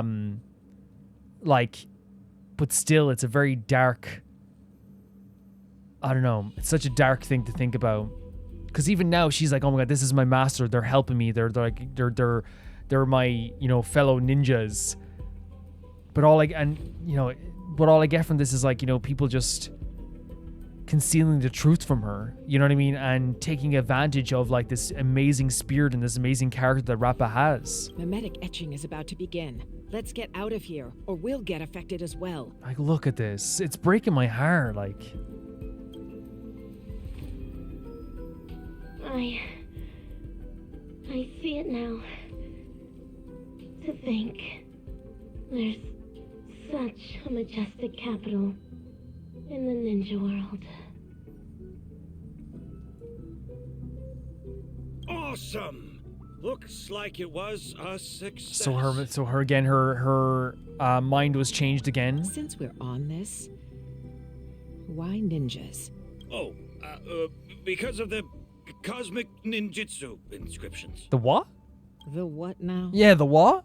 In order to protect the helpless weak and save the fallen ninja capital, the righteous ninja hero hunts down the world's evil ninjas. He does, like, again, I can tell he regrets a lot of this. You know what I mean? You can tell that he, like, there's part of him that wishes, like, probably he didn't have to do this. But it's just so sad. It's so sad that this would even happen to anybody, you know? It's a manga series. After we sealed off the research institute to hide from the Galaxy Rangers, my manga collection has been her only source of entertainment. So he changed her mind due to his own love for his manga? You see what I mean? Like, it's so weird. It's so weird. Now I know why number 3 always looks so loopy. She thinks she's in a manga. Like, she has the mind of a manga character. You better be careful not to go overboard with giving her such useless information. There's only one horizontal axis on Erudition's coordinate system. Everything else is an impediment to progress. That's especially true for the banal concepts of good and evil. Haven't the Galaxy Rangers given us enough trouble already? So she's talking about the Galaxy Rangers here as well. So was Rappa already a Galaxy Ranger that was experimented on here, or was she going to be? I'm not sure. You'll never get the doctor to notice you if you keep being so narrow-minded. So she's saying, like, hey, like, the doctor's not going to care what you're doing if you're not going as far as you need to go. You need to be pushing further than this. Is that so? Would Doctor really notice ordinary mortals like us? Look at her just standing there. It breaks my freaking heart. Wait, is that another transition out of here? Part 2, Vanquisher and Dazzle. You're transferring number 3 to Denisovan 22? Why? So they're taking her away from Kucha. Simple. You won't be able to graduate. According to Denisovan 22's reports, you have been guiding the experiment in the wrong direction. So they found out that he hasn't been he's been doing experiments that haven't really aligned with what they want for this as well. No. Let me ask her what she means by this. It's an honor for me to represent Laboratory 17 and elaborate on our beliefs to all who are present today. So she maybe took this further? Wise attendees, as you can clearly see, our universe today is nothing but a crate of abandoned bananas. In order to save the world's marching towards rot and decay, humanity must regress, and regress further. Only then will civilization be imbued with endless possibilities yet again, allowing erudition to shine with kaleidoscopic rays once more. Do not be concerned by the accusations and criticisms of others, for a grand cause must always use the dreams of the common masses as kindling. Yet, it is blissful for them to become kindling, for rotten wood only contributes the greatest value when it is set ablaze. So this mentality that they have is what Prof. Nana was talking about in his... was it Prof. Nana who said this as well? The idea that the reason why Dr. Primitive is getting involved with this stuff is because he believes humanity is all going to be destroyed by the same thing in one day, right? It's the same thing with the idea of an infection that affects one, that the bananas, right? So he believes that the only way to truly save the world from being rotten is to become kindling. So the analogy that's being used here, the idea of what the headmistress is saying, the idea of don't be concerned with criticisms or don't be concerned with what anyone says, it's to use the common masses for this, what they believe to be a greater good, which is not a greater good, but they believe to be a greater good just so that they don't eventually become rotten. So it's stopping them before they get to their point where they go too far, that they're destroyed and they destroy the world and the world is destroyed. So, and even say it here, I think as well, towards rotten decay, it's to save them, we need to literally, regress. It must regress. So they think taking back to the start of this evolutionary thing, or at least further back in their evolution, is the way to give them another chance. But again, it shouldn't work like that and will not work like that. It just won't. People should make use of their talents to the fullest, just as items should be utilized fully. Jesus. We must ensure that every monkey in the experiment fully comprehends this bliss. Let us burn alongside them in happiness. And of course, they 100% all believe this as well, it's just such a dark thought to even have as well. Denisovan 22, what is all this? I've graduated. Now you need to call me Ape 22. Ape 22. So they're totally embodying this stuff from Dr. Primitive. And of course, even had the two in his mind where he's you think Dr. Primitive can notice me? They worship this Dr. Primitive. As for what this is, that specimen is the new human that our laboratory painstakingly bred with genes filtered from the atavistic experiments. But you made her a lunatic. The research apes have decided that I will take over her nurturing from here on out. Jesus, man. And you kind of see this coming the way, she already was referencing that he wasn't doing the right thing and that he wasn't going too far. And in this case, he was doing it wrong. It's from their mind, turning her into what she was, basically like a manga character. Who's in charge isn't important, but you can't continue the experiment anymore. So break. And there's that care. And again, it's a misguided care, because if he truly cared, he wouldn't be doing the experiments in the first place, right? It doesn't make him any better. It doesn't make anyone any better here. That's fine. I'm already nurturing number 4. If something happens to 3, we'll replace her with that new one. It's such a disregard for life, right? It's such a disregard. How could you? We brought her up since she was a baby. Since she was a baby? Do you not have a shred of morality? That's insane. So they knew her since she was like literally a baby. Morality? Are you really talking to me about morality? And that's the thing. He doesn't. Again, I'm saying this right out. There's the morality in.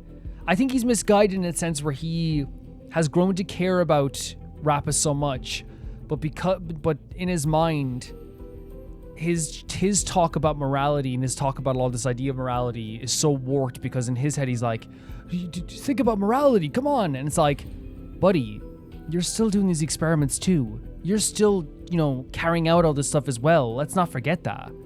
On Bacchus 2, morality is how every family's second son must be sacrificed to Nanook. On the interstellar principality of Pegasus, morality is how bipedal organisms must be enslaved by quadrupedal ones. On the Capicala planet, morality is how blue-eyed individuals are forbidden from walking on the streets. I think what she's talking about here is how individual regions and worlds have their own laws and horrible systems in place. And morality differs from religion, culture, society, country, location, all this stuff, family. It all is but the thing is, I have no problem saying this and I don't care. I think there is good and bad. I don't think it's as debatable as people think it is. I think there is good and bad. You know what I mean? Like, for example, if you invade another nation, you're bad. If you torture someone, you're bad, right? I understand what she's saying in a sense that, morality does change from planet to planet and world to world and country to country and all this stuff too. But I don't buy the idea that I would ever have to listen to someone else's morality that is just absolutely effed up, And you can be like, well, how do you decide what's effed up? I'm deciding it. I'm doing it. I'm doing it right now. And I just think, for me, it's just that there is good and bad. And again, I understand the response would be, well, it's different. Good and bad is different in every region, different in every world. It is 100%. That's what she's saying. But all this stuff here is absolutely horrible. It is bad morality, too. Morality has bound the wisdom of those people and ended the future of those worlds. That was why Dr. Primitive chose them as targets of the atavistic experiment. No, see, I think this again is so misguided too.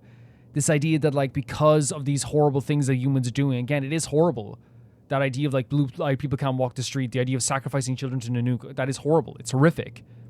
But the idea that then extends out to every single individual that you can get your hands on, the idea that this isn't some selfish, horrific experiment that is you're doing, to satiate your own curiosities and experimental, their own horrific murder. And to me, horrific, I was gonna say murders, but they're not technically murdering people, but they're horrific.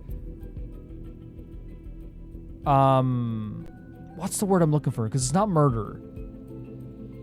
Transformations. Their experimentations, their desire for themselves being right, all this stuff as well. To me, it's very selfish and self-centered as well, but they tried to frame it as oh no, we're helping people because that makes them feel better about the stuff they're doing, when in reality what they're doing is absolutely horrible. The sacrifices we made are not for such vulgar You didn't make any things. sacrifices. Rather, they're meant to create a future where humans can be happy, where the universe can continue to advance. Horrific. And one that the Doctor can be proud of. Absolutely horrible. Again, it's the idea of we're making sacrifices. No, you're turning people into apes. You are literally, yes, you're sacrificing things, but you're sacrificing people's lives that people had lives. People had worlds they were part of. They had jobs and friends, and yes, not everyone's going to be moral. Yes, some civilizations are up to what they do is horrific. Yeah, we can talk about the cows come home, you know what I mean? We can talk about how the hunt has enacted some atrocities. We talk about the idea of what happened in Penacony with the family, they suck. We can talk about Epilogue and how Cocolia absolutely was horrific. We can talk about the Antimatter Legion, how they're horrible as well. We can talk about all that stuff. But the idea that one person's vision gets to decide what the world would be like for a lot of people in this case, and for again, what's happening, to a lot of people and turning them into apes and regressing their evolution is selfish, it's self-centered, and it's self-aggrandizing. That's what it is. That's what it is. It just makes them horrific people.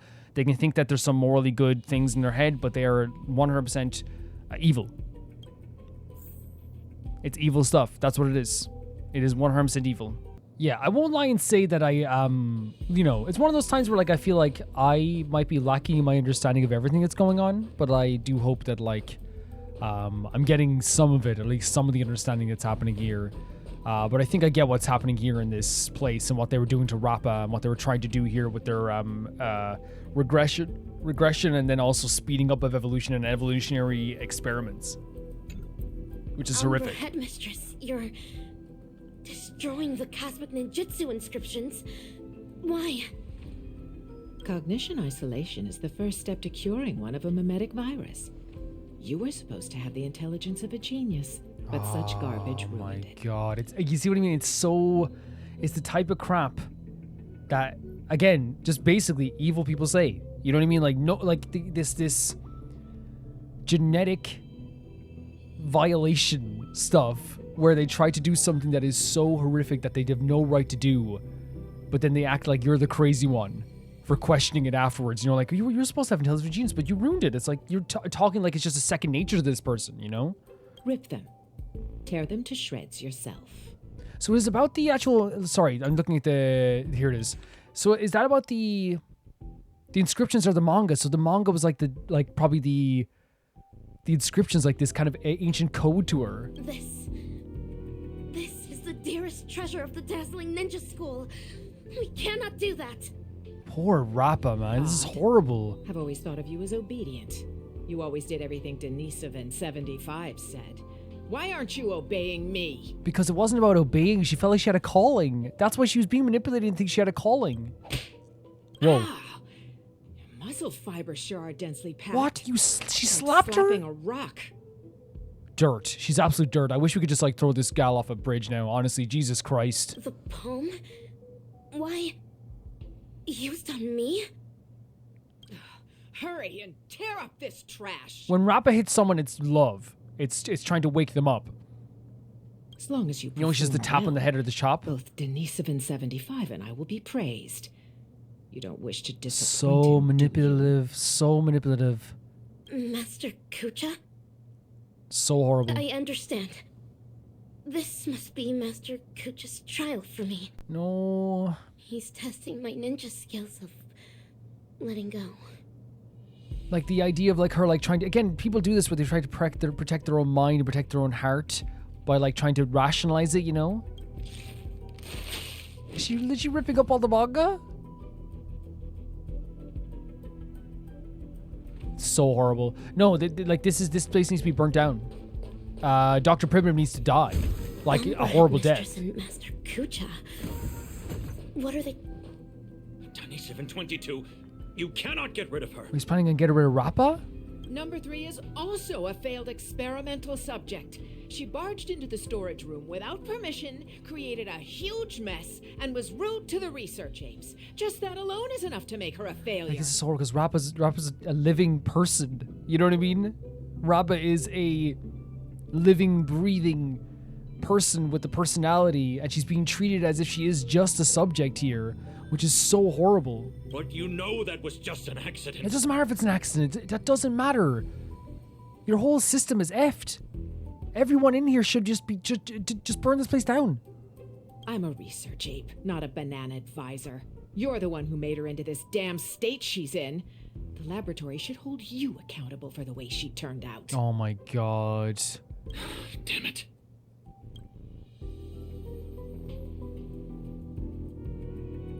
Master Kucha, have I done something wrong? This is torturous. This I can't believe this started off with like banana and monkey memes, and now we have the abused and horrifically experimented on Rappa. You know what I mean? Like where we started with Rappa and where we have it now. No, Rappa. It's horrific. You have done extremely well. A true ninja hero must wholeheartedly devote oneself to the way of the ninja. He doesn't have his heart in that, does he, when he says it? You foiled the evil ninja's schemes and saved so many innocent people. You undoubtedly already have the bearing of a true ninja. Again, he's trying to make her feel better, but like in reality, like the best thing he could ever do is like try to get her out of here right now, and I hope he does. The best thing he can atone for all of his crimes is to get her out of there as quick as possible. Am I? That's not even going to atone for all the stuff he's done. Ninja now? Oh no, am I a true ninja now? Of course. Now, Ninja Initiate Rappa. Yes, Master. No, the best he can do is get her out of here, and it wouldn't even come to 2% of atoning for the stuff he's done and the stuff everyone's done here. You've trained under me for 5 years. After rigorous tests and trials, you've mastered hundreds of ninja techniques. Remember, is this similar to what we saw before? But like, remember he had the lantern on his head, right? I hereby bestow upon you the title of Dazzling Ninja. You know what I mean? Entrusting you to be my weapon, to defeat the evil ninja, and guide the ninja capital into the future. But in her head, she envisioned it so differently. You know, she saw the lantern on his head. She saw like this, you know, this ancient room that she was in. Thank you, Master Kucha. This is my greatest honor. Take the scroll with you, for within its pages lie the secrets of dazzling ninjutsu.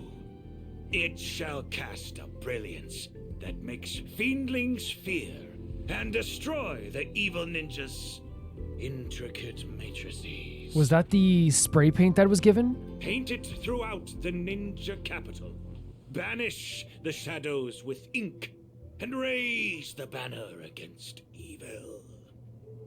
It's legitimately almost like he's like saying, like, you know, express yourself, you know, be the person you want to be almost. What should I paint? Yeah, because he says anything, right? I do not know, my disciple. It's so interesting seeing this after everything, right? You may paint anything that you wish. This is your own ninjutsu. So, the decision is yours to make. Yes. Yeah. Splash colored ink, shatter the wicked foot. Wait, we're doing it now? Like, it legitimately is like him, like, trying in his own way, trying to, like, maybe, like, have her, like, leave this place. Maybe it is. That's what he's trying to do. Legitimately, it's so difficult because anyone in here, like, even the most lowest level person here can never atone for the stuff that's happened here. Like, legitimately. Above Ninja Leastman Arcana reside to grasp the truth within flows of ink. So we're doing some spray painting here. This is where the Matrix core is. According to Master, dazzling ninjutsu can overwrite the evil ninja's matrix. Channel the mantra into the colorful brilliance, then paint it over the existing mantra on the Matrix core. What wondrous ninja tech. Dazzling ninja Oh, the seal. pose. Open. She's turned from, like, such an amazingly funny character and such a charming character, and she still is, like, to being, like one of the most heartbreaking characters in all Honkai Star Rail. Success. This way, the evil ninja's matrix can finally be broken. It looks amazing, Rappa. It really does. Denisovin 75, what is going on? There's digital graffiti all over the laboratory. It even crashed the security system. Good. I have no idea. Someone must have hacked in. I'll check on it right away. No, good. It should be destroyed forever. Well, be quick about it. If we don't fix it soon, the Rangers are gonna find us. Oh, the Galaxy Rangers. Let them find him. Let them. So we did all this as well? I think it looks better. Instant personality in this place. Problem is, it just reeks. It reeks of the awfulness that has been going on in this place, honestly. Master Kucha, I have placed the dazzling Oh, ninja seal Rappa. all over the ninja capital. Oh, good work, Dazzling Ninja. This way the evil ninja's matrix will no longer be able to stop our communication ninjutsu. Make haste, Rangers. Bring this ridiculous farce. Wait, did he get into contact with the Rangers? I wonder, to like bring them here? Stop! What are you doing, Denis 75? I wonder if that's what he did. Denny 722. How dare you deceive the experimental subject, your fellow research partners, and the research apes? The biggest mistake Laboratory 17 ever made was to allow a research fraud such as you to infiltrate this place. So, do you think that all this time he was trying to get the Galaxy Rangers in here, or maybe at some point he was, and that's why he's... And you could say like he was probably using Rappa as well to do this too, because Rappa did, I guess, lower the defense systems here too, right? What is Umbra Headmistress talking about? Rappa. She is a follower of the evil ninja. And this is what I'm talking about, by the way, right? Like, even though this is not... The ninja stuff is so fun, right? And I've no doubt it's become a big part of who Rappa is, and we love that part about her, right? It's also here, like, this is also a deceiving tool, you know? And I guess, like, it's a way to, like, preserve her mind as well, but, like, she's now learning, oh, that's the he works for the evil, which, again, technically, she does work for the evil ninja, but it's still, like, you know, trying to, like, I don't know, use Rappa, and it feels like Rappa's in between, like, this whole, like, you know, again, she's just still an experiment, even with the person that's treating her a little bit better than other people as well, you know? What? Umbra Headmistress is a traitorous ninja? Enough! Combat apes! Take care of them. Yeah, it's just horrible. Dazzling ninja. There's been a change to your trial today. Oh, very much the confident voice now. You to vanquish those traitors. Do you get what I'm saying? Understood. I shall demonstrate for Master the dazzling ninjutsu I just learned. Because it legitimately is, like, yes, he's being technically nicer to her now than anyone ever was, but she still has had a whole, like, existence of a manipulation ever since she was a baby. You know what I mean? Ever since she was a small baby, she's been manipulated. And again, even though, like, you can say it's like, oh, I'm glad. Again, we are glad she is who she is, and she loves the ninja stuff and the stuff like that too. And she probably still believes Kucha is, like, you know, totally great. It's one of those situations where, like, she's still being manipulated at every turn. She really is. If Kucha had, like, even a small hand in even one experiment, it's still, like, horrific. You know what I mean?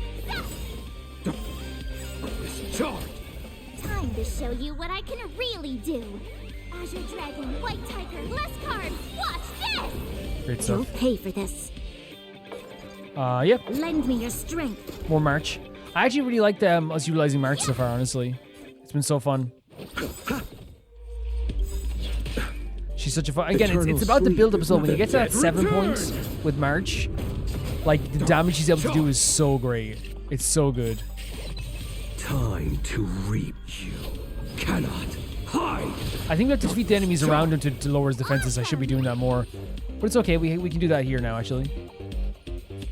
Like this.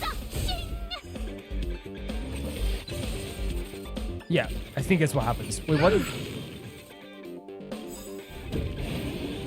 We've entered the storm.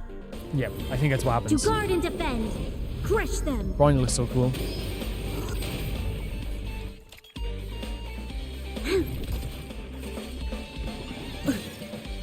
Receive divinity. Thank you so much, Lucha. Man, this just got me like it's so crazy where this started being like, you know, like you say, it was so charming. It's got me down in the dumps a little bit, you know. I think intentionally so as well, you know. It's not meant to be like, oh, this is so fun and fine and cool and fine and dandy. Nice job. I think he was already supported, but I did it anyway because force of habit. Azure Dragon, White Tiger, less cards. Watch this. Bit of a habit. Lend me your strength. Like a shadow. There's the target again. The follow-up attacks are great though, aren't they? They really are great.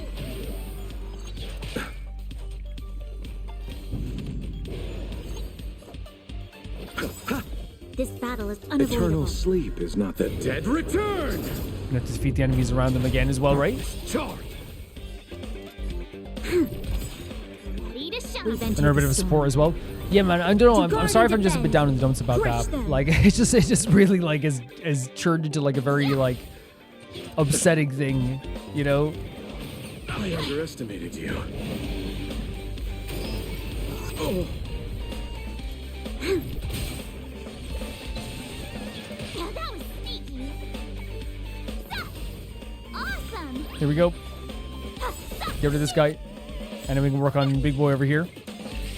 Oh, nice. Time to show you what Which he hasn't done as much as the other guy has, so I think it might be a little bit easier. We probably should have healed there. Lend me your strength. This is no time to lose. March and Maze being like such a fantastic team together always like warms my heart. I don't know what it is. Maybe it's because March always has a great dynamic with most characters. Eternal sleep. The dead return. Ready to shine. Darkness charge.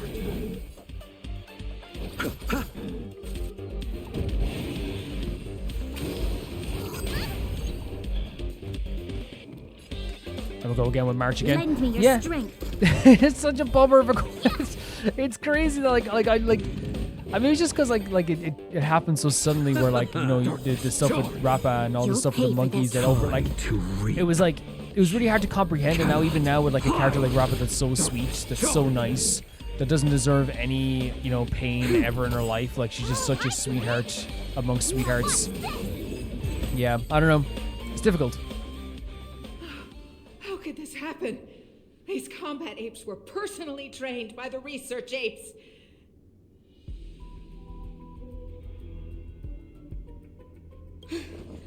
My long hours of training have finally paid off.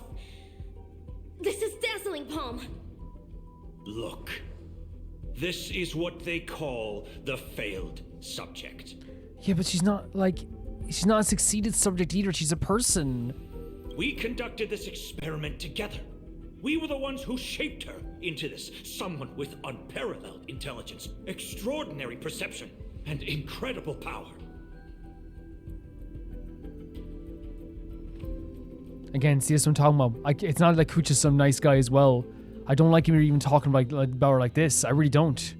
Tell me, in what sense of the word is she considered a failure? This shouldn't be about succeeding or... How dare you F the question doctor. the doctor's F the theory? doctor. The research apes must have their own considerations. The security system will be repaired soon. Prepare to feel the full force of Dr. Primitive's wrath, you oblivious kindling! But he actually wants the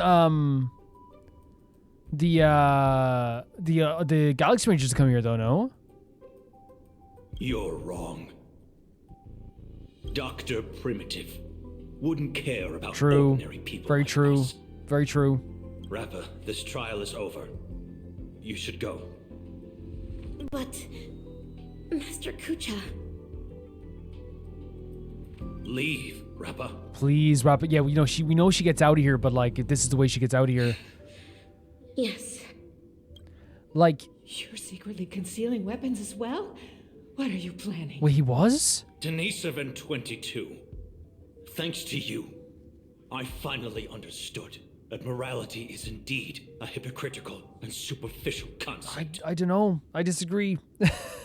That's why I've decided to ditch it for good. Huh?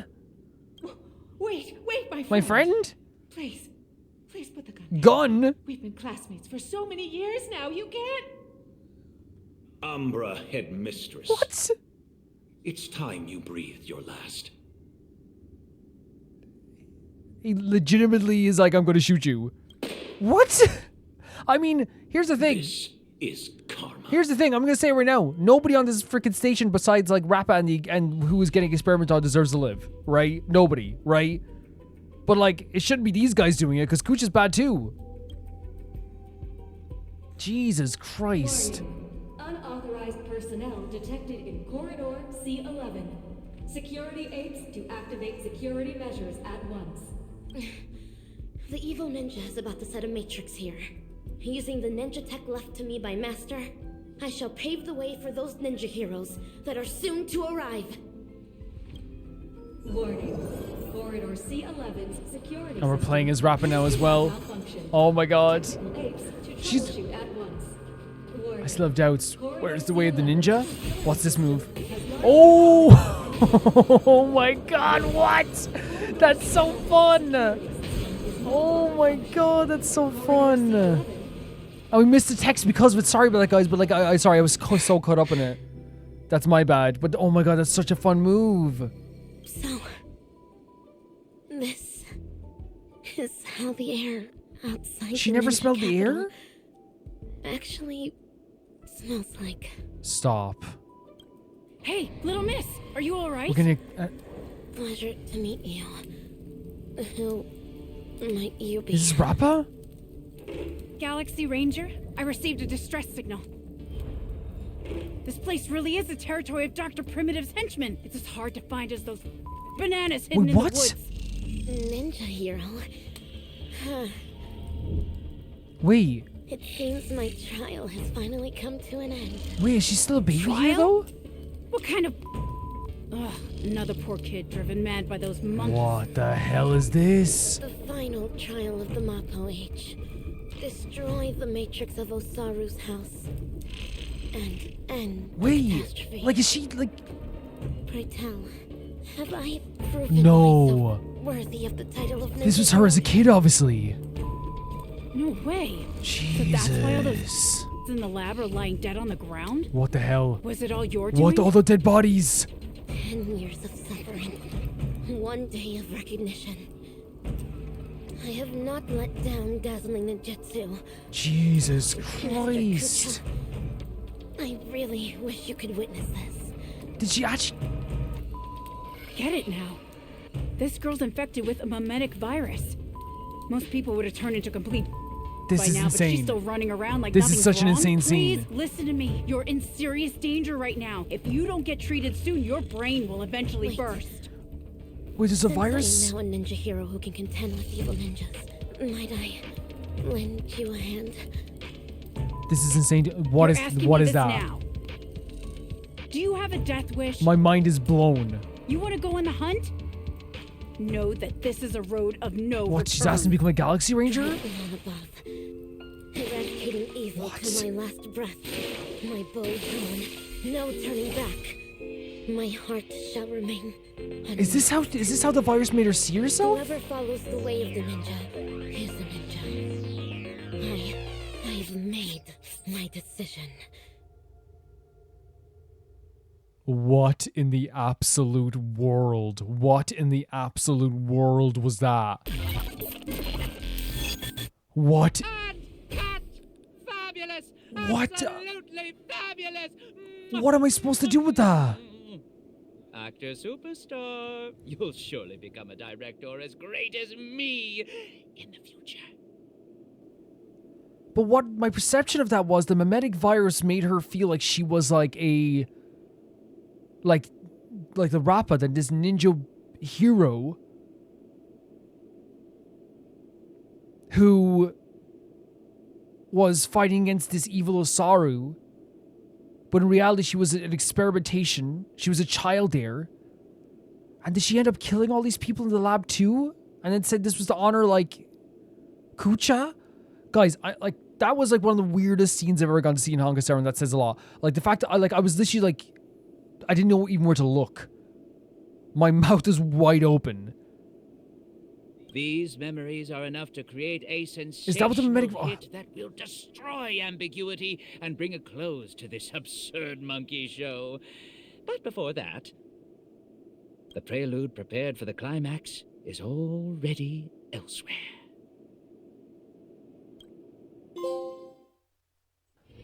Peek into reality beyond the world. Oh, no. The camera shifts to a new scene, unveiling a story of another group of actors. I love that we're going to see Bootill as always. But right now, I need to talk. We need to talk about it even more. Don't worry. Robin, Everything's fine now. I love that we're seeing you right now. If there's anything that would like be a consolation prize to being torn away from what was happening with Rappa, it's seeing Robin. And we're going to see March 2, right, on Bootill. Guys, that's my perception of what that was. The mimetic virus that she was infected with made her like see the world in like a different light. The mimetic virus was actually her seeing the world as like this ninja world, right? With her new outfit, with her master as Master Kucha, all this stuff. Like that's again what I get from this.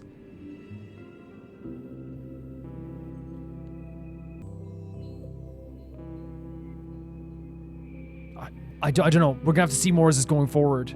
Insane stuff. Wow, that's muddle fudge and fantastic news. As if I haven't already told you that the last few And of course, times. she's able to cure Bootill, the kind of mimetic interferences, right? Well, there's no need for my head to be checked, let alone consultation. I mean, we needed an excuse for your behavior anyway. Surely insanity counts. I mean, yeah, like it was a crazy moment as well. But honestly, like it's when you really boil down to it, like again, I keep saying I know I'm like a broken record. This started off like a meme story with like a really comedic character like Rappa, and ended up like where we are now with a dark retelling of Rappa's story, a look back into a dark moment in Bootill's past, and a very scary moment with what they were doing to Bootill in this game too. Seeing what happened to stuff with like Richie and his dad, like seeing what Dr. Primitive is capable of. This ended up being one of the darkest stories in all of Honkai Star Rail, easily. What are you even saying? All hope is not lost yet. It looks like Dreamflux Reef is the enemy's real test. Right. So the paper fold was actually just like something that they were like it was like a test almost. It seems like Everything that the both of you saw and heard at the Slumbernana Association is evidence enough. Thankfully, you managed to intervene in time and put a stop to their schemes for now. right. So she's saying that maybe she could like get the family involved in this now. Even so, the current situation is still rather Oh grim. Jesus! Apologies, but I only bring bad news. And good news, too? Oh, marriage is not always coupled together, but hopefully. I wish. Yeah. But no, nothing of the sort. Oh, well. At least you didn't say worse news. True. I bring bad news and worse news. That would be pretty terrible. That would be awful. The conversion is still in progress. The number of monkeys in Dreamflux Reef is still increasing, and I'm certain they used to be residents. Again, so of the dark. place. So dark. I sense the same. There is still a discordant static on Dreamflux Reef. Call it bewitchment or persuasion, the fact remains that such dissonance has indeed wrenched open the emptiness in people's hearts. And that's what the thing is, it's preying on that emptiness, right? I went to a few trustworthy bloodhounds for help, asking them to eliminate any assistananas that they come across. Looks like that's not helping the current situation. Mr. Micah, you know Dreamflux Reef the best among us. Do you have any suggestions? We're in a race against time, so I'll dispense with the formalities. In Dreamflux Reef, there are still assistananas working in secret, searching all over the place for residents who haven't been turned into monkeys, and pushing them into that abyss. If the both of you are willing to aid us, it'll buy us more time. So... Right, so they're still like... This is so crazy. Like, imagine the fear that would, like... I'm scared. The idea of them going around, like, place to place looking for just humans to turn into monkeys, it is insane. As for Miss Robin, you may just be the key to resolving this Yeah? crisis. But if we were to ask for your help, we have to be prepared for the worst-case scenario, where the boundary between Dreamflux Reef and the family will no longer exist. Oh. I will need your promise regarding the future of this place. Is he saying that as soon as you let the family get involved and anything to do with the family on an official sense gets involved, then, like, it could, you know, they would know about this place or be more aware of this place? And knowing the family, like, let's just be honest here, like, the first thing Odie would try to do is monetize this place, right? I understand. In that case, please go ahead with your plans first, Mr. Bootill Okay. and Miss March 7th. So he's saying you do yours first and we'll see what happens, I guess? Before you wrap up your business, we will have made our decision too. So, there's a lot of stuff that just happened in this whole thing, and to make kind of like, it's not, I hope it, again, I know like I'm probably gonna feel very self-conscious throughout this episode because I feel like it is like an intentionally very weird story. So sometimes I'm like, what are you talking about? Okay, what are we doing here? What are we talking about now, you know? But I think the crux of this story so far is that what they were showing there was Rappa was a child experiment, basically, from a very young age. And in the name of this, and because of this mimetic disease, she seems to have slaughtered a bunch of people. Which again, I'm just saying this right now, those researchers, if they were researchers at the place that were experimenting on people, I don't have sympathy for them whatsoever. I do not care. I do not care if their, you know, partners come to me and go like, how could you not have sympathy for them? It's like they were doing evil experiments. I do not give a damn. I do not give a damn about those people. But it's not about the actual actions and the moralities of the people that were killed. It's the action of killing people at such a young age, which is what is so dark and so terrifying. I feel more bad for Rappa than I do anyone who died that day. If I saw it right, they are researchers. Now, the thing is, like, earlier on in the episode, we saw, like, a parallel to her being a ninja and having a bunch of, like, the demons of Asaru, you know, on the ground around her. And I think that was intentionally put there to be like, this is exactly what she sees. Even as a kid, she saw herself as like, I am fighting for this, for my Master Kucha and the idea of being a ninja. Her mimetic virus is literally her seeing the world as a manga. You know what I mean? That's what it is. It's her seeing the world as a ninja manga, which is such an interesting idea for a story, especially like, you know, when I can only praise Honkai Star Rail because it's like, we already know about mimetic stuff. We already know about like a memoria. We already know about all that stuff that can affect your brain and change your perception and change your idea of things. We had it happen to us as well when it came to thinking we defeated Sunday, all this stuff too. So it's literally taking an existing idea and adding something else interesting to it. So I have nothing but like absolute praise for what was done. It's incredible. Like it really is. It's something I look at and I'm like, that is really well done. Holy hell. Really smart idea. Look at Clocky down there. Oh my God. So she killed people basically in the name of her Master Kucha, and when in reality what was happening was, it wasn't that she was a ninja in a manga, she was, you know, having the same experiments done to her that we saw on that list, the idea of like, you know, the pills, the dosage, the shock collar, the idea of regressing evolution, and what happened with her is she was seen as a failure of an experiment because she didn't, she wasn't exactly the same as all the other experimentations, and therefore she was seen as a failure because she obviously, like, you know, turned out to be something way different than what they were hoping for. And in the end, everyone in the facility seemed to, not everyone in the facility, but like a lot of people around her seemed to have died, and then she was found by a Galaxy Ranger who maybe took her in, and then she became a Galaxy Ranger after that as well. But it is a very dark story. It is a very dark story because they're doing experimentations there. They're trying, you know, even know what we're trying to do here. This is all an attempt to regress the world, right? And you know, do experiments on the idea of regression. That's the way I see it, and I think that's what it is. It's the idea of like regressing people down to their primitive forms so they can have a second chance. The idea of rotted wood, right? The idea of like, oh, burning wood is a kindling is better than rotted wood, which again means it's better to use someone for what they believe to be the greater good than rather than just rot away and fade away. Which again, people have a right to fade away if they want. They do. But yeah, that's what I get from this story so far, and the idea of the story and what they're, you know, and right now, Prof. Nana is trying to do the same thing to Dreamflux Reef, which is like, again, regress everybody back to like the primitive form for Dr. Primitive. And he's also trying to do that with the Paperful University, but on a smaller scale. Pretty scary stuff. Pretty scary stuff. You can see, like, obviously, like, I took a break when recording this. Like, this is a long video. It would be so silly to record this all in one go. It's one of those things where, like, yeah, like, if I was doing, like, if I didn't talk as much, I guarantee you that, like, these would be, like, much easier to record. And it's not that they're hard to record, because, again, I enjoy my time so much, but I also know... Does that make sense? Maybe you guys... To let you go behind the curtain for a second, okay? The curtain's pulling back. I love recording these videos. But also, when I get to, like, a 3-hour mark or 2.5-hour mark or whatever, I know I have to record other stuff as well. I'm not, you know, going to be silly and too prideful to be like, no, I can record more. I can do more. I'm going to be, look... I want to make sure I do have a voice by the end of the day, so usually I just take a break, and come back like the next day if I can, depending on the series. Sometimes we'll do a 4-hour video, of course, but it always depends on like the moment in the series. I don't really have an explanation for why I want to do this all in one go. I don't. I just thought like, oh, maybe we might just do this all in one go, because we can't do this all the time, because it would be like, I think it's because this week, for Genshin, for example, I'm not only doing the exploration video and reacting to some trailers, whereas with you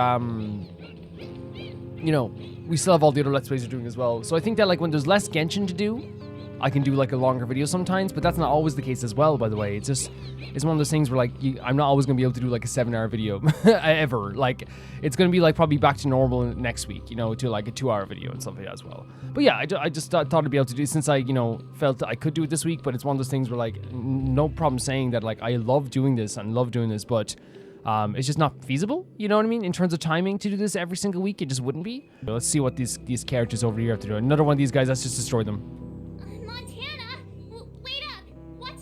I generally love that, you know, and rightly so, like, I feel kind of protective over Montana, too. Like, you don't want anything bad to happen to her at all, you know? No, thank God, we're just going for it. Hell yeah. No, like, legitimately, hell yeah. There's no reason. You know, like I love that, like, there's a lot of, like, especially with Bootill, a lot of just shoot first, ask questions later type things. Because, as I said last time, stand still. There's a time and a place. Let's duel. For sentimentality, there's a time and a place for hearing out the bad guy, there's a time and a place for all this stuff. And yeah, we might hear out the bad guy once again in the story. There's always a time and a place for that. But sometimes you just need to go for it, you know? It's like one of those things where, like, you know, like, you guys know I always love hearing out, like, hearing out a bad guy, hearing out a story, hearing what they have to say for themselves, because it makes the story better. But also I think sometimes too, in like say this case where they see Montana talking to a creature that they clearly know is going to do something bad to her, just going and fighting right away is like really smart, and it's good writing to me. You know what I mean? It's just like, yeah, why would they just be like, what's your plan? It's like they know what they're kind of doing now. Destroy him, you know? But I still do want to hear, like, you know, in terms of like lore and information, I still want to hear more from Prof Nana a little bit at least. Are you okay, Montana? Good thing you haven't been converted. Good thing. Good thing. Holy moly shit. Sorry. See? Those things are not... Is that the one that Bootill destroyed earlier? Montana runs off on her own before March 17 finishes speaking. Oh my god, Montana. This is probably still terrifying for everybody. Hey, I'm not done yet. We can't leave her alone. I'll meet up with you later. This isn't me running away from a fight. Art, you're a trailblazer who stood toe-to-toe with Sunday. You know what I mean? Like, come on. You're a trailblazer. I wouldn't have thought that until you said Exactly. Like, exactly. It's like when someone goes like, so let's say everyone agreed not to like go to a party or something. They're like, and you because it's someone they don't like or something, and you stand up and you go, okay, yeah, so I'm going home. I'm not going to the party. Like, even though they're not going to the party, you're like, dude, you go, like, okay, you know? But I don't know if that's a scenario that could ever happen. But I just remember, like, when I was, like, younger, like, even when I was, like, 18, I remember there'd be, like, things like that would be so silly. Be like, I don't like them, so you guys don't go to the party either. And you'd be like, Jesus, what do we do here? It's like, and the reality is, like, now I'd be like, dude, like, you know, unless they did something horrible to you, and if it's just you two bickering, we should be able to go to the party, you know? Unless it's like a best friend, then you gotta, like, you know, reevaluate. Honestly. That's the one, yeah, Bootill destroyed before, right? For sure. And Peter is someone, oh, maybe not? However, whether the hunt will restore the residents to normalcy remains an uncertain question. Yeah, it's such a dark, like, image, like, altogether, isn't it? It really is. Man, I freaking love this quest so far. I love it, like, even though, like, at some points, like, it confuses me, it dampened my spirits, but, like, you know, it's going to happen. Rekka!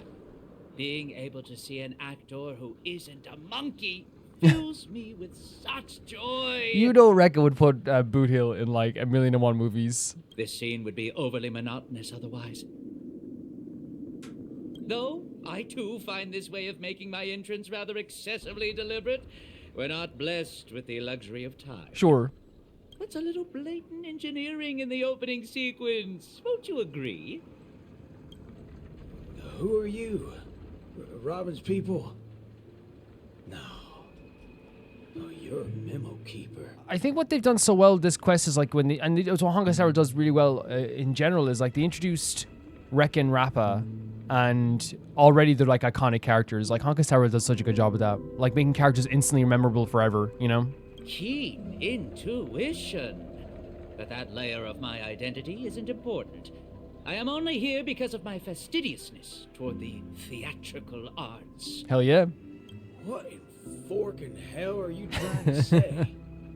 Yeah, I was planning to tell you to stay away from this place, but you're being so annoyingly pretentious that you're better off turning into a monkey. At least you'd be less. No, we can't let anyone turn into a monkey. But okay, she's joking, of course. You may think that I popped up out of nowhere, and yes, you can attribute that to a lack of foreshadowing. I wouldn't have approved such a sloppy sequence in usual cases. See, that kind of explains why he trapped us in the thing like so like aggressively, and like he was laughing his head off at us as well when he trapped us in the movie thing, because it genuinely like I think he's a character that like what he said here, like he has to do some foreshadowing. He has to like make it make sense in a story wise. So like he's even saying here to Bootill, like, before I showed up here and met you, I wish like I would have like dropped some hints that I was going to be coming here, you know? Because he sees everything as theatrics. Yet, for the sake of this film, I am willing to forego some of my standards to offer some tiny clues to you and the other rangers. Please, please. Oh, Rappa sent you. No wonder you're talking in that same convoluted manner. It's kind of sweet that Bootill doesn't talk bad about Rappa though, even though she does have like a very like you know, crazy way of talking. At present, there is an obvious way to save Dreamflux Reef. Good.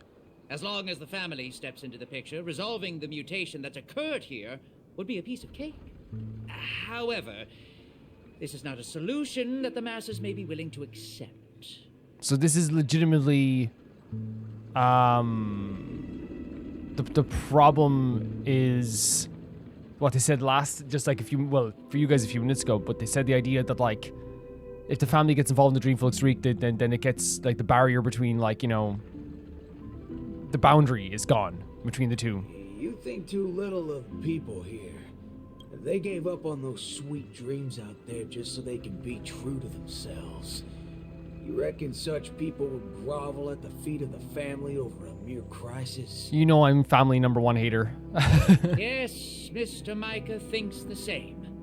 But that perseverance of theirs isn't going to save Dreamflux Reef.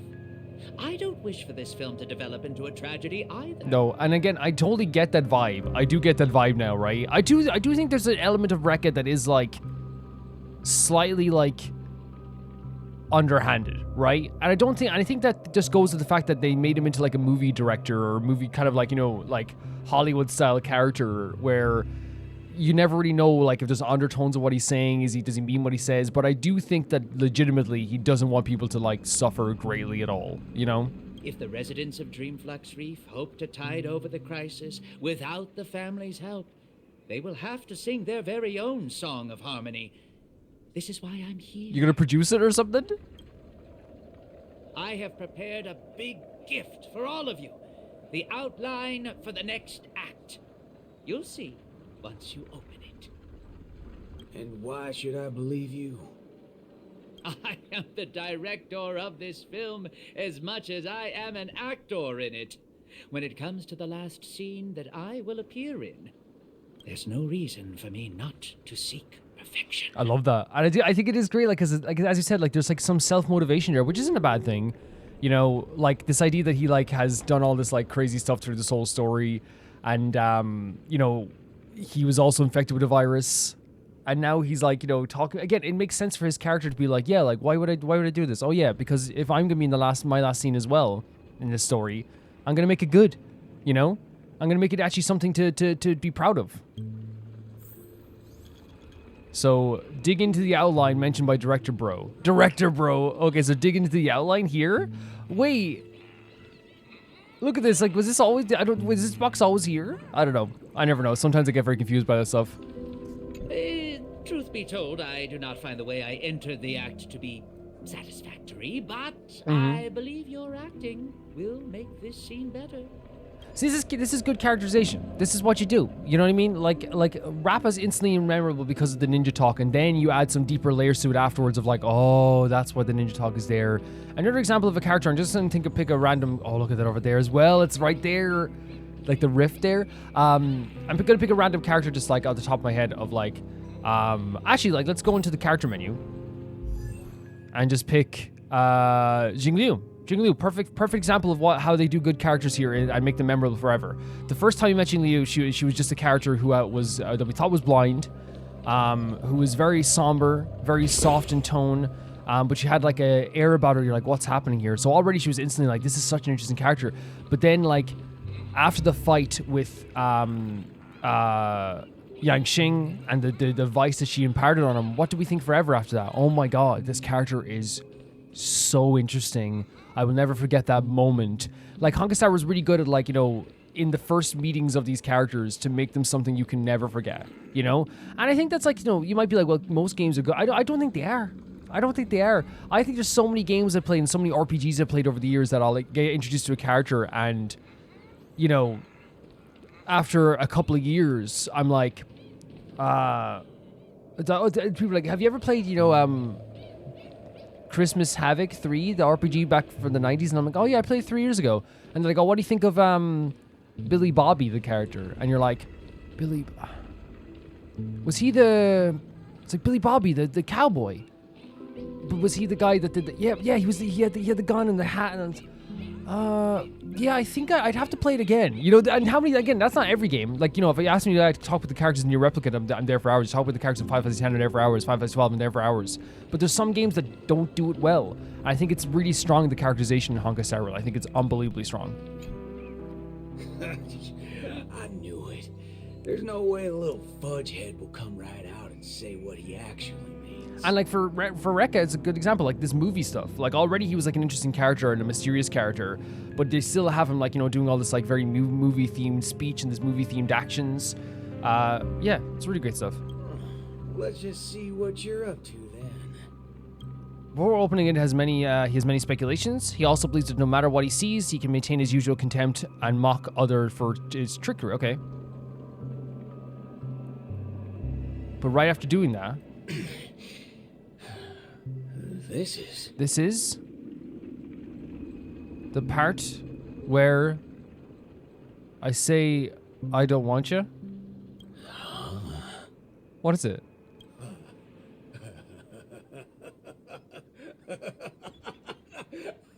What is happening, Bootill? What is this? What is it? Darn right he is. That motherfucker does know what he's talking about. Well, nothing else can beat this if the people of Dreamflux Reef have to come together to sing their song of harmony. Oh, time to go back to that singing queen. Forking hell. Oh, this place totally ain't shabby enough to ask the family for help. Yeah, and honestly, like, whatever this is, I'm glad that they're, we're trying to go back to this. So, Robin, so is something to do with actual literal singing? Because he means singing queen is Robin, but like, yeah, I'm glad we're not asking the family for this stuff as well. Wait, hit Mike up and Robin about what's next. So it does have something to do with music. Is it gonna be literal singing? If Robin has to sing for this, guys, I'm totally like, you know, totally there.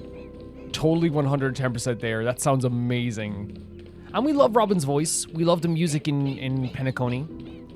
Yeah. I cannot honestly wait. Oh, Robin, look at, you know what's, she's like, I mean this is like a compliment. The way her nose goes up when she's like looking up at someone. She's like a Whoville character sometimes. She's so adorable. I understand. I'll try my best, Mr. Micah. Heck yeah. All right there, hold your horses. What do y'all have so far? Oh, it's you, Mr. Bootill. How are things outside? Good. Same old sorry side. Not that I miss it. Have we really come to this? What do you mean, partner? Am I gonna have to start learning how to greet the family now? No, we're not doing that. No. On the contrary, that's something that will never happen in Dreamflux Reef. At the end of the day, I'm just Dreamflux Reef's Night Watch, not its leader. I'm loath to interfere with people's right to I think choose. especially after the stuff that happened with Sunday and the family and the idea of taking choice away from people, I think it's so good that, like, you know, people kind of take a lesson from that, and instead of, like, you know, and continue to be like, yeah, we're not doing that. We're not taking away people's choice or whatever, you know? Choose? Oh, don't tell me you believe they chose to become monkeys. I thought he was talking about choosing to not get the family involved. That's exactly my point. These are people who seek their true selves. I don't believe they would seek happiness. Yeah, by erasing they their wouldn't. They would not. It's manipulation. It's 100% manipulation. I've seen the experimentations. I've seen the list of things that they do to these people. The mimetic virus stuff is absolutely horrific. But I won't stop them from heading towards destruction. No. As long as they made the decision with a clear head. No, here's the problem. It was 100. I saw what happened to Richie. That was manipulation of the highest order. I don't know why I couldn't say that for a second there. Yeah, it was the ghost of Prof. Nana, even though he's still alive, infecting me. That's my boy. If there are people who aspire to become monkeys, I won't deny them of that dream. Yeah, but I just don't see it that way. And again, people can probably go like, Calvin, like you don't know, you can't read people's minds. But I'll say it this way, right? Like, we saw what happened to Richie. We saw those experimentations. This is an evil thing that's happening. It's one of those situations where like it's the equivalent of someone being like, of joining a cult. It is a net negative for them, right? And it's regardless of, like, it's like, well, I won't interfere in their choices if they want to join a little cult. It's like, no, it's like, you should this time interfere with their choices. You know what I mean? This is one time you should. Because, like, it's a situation where, like, yes, they're making their own choice in life, but we know the actual... Now, they don't know all the stuff behind that, in fairness, right? But we know all the stuff behind that. We know how horrific it was. We know how horrible these experimentations are. We know on the base level of how, like, what they put people through, what they did to civilizations with Dr. Primitive. Like, this is not, like, good. It's not good at all. And, like, to be honest, like, the only way you could truly ask people if they want to become monkeys is if a year from now they still want to become a monkey. Because what happens sometimes in life, and it's so understandable, is we have hard times, right? And I'm not one of those people to be like, you know, oh, don't worry, the hard times don't last, they don't last at all. But they don't, right? They don't last that forever, right? But for people who are having hard times, they feel like they're going to last forever. But a lot of times, like, what people don't realize, because it's hard to see that through the fog, is like in a year's time, you could have the best moment of your life, you know? Like, you know, something bad happen. And again, I'm not lecturing anybody. I want to make sure people understand that if you're going through a hard time, it's okay to feel upset. It's okay to feel like things are hopeless. But I want people, like, to also understand that, like, you know, in this world especially, becoming a monkey isn't the answer to this. It's, like, again, waiting a year's time and asking if they want to become a monkey then. Like, this is an evil organization. This is evil. Dr. Primitive is evil. There's no other way to look at it. But I hope Miss Robin would at least give them that right to choose once again. And I hope it doesn't sound like I'm being authoritarian, being like, you shouldn't get to choose to be a monkey. It's like, yeah, I get it. If someone wants to become a monkey, that's fine. But I do think that this evil organization shouldn't, like, this... It's like a evil Dr. Skull organization being like, who wants to die? And then a bunch of people being like, yeah, it's like yeah, like freedom of choice and all that, but it's like the organization behind it is very evil. It's like, it'd be different if it was like, you know, someone being like, I'll let people become monkeys if they want. We're the Monkey Foundation, you know? We do it through, like, really humane means and stuff, I guess. And it's like, okay, I guess, like, if people want to become a monkey, that's their choice, but we know that this organization is evil. It's evil. Dr. Primitive is evil. There is, indeed, a way to resolve the impending crisis. Sorry for getting so... without drawing the family's eyes to Dreamflux Reef.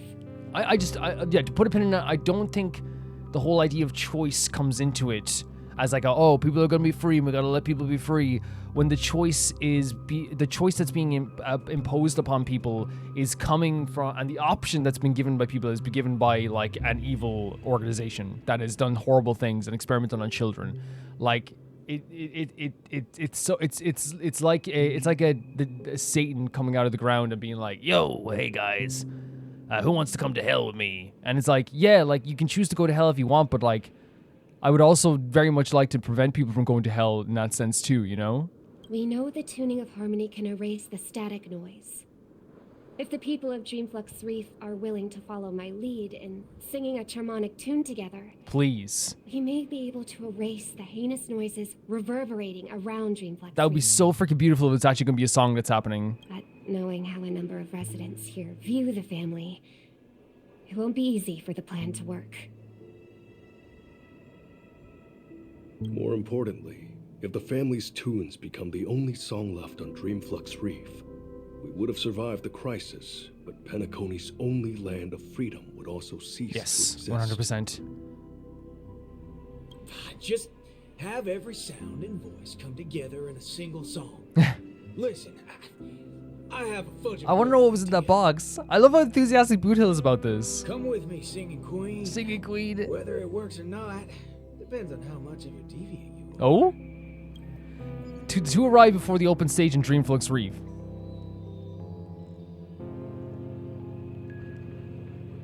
Ready for it? Now, this is the only Oh way my to get God. everyone in Dreamflux Reef to sing together. Can I make a Genshin reference right now? The music that plays here in Dreamflux Reef, this music here, this song here, is like the equivalent of, it gives me feeling this, you know, the same feelings I get when I like I'm traveling through like, and not, by the way, not the same exact feelings, but like it reminds me of like when I like, you know, think of like talking to people in Leeway. It's like a track I will never forget, you know, and it doesn't have the same exact feelings, but it has the feeling of like, oh, this is a track I will never forget, you know? This is implanted in my soul. This... Need I say any more? Oh, well, don't tell me you've been so used to your classy posh instruments that this thing is beneath you. What is it? Is it piano? Is it a piano? No, that's not it. I know a thing or two regarding everything related to tunes. Hell yeah, I love that. I love that. But this really is absurd. So maybe it's not a piano?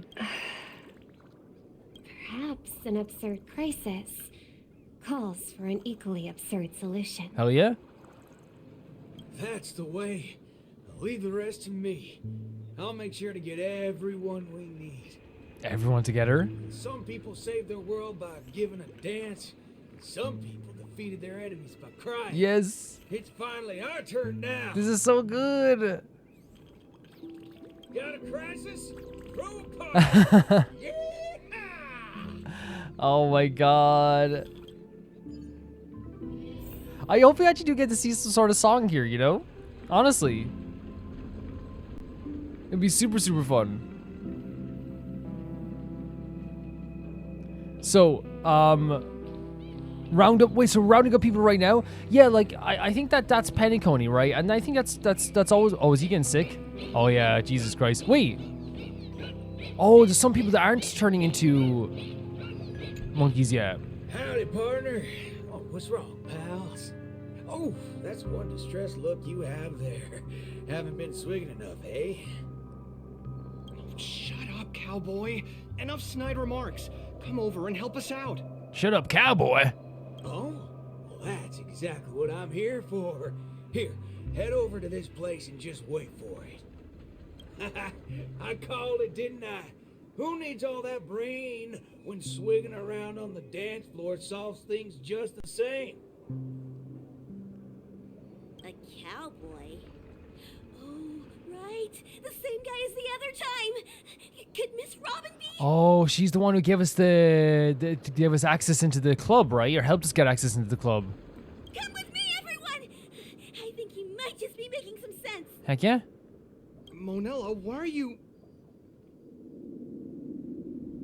Never mind. What's one more loony to the count? Jesus. Let's go see what's going on then. Like, legitimately, like, it's one of those situations where I totally get that idea where it's like people are still nervous about who they're to trust, 100%. But at this point, when everyone's turned into monkeys and I don't want to turn into a monkey, like literally, like, I keep using demon references because I guess I just like demons, I guess. You know, me and demons hand in hand. But a demon could come out of the ground as I'm, like, about to be turned into a monkey and be like, do you want to not become a monkey? And I'd be like, I wouldn't be like, oh, what a weirdo. I'd be like, Buddy, I guess we're best friends today, aren't we? Snap out of it, cowpokes. There's a big party going on over there, and it's lit as fudge. Why don't you go check it out? Lit as fudge is great. Micah already told us about it. Chiming in on the family's harmonic tunes? Huh, you best get the hell out of my face. Jesus, dude. Isn't that one of my lines? But sure, if you prefer it this way. I think this is what they're talking about with choice, right? I know Oh, being no. Get your hind parts over to that party right now and save your home, or I'll make sure to dedicate an elegy for every one of you. Oh my god. I was like, oh yeah, maybe this is what they're talking about with choice. Get your butt over there. You have a gun in your face. You never seen a thug before? I'm not Micah. Want to try me? I mean, the first ever instance we knew of Bootill was him pointing a gun at Don Hung. Like, yeah, 100%. What's going on? Are fellow humans more dangerous than those monkeys now? Yes. Fine. We'll go to the party. Just keep that gun of yours away. No, like, what's so great about that is that, like, again, we talk about characterization. I think sometimes, like, oh, it's March. I think sometimes I can, like, I can proclaim Bootill to be very sweet and cute and a gentleman, right? 100%, which I think he is. He has a very cuteness to him. He has a gentlemanliness to him, 100%, and he has, like, a very, but, like, I think one thing that, like, is always important to mention, because they showcased this in this episode more than any other quest we've done. Bootill may be cute, he may be adorable, he may be all these things, but he's also like a Galaxy Ranger who is, you know, admittedly and constantly will admit, no problem whatsoever, that he has pointed his gun at thousands of people and fired that shot at people as well. Even admitted, like, as a kid, it didn't matter. He's like, yeah, you underestimate a cowboy kid. I would have shot people as a kid as well, you know? And I love that they're like, again, I'm not like saying, like, I love people who shoot people. I'm not saying that, but I'm saying that it's more like, in terms of writing a character, it's like, yeah, to remind you, this guy is sweet, adorable, lovely, look at him, cute, handsome, everything. He's our guy, you know, he's Don Hung's, he's also, you know, he's Don Hung's work husband. But he's also, like, you know, very aggressive. He's a Galaxy Ranger. He's a Galaxy Ranger who has some aggression to him. 3 cheers for characterization. Montana, how are you doing? March, how are you doing? My. Look who's here. This is what I'm saying. He's a charm. He's like this classical movie gentleman, right? But he's also an aggressive character. Montana's sighing. I've been looking for you all day. Yeah? Should I believe that or not? Oh, all right then. I'll just take half the credit for those assistananas we took out earlier. Hell yeah, you take whatever credit you want. Yeah, it's also just half of the whole lot. Huh? So that's why nothing's going back to normal. Come on, we need to hurry. No need for that. We've got a new plan now. How did it go with her? Convinced? How you feeling, Montana? I'll help out wherever possible. Thank you, Montana. Thank you so much. Jeepers. How'd you get through to her? Master Assistant Nana to Pulp? March explained everything to me. I wasn't really influenced by the assistananas. It was something else. What else is it? Anyway, it's not your fault. Those bananas are incorrigible. Preaching about how having nothing is best. Yes. More like they wouldn't be able to control a single human if none of us thought that March way. says it exactly right. That's another thing, like, when we're talking about the idea of choice, it's like, this is a virus. This is a mimetic virus that is infecting people's brains to regress them back to a point where they think that this is a better place to be. Say whatever they like. They're nothing but smashed fudges once I put my exactly words into them. Everything ironed out between you two now. Follow me then.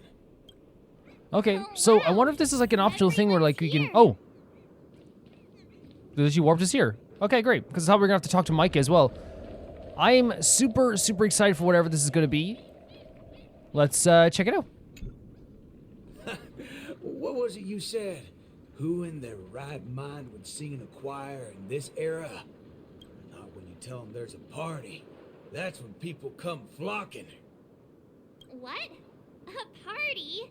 There's gonna be a party. There is gonna be a party, March. You're back, Mr. Bootill. I'm so wouldn't excited. have this turn out if it wasn't for Mr. Micah. Most of them are unwilling to trust me, much less the power of Charmony. But they chose to put their faith in Mr. Micah. That's good. I think it's less about He was a good believing leader for me them, right? than I'm not wanting to give up on this place. Heck yeah, love that. Everyone's got something they want to prove. It's the first time Dreamflux Reef has ever had a way to overcome difficulties on our own, without relying on the family. And honestly, like, that is like a big deal, right? Especially for people who are like fighting for something, you know, to be able to like show a case how much they're able to fight for something. So, what exactly are you gonna do? You're likely to find it a little unbelievable. I still can't wrap my head around how I actually agreed to this. I must be more so. Oh, sorry, didn't mean to skip it, sorry. I have to do something crazy every once in a while. Mhm. That keeps me from really going nuts. I mean, yeah, was it it's like if you're too serious too often, like, you know, it might mess with you. But for Bootill especially, I think that this is like little medicine for Bootill, you know. I think if he's not complaining to, you know, hotel managers with his work husband Don Hong, he's you know like he has to be doing something crazy at some point. All right, let's get the party going. Once the hype is at its peak, I'm gonna treat everyone to a drink. Heck yeah. I'm starting to like you guys now. Well, thank you in advance, Mr. Bootill. But I'd like to remind you on behalf of Jesse that your 7 cups from before haven't been paid yet. Did we not get someone to put? Someone's supposed to pay off that tab? But I'm willing to take care of that bill, of course. Thank you, Micah. I've hosted several acting gigs in the past, but this is the most unusual of the lot. Will it really work? Oh, don't overthink it, Singing Queen. Singing Queen's such a lovely nickname. Let me tell you something funny. I'm sure you can tell I've been through some modifications on my body. Right. When I just started out as a cyborg, my memory module fizzled out every so often, and I didn't even mess with it. The doctor told me to note things down if they were ever important, and she'd look up some possible causes before coming to fix me up a few days later. Guess what? I muddle fudge and noted things down for several days straight, and that's when it hit me. I was remembering too much bullpucky. That's why my memory module kept shutting down on me. So is he saying that, like, because he was remembering bad stuff, that's why he was shutting down? Is there a reason you're telling us this? Yeah, and it's simple. Man, the way he, like, even talks with a laugh sometimes, or most telling times. You that it's not yourself that you have to trust, but them. Everyone here has a perfectly functional memory module. They didn't develop such robust brains to forget everything and become monkeys. Is he kind of saying, like, at the time I was remembering just all the bad stuff, but, like, everyone here has a fully functioning memory module, so they can remember all the good stuff, and they should be able to hold on to that. So, you in? So beautiful. Yes. Let's get this party started. What's this gonna look like? What was it again? An absurd solution to an absurd crisis? I won't call it that. It's only right for Dreamflux Reef's song to be untamed and free. What is this gonna look like? Go get the party started, Singing Queen. What are we doing? Singing Queen, what are we doing? I should call you, DJ Queen instead. Wait, what? Is it turntables? Let's go, nameless gal. What? No way! Turntables? Find a sweet soft grab mug of malt juice and show it's about to get. So we're just like watching Robin do this. They literally have turntables. What the hell? This is gonna be so fun. Oh my god. What are we about to witness? Beautiful, excellent. Music can really bring a film to life. I agree. 100%. Holy forkeroni. Weren't you riding off your character? He's like, yeah, didn't you already have your last scene? I am. That's why I am watching this scene as a director instead of an actor. Honestly, that makes sense. That happens. You know, you can still stay around and set. I can't wait to hear for myself how this Song of Harmony is going to turn out. Sometimes I get hit by sudden hunches that a great film is in the making. More often than not, these tend to be just scenes from different groups of people that are then edited together. There's music in the background as well. Most of the characters in this film aren't what you would call protagonists. You don't really get to see full character arcs on them, but they still have a light in their hearts that can save humanity's soul. Wow. And this is kind of saying like that, like, yeah, just because someone doesn't have like this big gigantic purpose in life doesn't mean they don't like have a reason to be here, you know? Just because they don't have a big story or a big arc. What do these people really need when they have lost everything? Guidance of the wise or aid from the strong? I'd say neither. All they need is a camera to capture them. Whoa. That's when others would be able to see the most wonderful show in the entire universe. Man, like, this is so crazy because it sounds like he really appreciates humanity on like a level like he sees the world. It kind of adds an layer to his character. What he's saying here, it's not just like, oh, movies. Like, he loves movies because they're theatrical or they're crazy. He loves life because it's theatrical. He loves life because it's beautiful. And like, he relates that to a movie because it's like, if you put a camera on any of these ordinary people, that's why, like, you know, even like his enthusiasm for putting like, you know, all of us in movies as well is because he truly like sees people as beautiful creatures that like should be captured on film. That's kind of beautiful. Don't make things sound so complicated, Director Pal. If you were to ask me... He's like, all you have to do is put the spotlight on people and you'll see how amazing they are. Forget it. That's exactly what life is. Look at this. It's the prelude. Can you hear it? Those lesser thirds so plaintive, sixths diminished, sigh on sigh. Told them something. Those suspensions, those solutions, must we die? Must be. He's doing a poem here? Those commiserating sevenths, life might last. We can but try. Oh, Robin. Robin. So, Miss Robin, is there anything else I can do? We can let the show begin. I'm all right now. You don't have to accompany me any further. The butterflies that I felt from before are all gone now. Heck yeah, Robin. Is that because you're starting to get into the mood for the party early? No, that's not it. I just realized something I've never noticed before. Yeah? Oh? Everyone expected my life to change after going through something huge like that. Oh, yeah. But that's not the case. I still haven't found a better answer regarding birds in flight. So is she saying she hasn't found even she's still searching for the answer about the idea of like, you know, about what happened to the bird in that cage? Even when something comes to my mind, I still need a lot of time to deliberate on it and try various ways to prove it. Okay, that's not always a bad thing, you know? I believe my brother must be doing the same right now. Holy hell, we need to see Sunday again.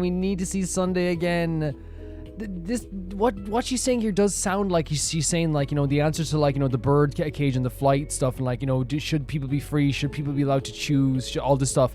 It's not a fully realized thing in her head. She only knows how she feels. But every single time this question comes up, and I think this is healthy, she still deliberates on it. Even though we know our answer, we know what we believe. Like, it's still so healthy to, like, not truly believe you know all the answers, you know? And now she's thinking about her brother Sunday as well, being like, he's probably contemplating this stuff as well wherever he is. Are you going to change yourself from today? Not exactly. It's just, when I think about what's going to happen next, it dawns upon me that hymns tend to require a devoted heart and demand the choir to sing in unison. Yes. I mean, I'm not a religious person, but like a religious choir singing together, you know what I mean? Powerful. A hymn, everyone singing a hymn together, powerful. There's no need to conform or impose a certain standard for everyone to follow. Even if everyone is different, they will still appear the same. That's so freaking... Yes! Harmony was never about its audience, but about the light it provides. Much like how we see it now. That's such a good way of putting it, right? Because again, you can feel embarrassed, you can feel self-conscious, but on the dance floor in a nightclub, right? Nobody gives a damn about anyone else, right? Especially when people are having fun. Everyone's the same. Everyone is blending in. And not in a bad way. Everyone is doing their own unique thing, but like everyone is one on that dance floor. There are more choices for the people than singing in unison. Even if they were to contribute their own differing sounds, these can be strung together. That's what it means to tune. I believe our Song of Harmony will be able to embrace even discordant sounds. Is she just like one of the most incredible characters ever? Is she, and I think it, like again, sorry I keep like trying to like listen to every single line, but like we always do it anyway. But like it's like even sounds that aren't perfect. It's like they'll be able to be sung here too. I will in tune. Forth Dreamflux Reef's very own sound. Yes, everyone all together. Everyone's different sound, out of tune sounds, out of key sounds, all put together will still sound beautiful. Wait. No.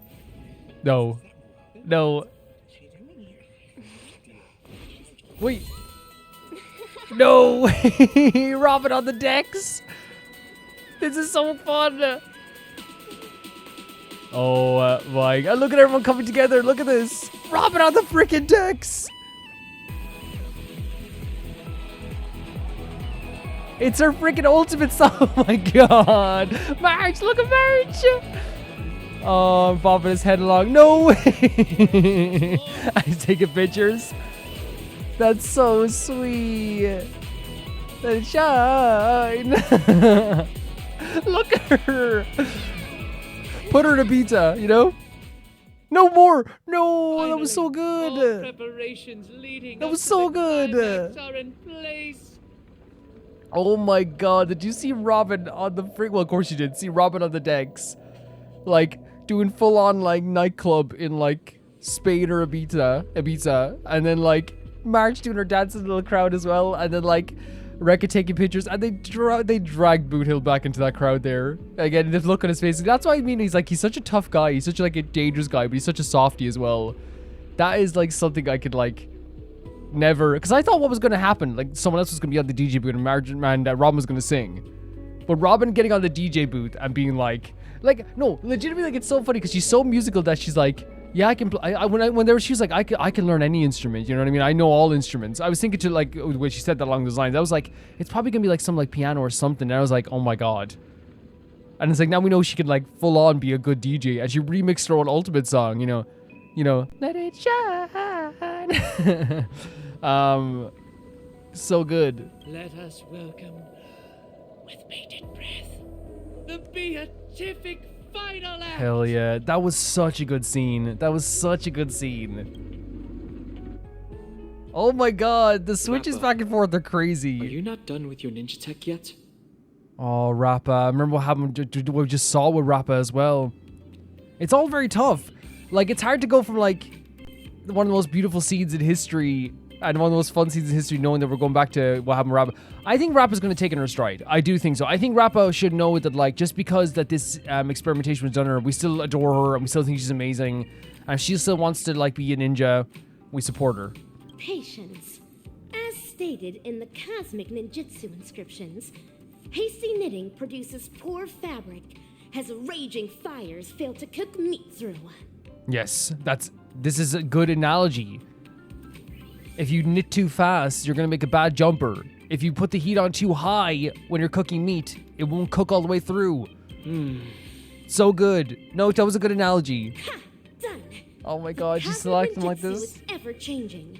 So I present to you the Super Ninja Storm. I was actually genuinely worried that she was gonna, like, you know, lose a lot of her passion, because I do think that, like, even though that this was, again, it's always gonna be dark in a way because this is a virus that is in her head, right? But if she's not hurt by it and it actually makes her happy, I'm all for it, you know what I mean? And also I want her to know that she's loved regardless, you know? I have added the memory from earlier into this. If Ninja Awesome. Gala does not lie, this will become the blade to slay those feelings. As long as we insert memories containing the ninja mimetic virus into the synesthesia dreamscape, it will overwrite the existence of Slumbernana monkey in the dream. Fantastic. Fantastic. Ninja Hiryu, Ninja Galactic Baseballer. I'm counting on the two of you to aid me in ending the Feedling Chief's reverse stream. Of course we will. Of course we will. Of course we will. Himiko tried coffee. That must be like for another mission as well.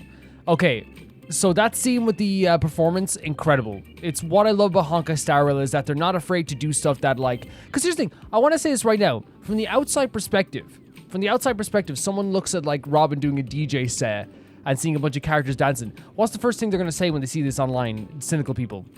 That's too cheesy, you know? But if you play Honkai Star Rail, those musical moments with Robin, those moments where everyone comes together like this, it is so impactful. It's so important, especially with the, you know, the idea of like, again, all those voices come together as one, but with their own individuality, like come together to make one big noise.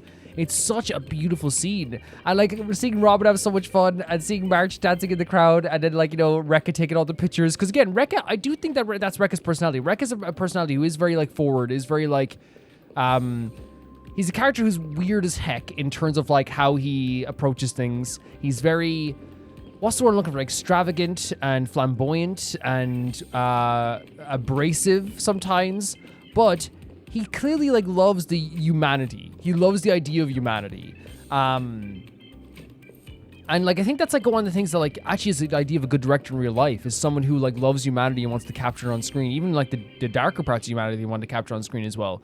But then we also had like something that was so freaking like incredible, which is like the idea that music in general, not only music can like can help people and bring people together, and the people at Dreamflux Reef were brought together without the family, but also seeing Bootill quietly enjoy this and work to something like this, and actually like, you know, get to see once again the fruits of something amazing that he did makes me so happy as well. Such an incredible scene. And now Rappa's here still talking in ninja form, of course, because she still has that virus, but still, if she's happy, does that make sense? Where it's like, I know we're not gonna be like, how do I say it? It's like, it's one of those things where like, just because she has a virus that makes her see the world in ninja form, it doesn't make her any less of a good person. She's absolutely incredible, and she's used that ninja ideals, even though they were put on her by someone who I believe, I don't care, that whole place was evil. It was.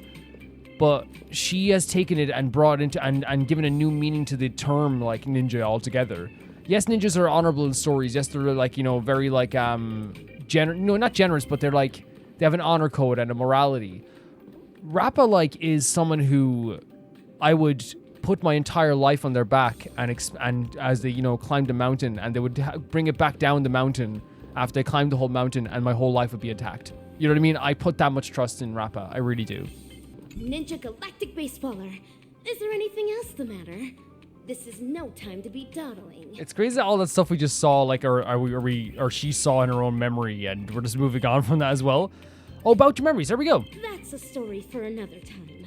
Nothing's more important than ensuring the safety of the countless people on this land of dreams. And about the Super Ninja Scroll? I have infused all the memories that Ninja Gamma extracted into dazzling ninjutsu's colors. Spread this all over the evil realm, and it shall break the evil ninja's matrix. This is the ninja tech I previously studied. I'm excited to see what this is going to entail, like what it's going to look like at least. It's nothing, Bana. Ninja Galactic Baseballer. We should get moving now. The nether fire that ravages the land of dreams can only be extinguished by ninjas like us. Love that. Love that. Love that. Dan Hung. The people in Paperfold University and Dreamflux Reef are still in grave danger. Let's set off, but... I'm never gonna forget what they've done to Dan Hung here. No, I'm sorry. Never. I'm talking about like Prof Nana. He's dead. If we get a chance to kill him, we kill him. An ordinary camera has it not been made by a Memo Keeper? Had it not been made by a Memo Keeper, it'd be hard to imagine that this thing could send you to another dreamscape. You peer through the viewfinder and spot what seems to like the eye of an amphibian staring back at you. A familiar voice echoes in your ears. Actors, are you ready Oh. for the final act? This is our final act. Let's go. Charge with me, ninjas. Let the hunt begin. Here we are, Galaxy Ranger and the Trailblazers once again working together. It's like a common theme now.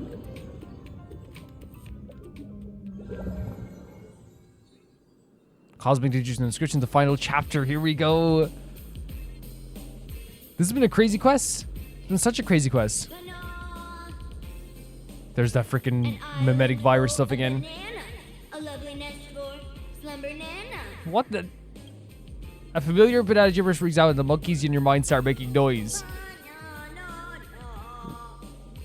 We need Rappa to hit us off the head.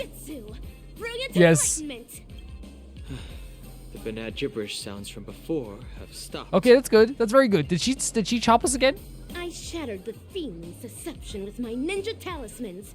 Very Has good. Everyone snapped out of their trance. Look at her. How could anyone not love Rappa? It looks like Mr. Rekka did tell the truth. Your memory worked in overriding the Slumbernana monkey's influences. Our speech seems to have gone back to normal too. Fantastic. So that's what happened with the. So that's a teaser of what's gonna work with this stuff too. The moment of oh my Slumbernana? god. This place is crawling with Slumbernana Yeah. monkeys. I'm guessing they're the right bananas from Paperfold University and Dreamflux Reef. I've been here before. This is where we first met. Was it where? Is this where we first met? Yeah, we met Rappa here. Yes. That is true. This is undoubtedly the illusory realm Ninja Galactic Baseballer and I had once visited. There were not as many fiendlings around back then. Looks like more and more people are being afflicted by the sorcery. Fiendling Chief, you're behind all of this, aren't you? Feeling Chief? But Oh, there he is. what a waste. If it wasn't for so many variables disrupting the plan, this place would have been even more bustling. And of course, one of the variables is Bootill. Yeah, buddy, we're gonna end you. You're done. You know it's even more of a waste? Your experiment on its way to failure. Tell him, Hug. Let me make a guess. You want to destroy this place with a virus in her head. But look at all these monkeys. Do you really think that dated manga can replace the most fervent trend in the dream? Of course that wouldn't work. Neither do I have any intentions of pushing ninja initiates to adopt the way of the dazzling ninja. Okay. All we need to do is bring those disillusioned fans back to their senses to quell the rogue waves of fiends. Ah, so yeah, we're gonna be using it to like bring them back just enough, not like change their whole ideas of like life. There's no need to replace the Slumbernana monkeys with ninjas. We just have to snap them back to their senses. That alone is enough to undermine the influence of the mimetic virus. Great stuff. I love when Don Hung gets very serious and gets very like forward with bad characters, because he always like is so good at like the speech thing. You know the way he even talks. Like listen to the way he talks here. Look. There's no need to replace the Slumbernana monkeys with ninjas. Like, see, it's so like, there's no need to replace the Slumbernana monkey. I can't even say it. Slumbernana monkeys with ninjas. Like, he's like so like, it's like he's doing a speech. It's always great. And when people no longer blindly follow Slumbernana monkey, we will be able to easily destroy this dreamscape. Looks like that memo keeper gave you guys some banana tips that good students shouldn't know about. In that case, I can only issue the final exam to you. We can issue death to you. Wouldn't that be great? Bring it on! I'm ready for your challenge! Oh, laying down your challenge only to abscond? Ah, despicable! Stop right there, coward. Yeah, I think you can escape. I can't tell what's up his sleeve, but we should take care of these Slumbernana monkeys as soon as Yeah. possible. Stopping the mimetic virus is still our priority for now. It's like doing what you do know you can. Like, it's like doing homework or something, and you're like, at least I know I can do this. You know what I mean? I know I can do this.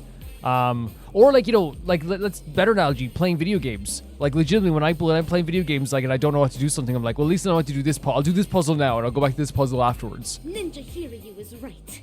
Since I have already relinquished the Super Ninja Scroll, I rely on my fists to awaken these ninja initiates that succumb to the way of the fiendling. Oh, there's not. Oh, we're actually using that power. The moment of Slumbernana using Rappa's technique will cause her to go into a graffiti state that continues to sprint and wakes the Slumbernana monkey with whom she collided. Try to collide with more Slumbernana monkeys. The more Slumbernana monkeys she wakes up, the greater the buff in the final battle. No way, that's so There are fun. too many monkeys. Look at that artwork It's best that we too. try to eliminate them.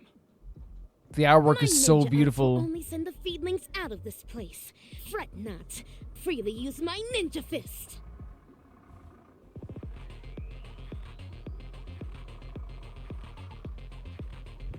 I don't know how a tractor got up here, but look, they're doing their job. They're doing something. Okay, sorry about that, guys. There was a tractor just causing a bit of noise. So, awaken 40. Let's go. So, we do it like this. This is so great. Oh my god. Is it like a time limit? Oh my god. Is there any more around here? This is such a great idea. Honkai, you are amazing. I feel like I want Rappa as a character just because of this stuff here. Wait. Fashionable trends are what drive people. In the sweet dreams of harmony, this is equivalent to strength. The Fiendling Chief left atop this ninja tech bullet. Let us quickly give chase. I love the expression she makes as well, you know. Quickly make haste. Like, so wait, we only got 10. Is that the only ones that are around here? Ninja runaway fast technique. Because there might be more up there as well, but I can't see any more around here, so it makes sense that there'd be more as we go forward. Yeah, probably. This is one of the coolest abilities. I'm just gonna say this right now. This in Genshin would be one of the most amazing things ever. You know what I mean? For sure. Oh, it's already complete? That's cool. By the way, it's amazing here too, but I'm saying I would love to have it in Genshin as well. Stop trying You know? to escape. If you believe you can defeat us, why not settle it once and for all? Right now. Rappa's saying, hey, you're so tough, let's go. But nah. It's not time for class yet. There's no need to be in such a hurry. She has found her manga villain. By the way, this bubble here. Ninja initiates? It seems the Fiendling Chief's beguiling isn't the only reason they gave up on the way of the ninja. Yeah, like all her speech and all this stuff too. Life in Penacony is not as ideal as what is seen on the surface. True. If someone is standing on the edge of a cliff, even the gentle Yes. breeze can easily tip them. Yes, if you are heavily depressed, if you are sad on your mind. Freeze from growing. Even if the ninja initiates decide to make the leap, it should be a conscious choice of their own, and not sorcery that coerced them into it. If you are depressed out of your mind and someone comes to you with any type of solution, it's going to seem very, very appealing. And look at this stuff here. Monkeys don't have the performance to achieve. No need to worry about graduation. This is legitimately like, it's like, again, all the stuff in these people's head. That's what happened to Richie. The pressure got to him so much that, like, the idea of becoming a monkey became appealing, along with the virus as well, and the hypnotic virus, too.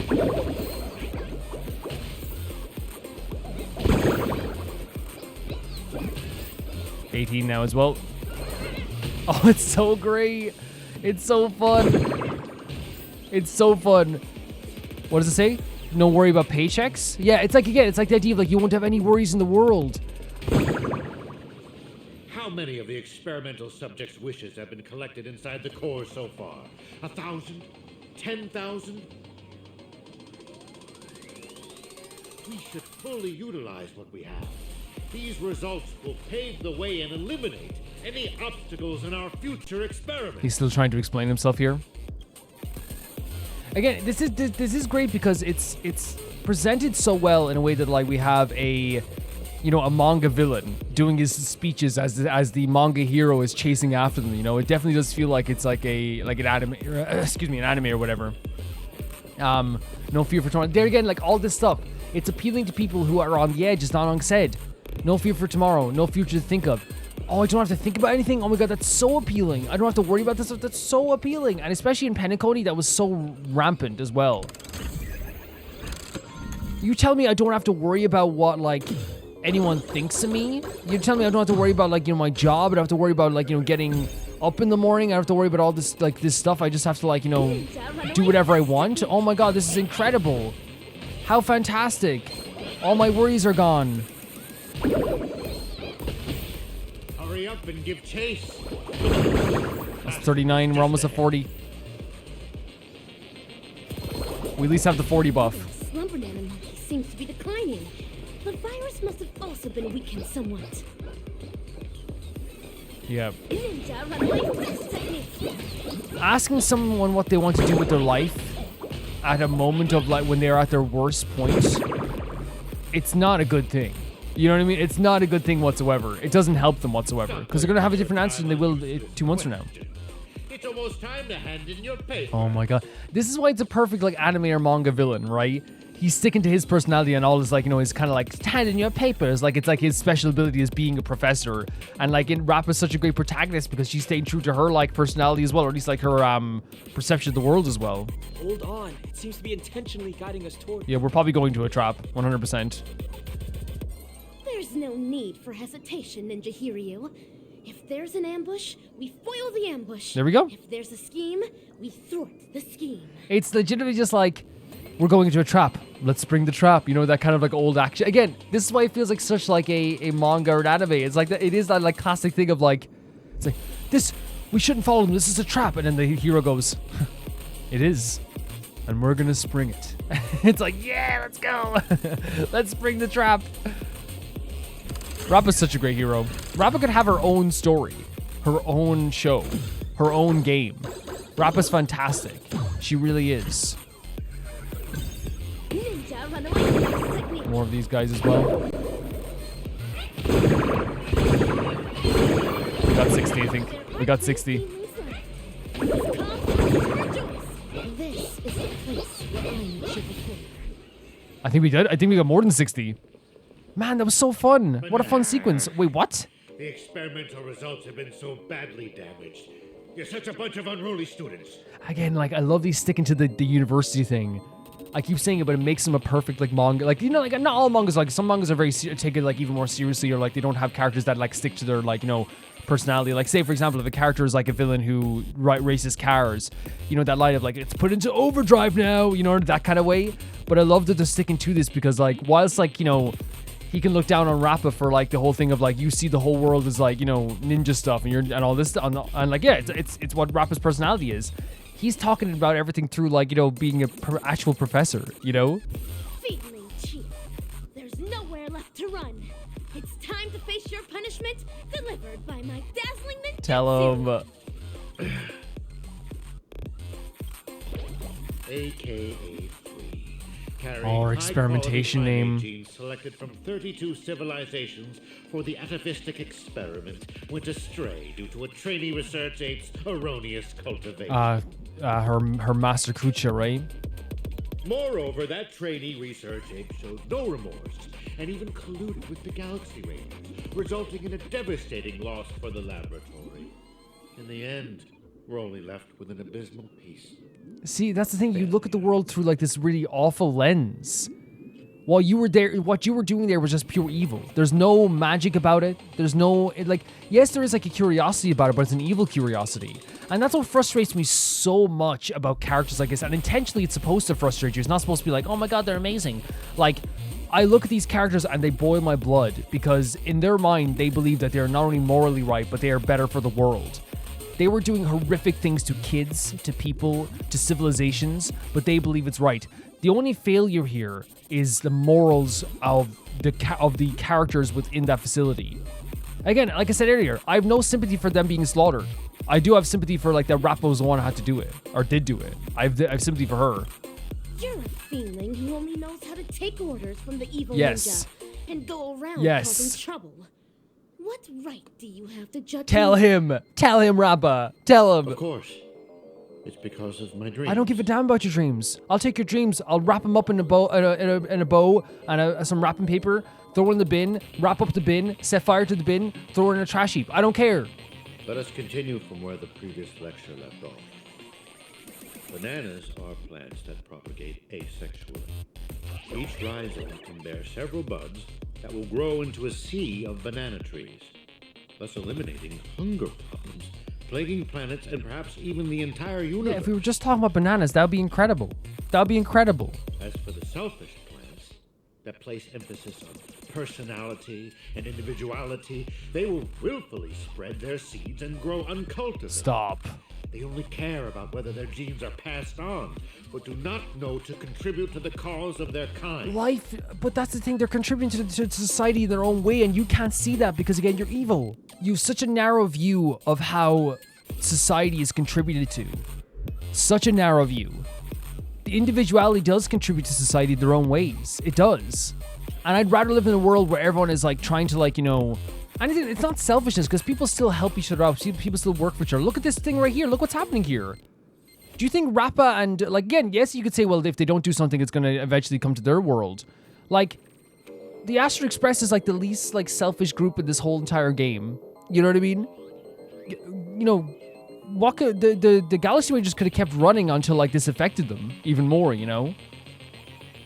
This idea of the only way you can contribute to society is by being, like, this one whole of, like, one entity is just, it's bullcrap thinking. And here's the thing, the idea of, like, feeding everyone with bananas, producing asexual, yeah, great stuff. Everyone can eat, everyone has food, fantastic. But the issue is you're not talking about food here. You're talking about thinking that, like, oh, it's better to cultivate the world by making everyone into monkeys. In your warped mind, you think that's actually, like, a great way of, like remaking the world. He has such a narrow, evil view of the idea of contributing to the world, where, like, you can, like, they only care about whether their genes are passed down, but not to contribute to the cause of their kind. People live their lives. The mother who goes to work just to provide for her kids or whatever, or the mother who struggles to provide for her kids. The kids that grow up to be, like, you know, professional skateboarders or dancers, or they work in the store. All of that is something that contributes in some way to society in some ways. Not everything has to be this big, grander scheme of things that it takes away the choice of the people because you believe you're right. The reality of the situation is your whole organization, Dr. Primitive, is evil on a level that is astronomical. You can think that you're better than people. You can think that you're more amazing than people. You can think that you're better because you work under this one banner. Yes, the idea of feeding everyone, like, and having bananas to feed everyone would be absolutely incredible. But right now, what you're doing is just taking people's choice away. And I would say this is like turning entire civilizations and taking their humanity away. I'm going to say it. That's slaughter to me. If you went into an entire country right now, let's say you went into, I'll use my country, Ireland. Let's say you went into Ireland and turned everyone into monkeys. You've taken away their individuality. You've taken away them as people. Oh, but we will be able to cultivate a new world. I don't give a damn. I don't give a damn. You've slaughtered people. You've destroyed people. You've experimented on people. You are evil. You must be stopped. Tell me, on a cosmic scale, which should be eliminated and which should be left to thrive. None of your concern. Just eat a few biscuits. Have a cup of tea. Find a hobby. Do something for yourself as well. Yes, the world sucks sometimes. Yes, the world is being destroyed, but people deserve to have their own individuality. Yes. Shut up! People like that boil my blood. They boil my blood. Contribute to the greater part of society. Did he contribute to society? What are you doing to contribute to society, right? Slaughtering people? Turning them into monkeys? You know? And it happens in real life too. This person never contributes to society. What are you doing? Well, I'm a CEO. So nothing. So you contribute nothing. Great. And again, it's like judging things like that is so crazy. It's like, oh, you contribute to society. Like what? Like, what do you mean? If you're living your life as a good person and you have your own joys and your own happiness, you're creating your own family if you want to, or you want to just live like a normal life, like not creating families on normal. You know what I mean? You want to like live without kids. You want to just like live your life solo and just watch K-dramas every night. You want to do it like, again, who cares? I would never take that away from people. You evil, evil, evil monkeys. When school started, you encouraged everyone to pursue their desires freely. But now you ridicule what it means to be free. Exactly. Previously, you judged bananas to be a failed plant. Yes. But now you are singing praises of their selflessness. 110%. He is an immoral piece of garbage. Easily an immoral piece of garbage that is, again, a hypocrite as well. And also this idea of like, oh, you can have freedom, but as long as it aligns with what I believe freedom to be. Listen, the context is different. You can't generalize it in so this manner. What you're saying is, as soon as someone takes a slightly different approach to what you're thinking, it falls apart. Insane, right? It's insane that your whole idea on this like experimentation and this abuse and this horrible, horrific experiments on people, as soon as someone looks at it from the angle that's even slightly not your angle, you turn into an evil master. You're like an evil bastard. It's crazy, right? Wow. If your whole idea falls apart as soon as you change the context even slightly, it's not a good idea. You are evil. When evil people do Yep. evil things, they always have a myriad of excuses to try and justify their own actions. Yep. You're self-contradictory and unreasonable. Yes. Only strive I love to they nod further their your heads, own look. agenda. There's no need to listen to such Exactly. Don Hung and Stell nodded like, yeah, she's right. They're like, this is our gal. You know what I mean? Feedling Chief, rather than continuing to leave lies, why don't you think about your last words? Yes. Think about your last words. Class dismissed. Oh my god, school is over. Class dismissed is actually the best line out of these. Time for graduation is pretty great too, but...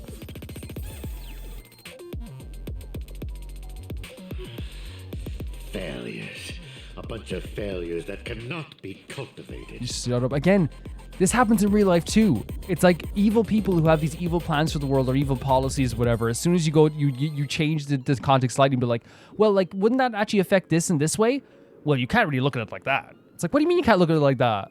It's like, and if your whole argument falls apart under like one, when you like, let's say it's a table. If your table, and let's say the book I'm about to put on the table is just a book that represents morals, like good morals. If you put the book on the table that has good morals on it and the table breaks in half, your table wasn't strong enough to begin with, right? And you can't just be like, well, you can't put that book on it, put this book on it. It's like, no, your book couldn't withstand this. You know, your table couldn't withstand this. Your ideas couldn't withstand 1 ounce. And this is like it's not even like something extreme. Rappa just said common sense, you know, and it fell apart. Your whole thing fell apart. That means it meant nothing. You're just evil. I hope you... I was going to say something bad that YouTube would have... I was going to say something else there. With the word die. YouTube would have been like, okay, Calvin, okay. You have good standing, but maybe not anymore. How can failures possibly comprehend the Look at erudition Rappa. of a genius? However, I can always rely on primitive methods to beneducate you on this theory. How about we bananacate you with a boot to the face? See this beautiful dream bubble? The family relied on the harmonious wishes of thousands of family members and the power of the Stellaron to construct penacony. I simply gathered and converged the abandoned wishes of thousands of monkeys into this dream bubble to create the moment of Slumbernana. So... Okay, yeah, they did. Right, but you did it under duress, and you have to keep saying this whole idea. He's like, well, I just gathered the wishes of a bunch of abandoned people into this dream bubble. No, you did it under duress and through a virus. Now, I will hand over its power to all banana advisors and assistananas. Oh my god, what does he do? What is this? At this point, I would just kick him. Oh my god, they're all arriving here. The cutscenes are also... Look at the guys, look at them together, look at the three of them. The name of this class is... The presentation's so fantastic. Yeah, no, this is gonna feel good. This is satisfying. And we have Rappa as well. Whoa. Oh, that's the power-up we got. Very cool. Yeah, it always frustrates the heck out of me. That happens all the time.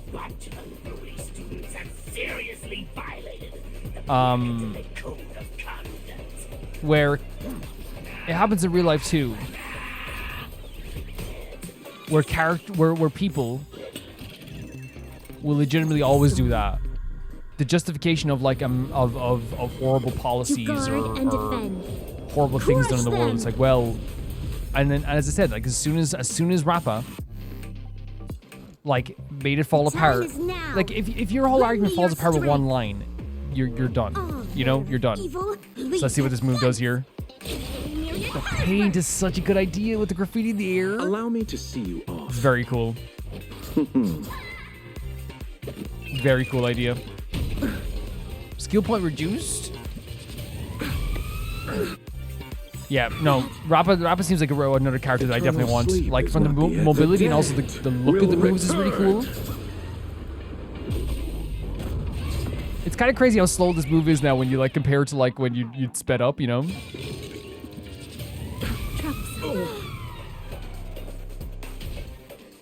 I am the blade.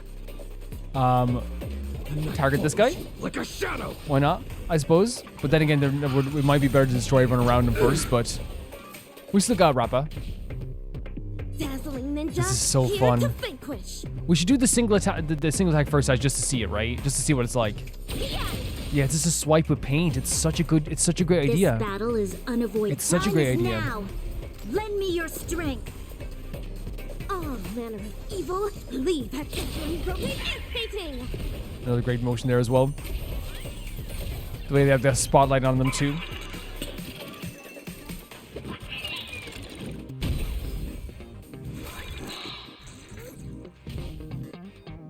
The music's fantastic. Let's restore some people. Receive divinity. Make sure everyone's in place, you know? That which is seized and we have this must too. be repaid.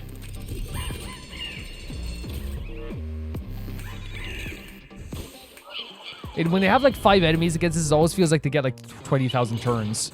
You know what I mean? It always feels like we have like so much there as well. Let's do her AoE. And let's see her move as well. I'm very excited to see this. Oh my god, look at her. It's an enhanced move? What? That's so... No way. No freaking way with the freaking symbols as well. That actually looked even cooler as well. The fact that after she did the symbols, Mazza just came out of there as well. Great idea. Legitimately great idea for an AoE attack. Honestly. We've entered the storm. Really cool stuff. Really cool stuff. Yeah, she's a character I definitely would want. That's another character on the list. Now we have Robin, Aventurine, the other Stellar Hunters.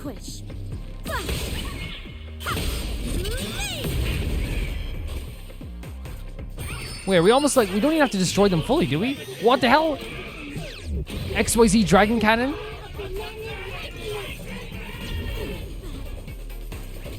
Yeah, Rappa's a great character. Pity you chose the wrong.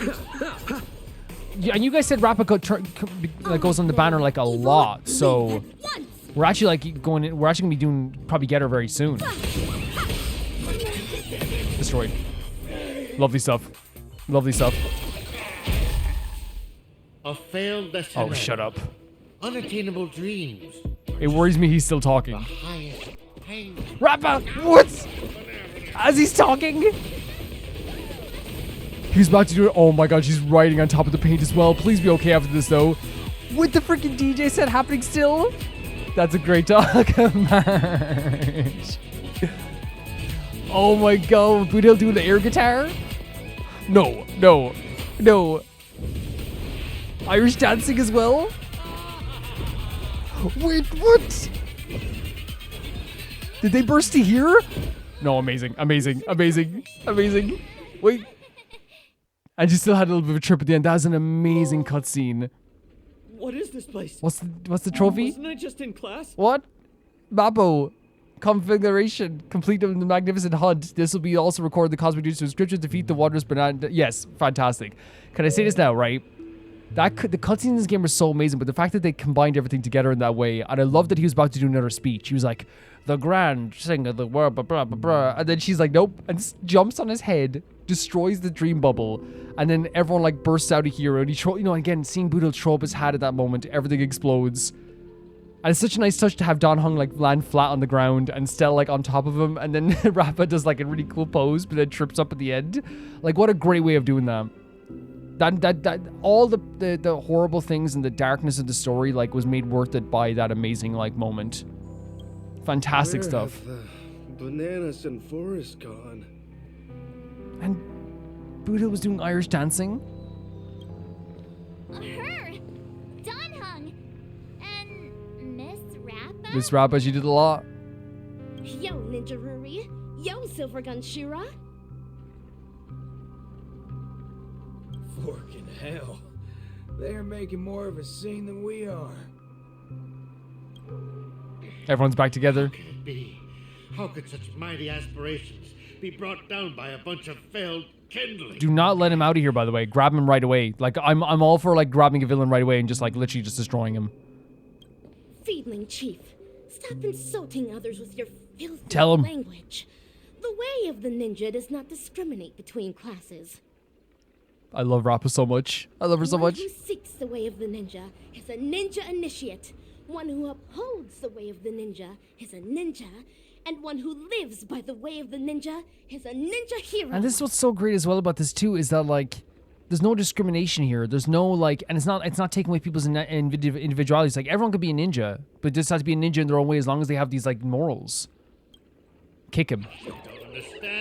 Hey, you don't understand anything outside your own evil ways. Someone just grab him by the ears and start kicking him. Me neither.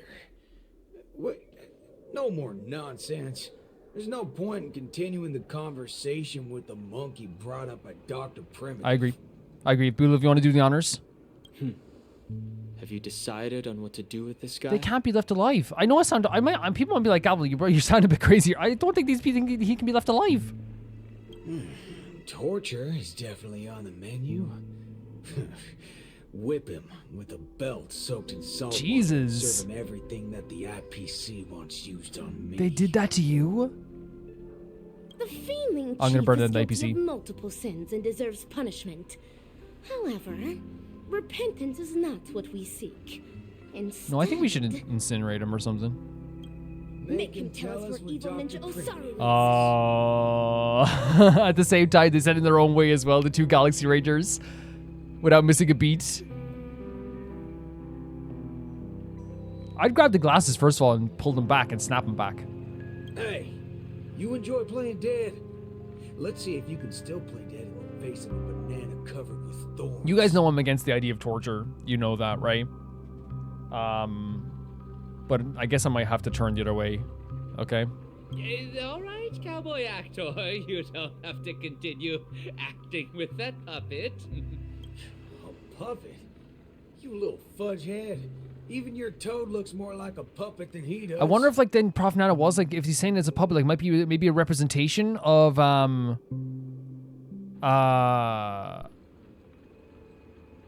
maybe it's like a thing where they it's someone speaking through Prof Nana. Oh, you've hurt the feelings of the assistant director. You really should work on changing your crude way of delivering lines. I mean, that's Bootill, isn't it, though? Go ahead if you really want to torture a prop. But a certain gorilla who has just awakened at the border of Ozdana is probably about to depart. What? So the actual gorilla, like, is gone, but the puppet remains here? Silvergun, even with my super hearing, I'm no longer able to detect the sounds of the Fiendling. Perhaps Ninja Gamma is right. Ninja Gamma. He escaped, so I guess he's gone. That's awful, no! Fucking hell. That muddle fudger still got away even after all our efforts. I mean, to me, the idea of Dr. Primitive and all these, like, we're not going to solve this in a day. This is going to be an ongoing thing, and whenever we do get to face him, it's going to be absolutely terrifying, I think. You okay, Rappa? Forget it. Forget it? Yeah, why are you so calm? You're always talking about how much you hate that scum. Why are you so unconcerned right now? This night is long. The hatred of a ninja hero should be borne solely by themselves. Since penacony has finally ushered in a period of peace and prosperity, then let the mortal beings of this land of dreams embrace the sun once more. Did Rappa just basically say, we did something good here, let's let it sit and let everyone enjoy the good thing that happened here instead of getting too worked up about this? The hatred in one's heart might dissipate one day, but the way of the ninja within their hearts will never be forgotten. Okay. Ever. Okay, because I think that's what she's saying. It's like, hey, like, you know, like, we did something good today. Let everything, like, you know, let everything sit, and, like, you know, that way the ninja in their hearts, let it be, like, forever in their hearts. I love interpreting Rappa's stuff, honestly, because she's such a sweetheart of a character. Rappa, oh my found your own god. way of the ninja? And see, again, this is that mimetic virus. This is what she was seeing this whole time, you know? Of course. Becoming the dazzling ninja is my way of the ninja. No. That cannot be considered the way of the ninja. The way of the ninja is something a ninja lives by for the rest of their life. I'd like the way of the ninja to be something that is within yourself. Then, defeating the evil ninja? You'll eventually defeat evil ninja Osaru one day. Then what happens next? We talk about this all the time, don't we? Is your reason for becoming the dazzling ninja solely for defeating your enemies? We talked about this as we said with Yun Li. Like once Yosara's gone, what happens then? You have to find a purpose other than just defeating your enemies. But he's not the only evil ninja in this True. realm, right? True. Of course. In the cosmic ninja realm, evildoers are as abundant as the glittering stars. The gods have no spare attention to protect the mortals, and the powerful ninja masters with extraordinary ninjutsu powers constantly fighting against one another. That is the Mappo age of the Dharma. Then my way of the ninja shall be eradicating evil to my last Oh my breath. god. My bow drawn, no turning back. My heart shall remain unmoved until evil Honestly, is purged and justice enacted. I'd support her. The idea that her whole idea is like, I will just destroy evil no matter where it is. To the end of the Mappo Great age. stuff. That's the end? So the end of her first story and her first movie is, oh my god, we're not doing credits, are we?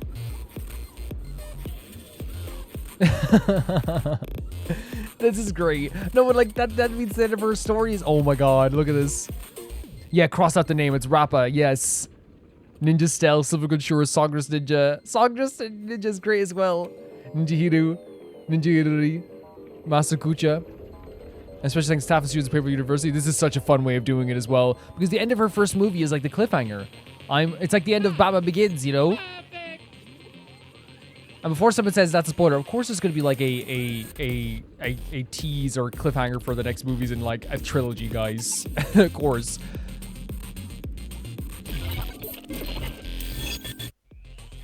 Batman is going to come back, believe it or not, in the second movie of a Batman trilogy. Believe it or not. After the storm died down, Paper University starts to reorganize the school anniversary festival. So they're still going. I think giving everyone a bit of a rest. You guys actually experienced something so exciting. Seriously, bring me along on such adventures next time. March, like honestly, it was also, we saw some horrific things as well. We did. It was clearly you who went off on your What own. March did was important too. Forget it. Anyway, I was also able to showcase my capabilities while you guys weren't present. Heck yeah. I definitely played a big part in your being able to resolve the situation so successfully. You're the best. As expected of Ninja Ruri. You're too kind, Ninja Galactic Baseballer. I'll play it along with it forever. The academic conference has concluded, and the actual acting dean and teachers are back. Okay. The university did not escalate matters. Perhaps it's because Mr. Rucka extracted a portion of the people's memories. Is it? I wonder if he's doing that just because it's probably better that people just get back to normal as soon as possible rather than having this big crisis for months and months, I guess? How scary.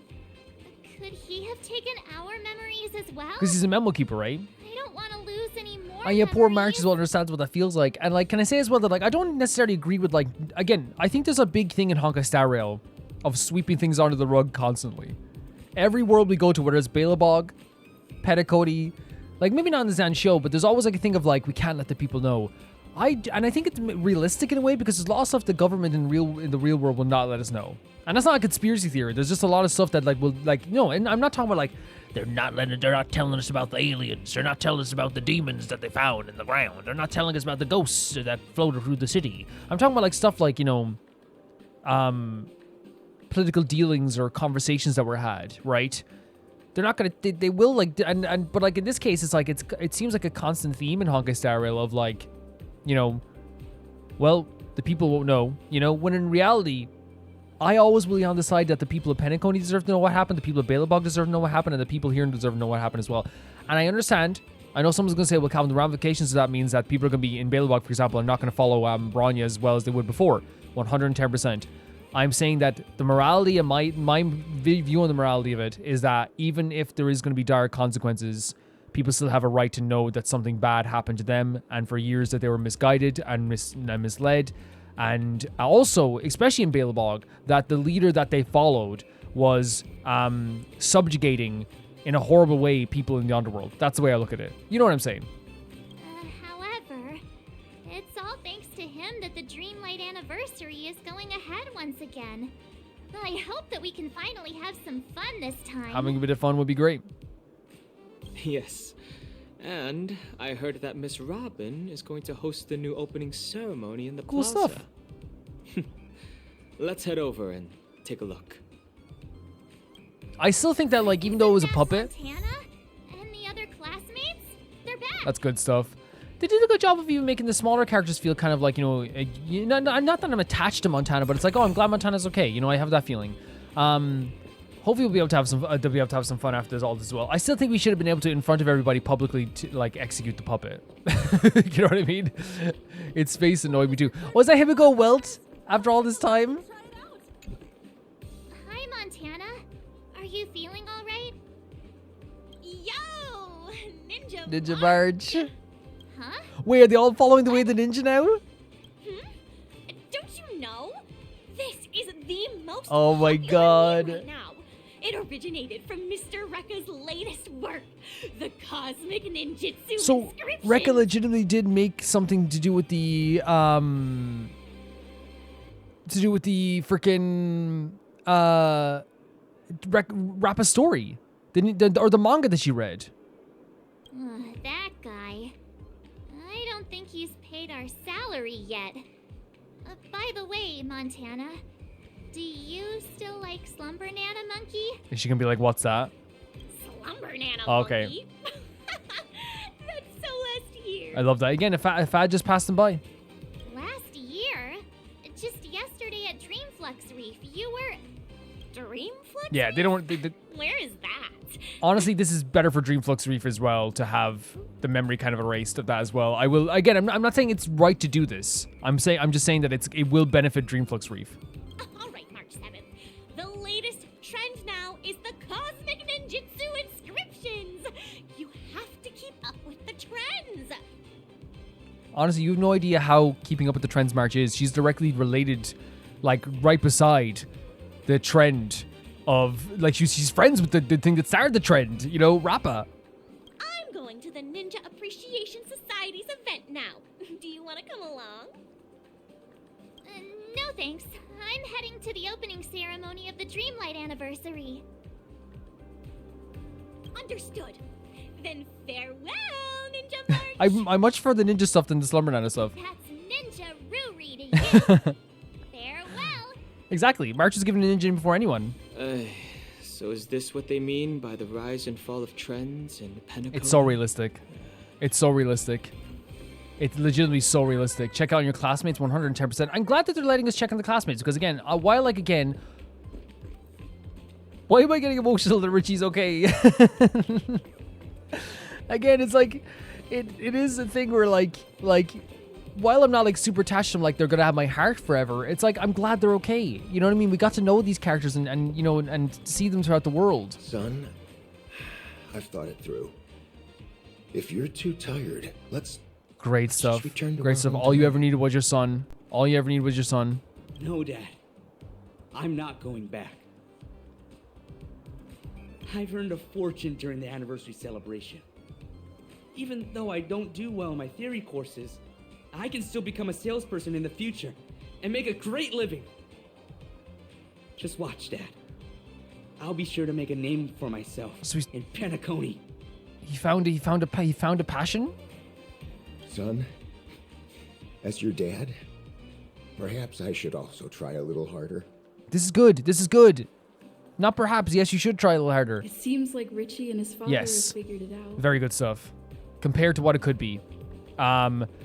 Richie's anxieties and his sadness and his depression, and again, we will say it outright, because it's like, as much as I always give people the benefit of the doubt, it was an unwilling and unknowing pressure from his dad. It's just factually so. I'm not saying this as like a thing just to clown on his dad. He put so much pressure on him that he just never even he couldn't handle it. I don't remember this character. Oh, I do actually. Yes, I do. I do. The one who baked for us. The really lovely one. Yeah, should I get that? Shalika, the desserts that you made better are name, better way to say it. delicious. Give me one more. Give me one. It's not greedy to want more cake.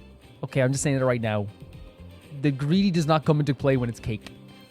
Fellow students, there's enough for everyone, so please queue up.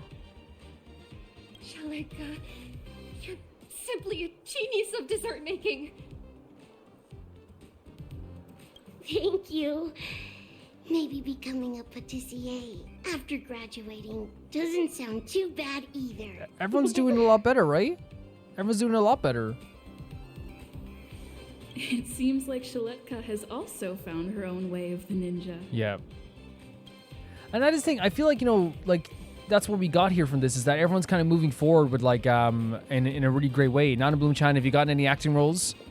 And this makes me feel happy. It makes me feel so happy. Nana Bloom-chan, I heard you're going to be featured in Mr. Rekka's Amazing, Nana Bloom-chan. I'm just going to be a minor. But if you say it like that, it sounds much grander. I'm sure you'll become a superstar one day. Can I get your autograph in advance? Yes, that's a good idea. Of course. Here, take it. Thank you. But who's this? Gabbana? Gabbana?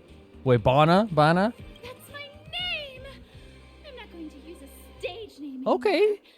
So, if you're going to be my fan, please remember that my name is Gabbana. Okay, that's a nice name, but like it has Bana in it. Nana Bloom-chan, or I should say, Gabbana has gained some recognition. Yeah, I'm so happy for her. I'm so happy for her.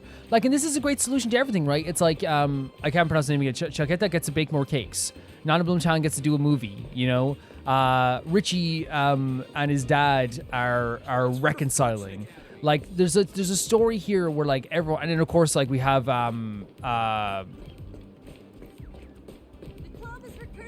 what about Montana? Jesus, sorry, Montana. Montana, like, also, like, finding a new love that's not gonna kill her. You know, everyone's kind of, like, doing a lot better now. And it's great. Now we get to go talk to mom and dad. This is literally, like, we all went on a trip. It's like, Mom, I'm bored. I want to go home. Look, it's Himeko You know? and Mr. Yang. Doesn't it feel that way where it's like we all went on this big trip and then we're like, oh, there's our mom and dad. Let's ask if we can go home. Can we go home? Himeko, Mr. Yang, you're here as well? That's right. We heard the anniversary celebration had been delayed, so we wrapped up the conference early and came straight here to see if we could catch the How much fun. of this did they know? So, how was it? Did you enjoy your time on campus? We ran into some trouble. Is that so? Sounds like student life wasn't boring after all. Look on the bright side. Sometimes the most memorable things are the accidents of our youth. Look, Miss Robin is here. Robin! I love Welts is like, hey, things didn't go perfectly, but Hello, students. you'll remember it. I'm very happy to be hosting the Dreamlight anniversary this year. Oh gosh, it really is Miss Robin! The opening ceremony this year is much better than last time. Hold on. Who was the speaker last time? I don't remember. That's crazy. They literally had their memories like almost blanked fully, right, at this stage. A long time ago, I also spent some time studying at Paperfold University. So I can be considered an alumnus of the school. This is like Adam Sandler coming back to a school. Is that what a weird? I didn't mean like she's Adam Sandler, but I'm like, you know, you see those videos like celebrities of like Adam Sandler going to university, being like, yeah, I really love being here at you know, Oxford University, and like he becomes an honorary doctorate or something. Paperfold University back then was just like how it is right now. There was a lack of freedom. Exams were a source of headaches. We had plenty of homework, and our thesis defense had stringent requirements. Well, it can't be helped, since this place bears the burden of training the future of penacony. The annual Dreamlight anniversary is the opportunity for students to temporarily toss their troubles aside. Yes. However, the anniversary celebrations will come to an end, just like how we'll eventually awaken from our dreams. Yeah. But there is a type of dream that we will never awaken from, and should never awaken She's from. such a stunning design, doesn't she? And that is the dreams woven by our highest ambition. You can't see him, I'm flexing right now. That's awesome. That's so awesome, Robin. Some students wish to create beautiful objects, while others desire to lead amazing lives. Oh, Richie. There are some who even wish to become a Not better a bloom. person. These are all amazing dreams. Yes, and again, that's what the individual's dreams do contribute, and it doesn't matter. Again, it doesn't matter if they don't contribute. You get to live your own life. In our lives, dreams act as beacons that Look at guide that. us forward. Once we have lit up the beacon, we may choose to rest at any time. This does not signify that we have given up. For as long as the light of the beacon can be seen, we will have the courage to restart our journey. Yes, yes. I think she's saying here as well. It's like just because we rest doesn't mean we've given up. I hope that all of you will be able to find your dreams at Paperfold University. This is beautiful. And will dedicate your lives to realizing them. And you know what? Of all characters, she definitely means this. You know what I mean? For sure. It's because of your sweet dreams that you can create color. Oh. It's because of your ideals that you can embrace freedom. Welcome to Dreamlight Anniversary. Color your dreams, free your ideals. She did a great speech. And I think this is a direct parallel to the speech that Prof. Nana did. Because his speech was all about just letting go of everything. But her speech is more just being you rest now. And then you get back up and you keep going with your dream. Which is a much healthier way of looking at things than just hey, throw away everything and just do nothing. Which is what they want him to do. He wanted everyone to lose their ambitions. But she's like, keep your ambitions. Because that's what the lack of ambition or the lack of feeling that they won't be able to get to their ambition is what was able to capture them in the Slumbernana monkey stuff so easily. Robin telling them to keep a hold of that. Keep that with yourself. And even if your ambition is to just again, even if you don't want to have a job, you just want to do whatever. I want to climb a mountain. I want to just sit and watch TV. Follow your dreams, bro. Follow them. And the idea of coloring your dreams related to Rappa stuff too. Color your dreams for your ideals. The nerd was at the back there. Nerdy McNerderson. Despite the similarities to the evil realm, there are no clues here. Yo, Ninja Gamma. Oh, how I wish that in the next film you can call me something better, my wonderful actor. Oh. I love this. He's still praising her, but at the same time too, he's like, I don't want to be called that. Are you alone? Each ninja has their own prey. Silvergun Shura only came to repay a favor, after which he returned to his own hunt. Is anything the matter? So he's gone. After helping me shoot such an exciting film, I'm here to hand you your remuneration. Okay. A reward won't be necessary. Oh, Rappa. I'm only acting according to my way of the ninja. Riches are not what I desire. Don't say that. I'm sure you'll be Oh, what is it? interested in my remuneration. What is it? After all, this remuneration is about where Dr. Primitive Whoa. Honestly, any misdeeds, that is a great way of making up for it. Let's get rid of Dr. Primitive. Right? That to me is a better way of... Oh, there we go. This is the part where I break free. Wait, is that the next trailblazing mission? Wait, so what are these quests then? Oh, that's the next planet. Right? But this is the next Trailblaze Continuance mission. Is that the mission we're doing next? Maybe. Okay. So, the idea that there, once again, another cliffhanger, the idea of you're going after, you're going to be going after, Dr. Primitive. And I think, again, he needs to be stopped. He does need to be stopped. But I'm worried about what this might do to Rappa in the future. But again, you saw Rappa holding still to the true to her ideals there of like, I'm not doing this for reward. But still, it's an amazing cliffhanger and an amazing idea. My initial thoughts before we go and talk about this mission, times were confusing at sometimes, but I think it's meant to be a little bit confusing sometimes. I was kind of confused with what was happening. But again, I'm not going to go piece by piece to the story because, again, this is one of those cases where this video is going to be 7 hours long. And I think me recounting 7 hours of scenes is going to be crazy. Again, I want to make it clear again. There is not a time or space, again, where I can probably do something like this again.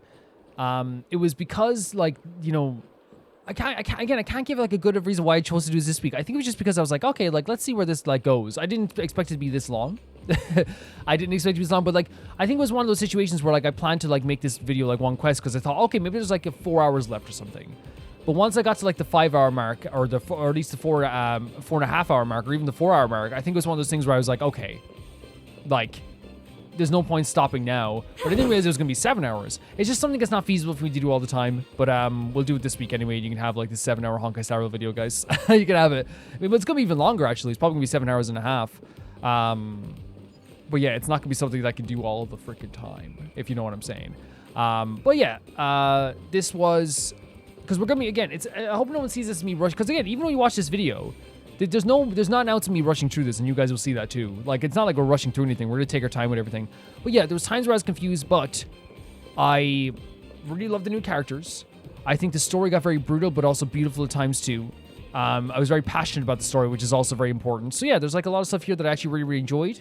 I'm not gonna rate it out of 10 or anything like that, but I will say, like, I just like really got really emotionally invested in this story, and that's a sign of a good story for me. If I can get to a point where I'm angry, I'm upset, I'm sad, I'm excited, all this stuff, then I know it's a good story. Yeah, so I had a good time with it. We'll go to the Astro Express and kind of like talk about this stuff now as well. To the Astro Express we go. We gotta watch out for that quest over there. Come to think of it, I haven't chatted with Sonny in ages. Let's go see what he's up to.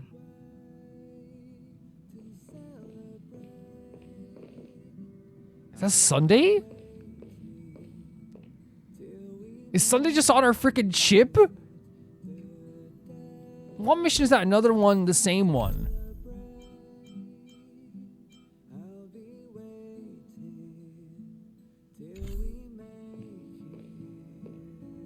So there will be a mission in... Okay, there was no way I could have avoided that. There's going to be a mission at some point involving Sunday, which I knew there would be, right? So regardless, there will be a mission at some point involving Sunday. I'm not going to see it as a spoiler right now. Again, it would have been a spoiler if someone said it to me, but there's literally no way I could have avoided that. There's no way in hell I could have avoided that whatsoever, right? So that's all we know. There's a mission involving Sunday at some point, which means we will see Sunday again. I knew I was going to see Sunday again, 110%, so it's not like it's going to be like too crazy. But Sunday's directly on our ship now. Yeah, does that make sense? It's like one of those things where I'm not going to like... I would rather have not seen that, but like, you can't avoid that. It would have been impossible. It would have been literally impossible because I would have shown up at some point. And with how long apparently the next region is, it would have like taken me forever to just like... I'd have to avoid the Astro Express completely forever.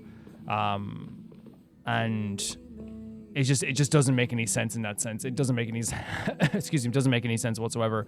Okay. So this mission to me was it was a lot. There was a lot in here as well. And I think like what we're going to do is just kind of recap the story this time instead of recapping like because usually we try to go like not scene by scene all the time, but we tried to recap like everything we thought of here. But I think we're just going to do like kind of like an overview and kind of like talk about like the meaning of the story to me. This to me was like something that started off in like one of the most fun way possible. Like this was a story that to me had such a magic to it that at the start of this it was just like all just very much fun to me. Like it really felt like it was one of those things where like I came away from this actually like feeling like how do I say it? Like just like the first few episodes were just like all fun. And then you kind of start slowly thinking like, oh, this fad is going too far. This thing is going too far. This is a bit weird.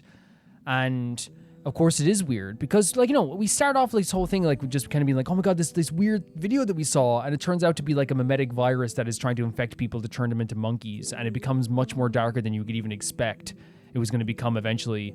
It turns into the idea of like, experimentation, and, I'm just going to say this right now, the most evil people in the world throughout history have tried experimenting on people in this way or in ways similar. That's just how it works.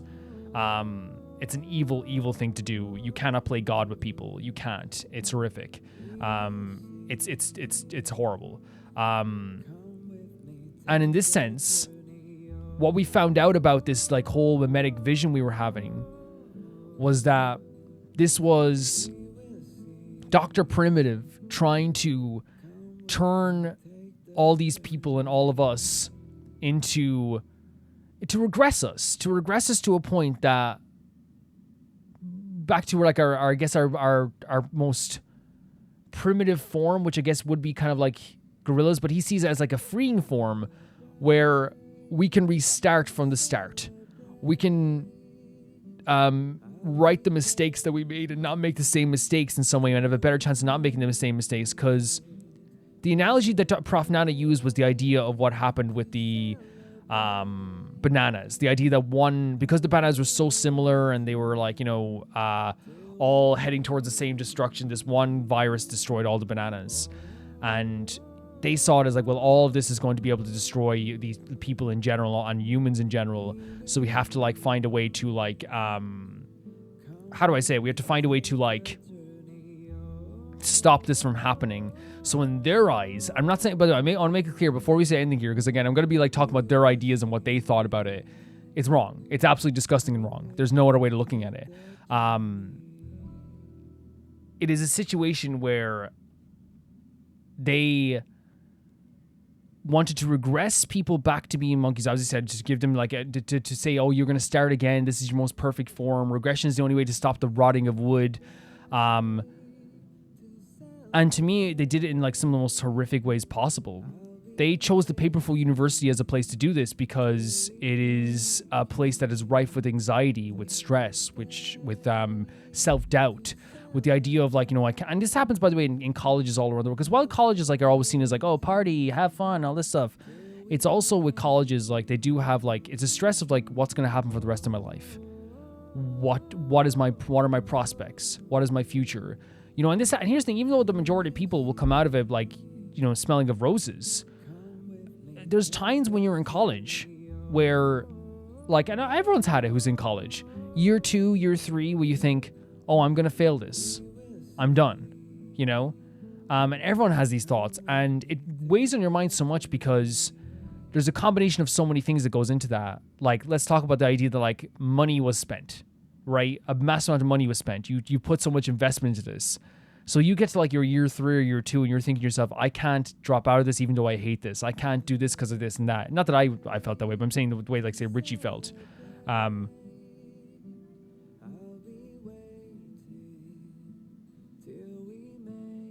There's nothing I can do in that sense. And that anxiety and that depression is what they preyed upon, knowing that, oh, maybe, like, again, as Don Hung said, if someone's like on the edge, giving them a slight breeze is the only thing you need to push them off. Because the chances are when someone's like, feeling that down upon themselves, there's a big chance that you can convince them to, like, join your cult, join a new life. Because that's what happens. It's people who are like in a bad state of mind get into a situation like this because they believe it's going to be better for them. And along with the mimetic virus and all this stuff too, we had this situation where people were getting turned into monkeys all around us, and it was happening at an alarming rate. And they were and the Paperful University wasn't even like their main target. That's what makes it so disgusting. He was planning on doing this to the whole, like, to the Dreamflux Reef as well, as a way of, like, maybe appeasing Dr. Primitive. But he even said, like, Dr. Primitive is not going to look my way. Yeah, it's one of those things where, like, it is incredibly dark to think of, like, this is how evil they were. They did all this stuff to the Paperful University as a way to just be like, oh, this is just a test. This doesn't even matter. It's Dreamflux Reef is what we're after. But in the end, they failed to do this because of their arrogance, because they believed that what they did was totally right, and we were able to stop them in the end. What we saw here, like, as throughout the story as well, we saw, like, Bootill almost get infected by this stuff too. We saw, you know, Rappa was able to, like, be immune to it, and that was, like, the big crux of this as well. Even though Rekka, like, captured us at one point, the way they sold it, the idea of Rekka capturing everyone, I think anyway, the way they sold it was he had to do this because he was also infected with the virus, and then he actually helped us in the end because he actually believed in the idea of the true beauty of humanity and all this stuff as well. But after that, the reason we found out that, like, we found out just from there that this whole thing was being spread by, like, you know, memes and, like, through virality, through curiosity, right?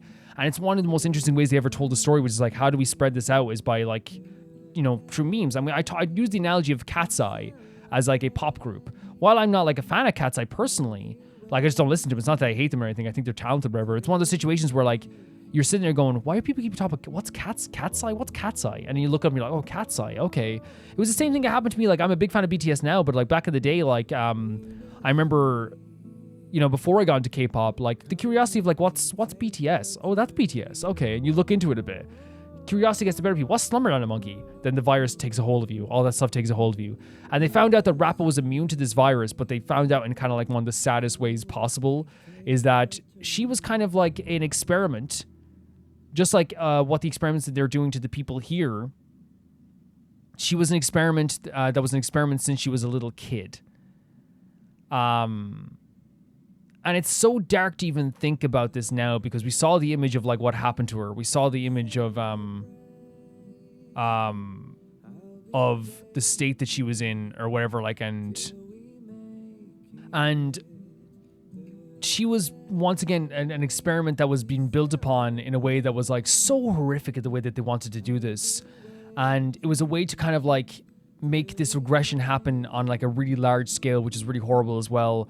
But she was seen as a failed experiment because of the way that her master Kucha kind of, like, changed her own mimetic virus to actually be, like, related to this manga that he had. There's a collection of manga he had. And I think it's actually, like, a really great way of, like, telling that story, because you start to realize, like, that this character who is so hilarious and so funny and so charming, like, their past and the way that they were, like, kind of like, you know, the way that what they came from was actually, like, very dark.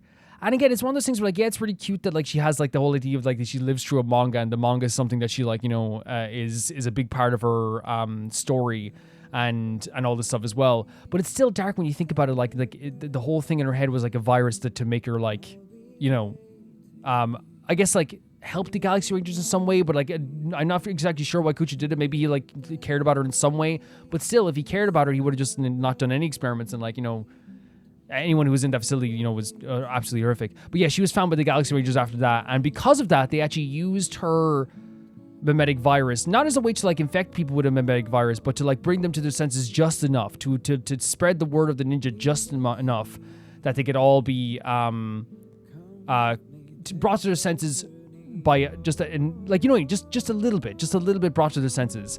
And I think that's obviously, like, a really, really cool way that they did it as well. Not, like, because I was worried that we were gonna, like, infect more people with the virus, that we were gonna, like, be like, oh yeah, like, this is how do I say it, that, like, we're throwing our weight around, I guess, as well. But no, they actually, like, you know, didn't infect everyone with the virus. They just brought everyone to their senses, like, just enough, which is, like, a really important thing as well. Spread that mimetic cheer of the ninja around everywhere. Allowing people to snap out of this, freeing people from this, like, you know, existence of as a monkey. And with that, they were able to kind of, like, bring everything kind of back to, like, a normal state here. You know, they're trying to bring everything back to, like, you know, but now people are kind of obsessed with the ninja stuff, but at least it's, like, a healthy obsession now. It's actually something that won't kill them or anything. And that's actually a good thing. But yeah, that's kind of like what was going with the story. It was like Dr. Primitive has this, like, really horrific thing that he does with the world where he reverts them back to apes and, you know, takes away their personalities. And I see it as, like, a slaughter. I see it as an absolutely horrific thing that you could do to anybody. It's actually, it's horrific. It's horrible. But I think that, you know, to them, they're like, we're helping people out here. You know what I mean? We're saving people here, which, again, horrible, absolutely horrible. But yeah, that's the story to me. That's where, like, we came to the Paperful University.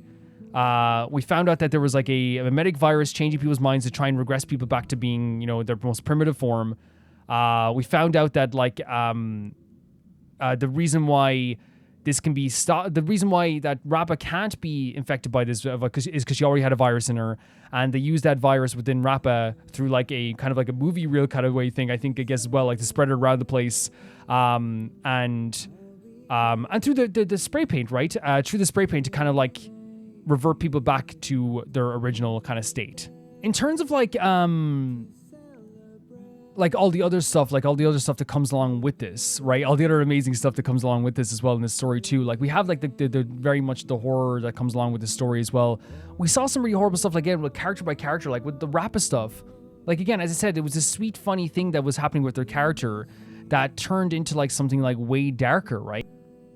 But you saw the parallels and like how she saw the world, and that also like maybe like incredibly sad when we saw that stuff too, because like she would see the world through like the ninja form, right? We saw that even when she was killing people, like we saw this like, you know, she saw them as like the evil minions under Asaro, which like again, they technically are. They are under Dr. Primitive. They are under the evil Asaro, and like again, I don't have any sympathy for them. We saw like when she was getting the spray paint from her master, she saw it as like him in this robe and this lantern. It really did affect the way she saw the world, because that's what these mimetic stuff does, and it really did like change her perception of everything that was going on as well. Now, I think it came to a great conclusion that she still is into all the ninja stuff, but it's like, again, it's more healthy than like you would expect it to be. Like, it's not actually like something like that's absolutely too, you know, sad or horrible. Like, she's still herself, and she's still, you know, is such a good person, and is so praising of individuality and helping out people in individuality as well, that like it's one of those things where like I'm still happy for her. I still love her as a character. I'm still so happy that she's happy. But it's so horrible, all the stuff she had to go through as well. Prof. Nana as a villain, I think, was absolutely incredible. I think that it's a character that you'd love to hate. Like, it's one of those characters that like makes you so frustrated, but like it's so fun to be like frustrated by him.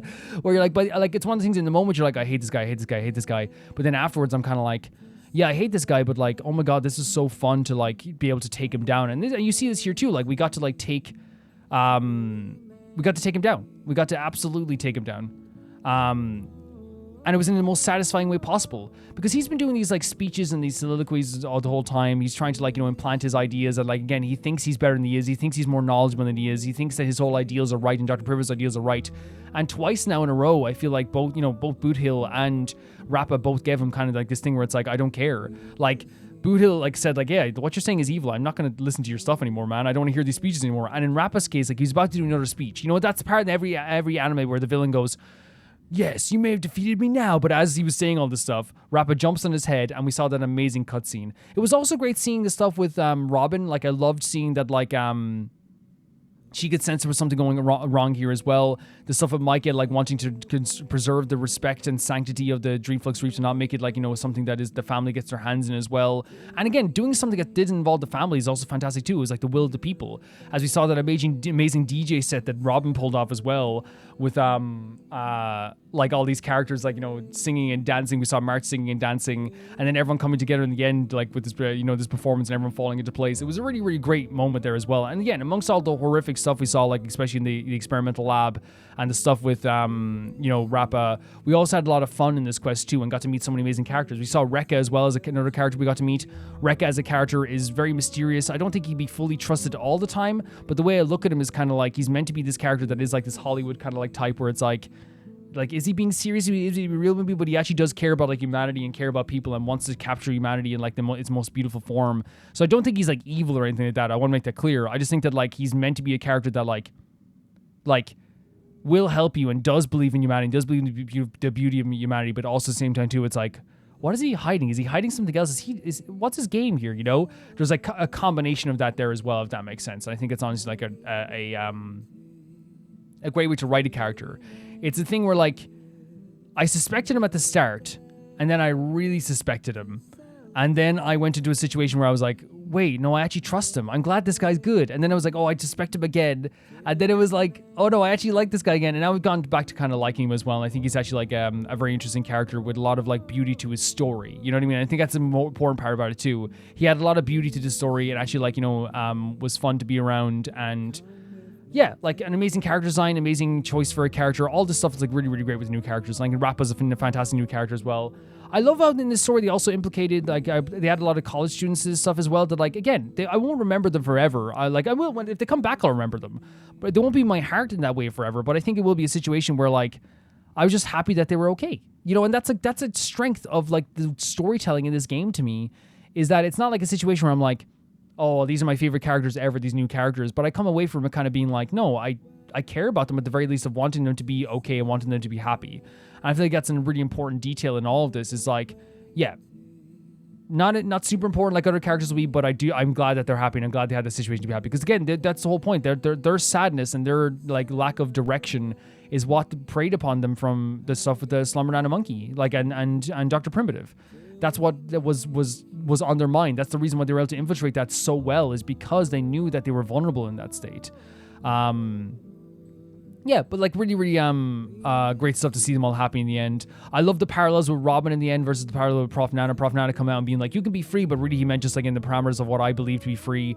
Well, Robin says the truth, which is just like, you know, freedom's great and doing stuff that you really love is great, but you also have to understand that, like, you know, I want you to keep that ambition, and that's so important. Is because Prof Nana was kind of like advocating for the idea of like dropping your ambitions, which is what like kind of got everyone in a lot of trouble here, and got everyone under the influence of Prof Nana as well, as like the idea of like, you don't have to have your ambitions. We'll worry about your ambitions. You don't have to worry about getting up in the morning. You don't have to worry about what you're gonna eat, what you're gonna wear, what grade you're gonna get. You don't have to be compared to other people, and that's so appealing to some people. But it was actually one of those situations where, in the end, like, Robin said the complete opposite. And I think there's intentional parallels between all of this, like the parallel obviously like to showcase like the difference between Rappa's view of the world, and not a parallel, sorry, like it's more like opposites, like to show like the opposite side of things, to show the way the world, the way Rappa looks at it is completely different and more beautiful than the way Dr. Primitive looks at it. To show the way Robin looks at the world is way better than the way that Prof Nana looked at the world. And it's way more, and while it's less appealing like on a magical level, right? Someone telling you, hey, taking a break is good, but don't forget you still have to have your ambitions. It's inspirational, but like it's not perfect. It's not something you're going to go away from and being like, oh my God, endless summer. Robin said the truth. Having a break is great. But like whatever you want to do, and it's not, and she's not telling everyone you have to be the best thing in the world or you have to be perceived as the best thing in the world. She's telling everyone like, be yourself, but understand that like you have to also like still have that ambition to be yourself as well. Yeah, it was really great stuff. In terms of like the Dr. Primitive stuff altogether, in my view of this, I talked about this at length in the story as well. I really hate Dr. Primitive and all these guys in facility. There's not a redeeming quality about them. I don't give a damn about any like view of the world they have, because I think their view of the world is absolute bullcrap. That's my take. They view the world in such a horrific manner where they believe they're right no matter what. As we said, what happened with Prof Nana is as soon as Rappa stepped up to him and talked about the idea of like individuality and talking about the idea of like, you know, the idea of like opposite his idea of contributing, the whole thing fell apart. Because in their idea, like they're saying that like people who just like go about their daily lives and live their lives and love their families and make new families, or maybe they just like do their whatever they want. It's like, oh, they're not contributing to society. And I think once you get into this idea of like contributing to society, it's like, I think it's already a dangerous thing, because it's okay to say like, oh, like this lovely individual, he was a local guy, he worked in a diner who would feed people around the base and he contributed to people at the town. That's a beautiful thing, 100%. But I think once you start judging people like on a weighing scale of being like, oh, this person doesn't contribute, this person contribute, I think at that point you're like missing the idea of being alive. And again, as Rappa did, Rappa fought back against it, and right away his whole idea fell apart. Dr. Primitive's idea of like regressing people back to the point of like that they are just no longer themselves is also very disgusting. It takes away the choice people have. It takes away the humanity people have. And to me, that's akin to slaughter. That's what it is. And as we've seen here, it's a different story again, as we always said. If people said, if someone came to me and said, I want to become a monkey, right? I want to be a monkey. That's my dream, right? Then there's an idea in my head where I'm looking at it and I'm like, okay, like if you want to become a monkey and that's your calling, if you're so sure about this and you thought about this all this time, who am I to say anything? You know what I mean? It's the same thing with anything in life. And you guys know I've always like kind of like had that thought process with anything. It's like if people want to be something and want to do something, I'm happy for them, right? 100%. Even though in this case it still is very dangerous. And what I mean is, like, if it was a thing where they want to become a monkey under the pretense of, like, it's very safe, it's something that they could choose to, like, just go back at any time. Again, I don't agree with the idea of them becoming monkeys, but you know what I'm saying? It's like I don't want to take people's freedom away. But in this case, it wasn't. And even when Mike was talking about it, like, I don't want to take people's choice away. This is a mimetic virus that infected people who are vulnerable. If something requires people to be vulnerable for your plan to work, if that's what it requires, then it is already an evil plan. If you need people to be on their lowest low and their saddest sad for this to work, for your plan to work, then already it's a load of crap, right? It's already evil. And that's the thing with Dr. Primitive. He sees his worldview as this really fantastic thing, but it takes out of the equation the individuality of people. And that's what I think is happening here. So yeah, that's my kind of thought process on this too. In terms of like, yeah, the actual quest as well, it was very confusing at times, but very, very incredible too. I love the moment where we saw Bootill's past. It was obviously like something we want to explore some more as well. But I love the moment where he breaks out of that as well. Because it's a situation where like, it's underestimating people. It's this idea that he thought, oh, you're just a kid, you can't do anything. He's a cowboy kid. Man, if you're the cowboy kids who like had like, whether it's a Western story or whether it's currently Texas right now, like, I'm not saying, by the way, I don't think guns are a good thing, by the way, but I want to make clear, like, it's like, the culture is like, those cowboy kids, especially from like the 1800s cowboy kids, were shooting like cans and bottles and all this stuff and glasses and whatever when they were like 3. You know what I mean? And again, it's this idea of like them thinking they know better than everyone. Oh, Bootill isn't going to be able to shoot me because he's going to be a kid. Okay, see what happens. See what happens now.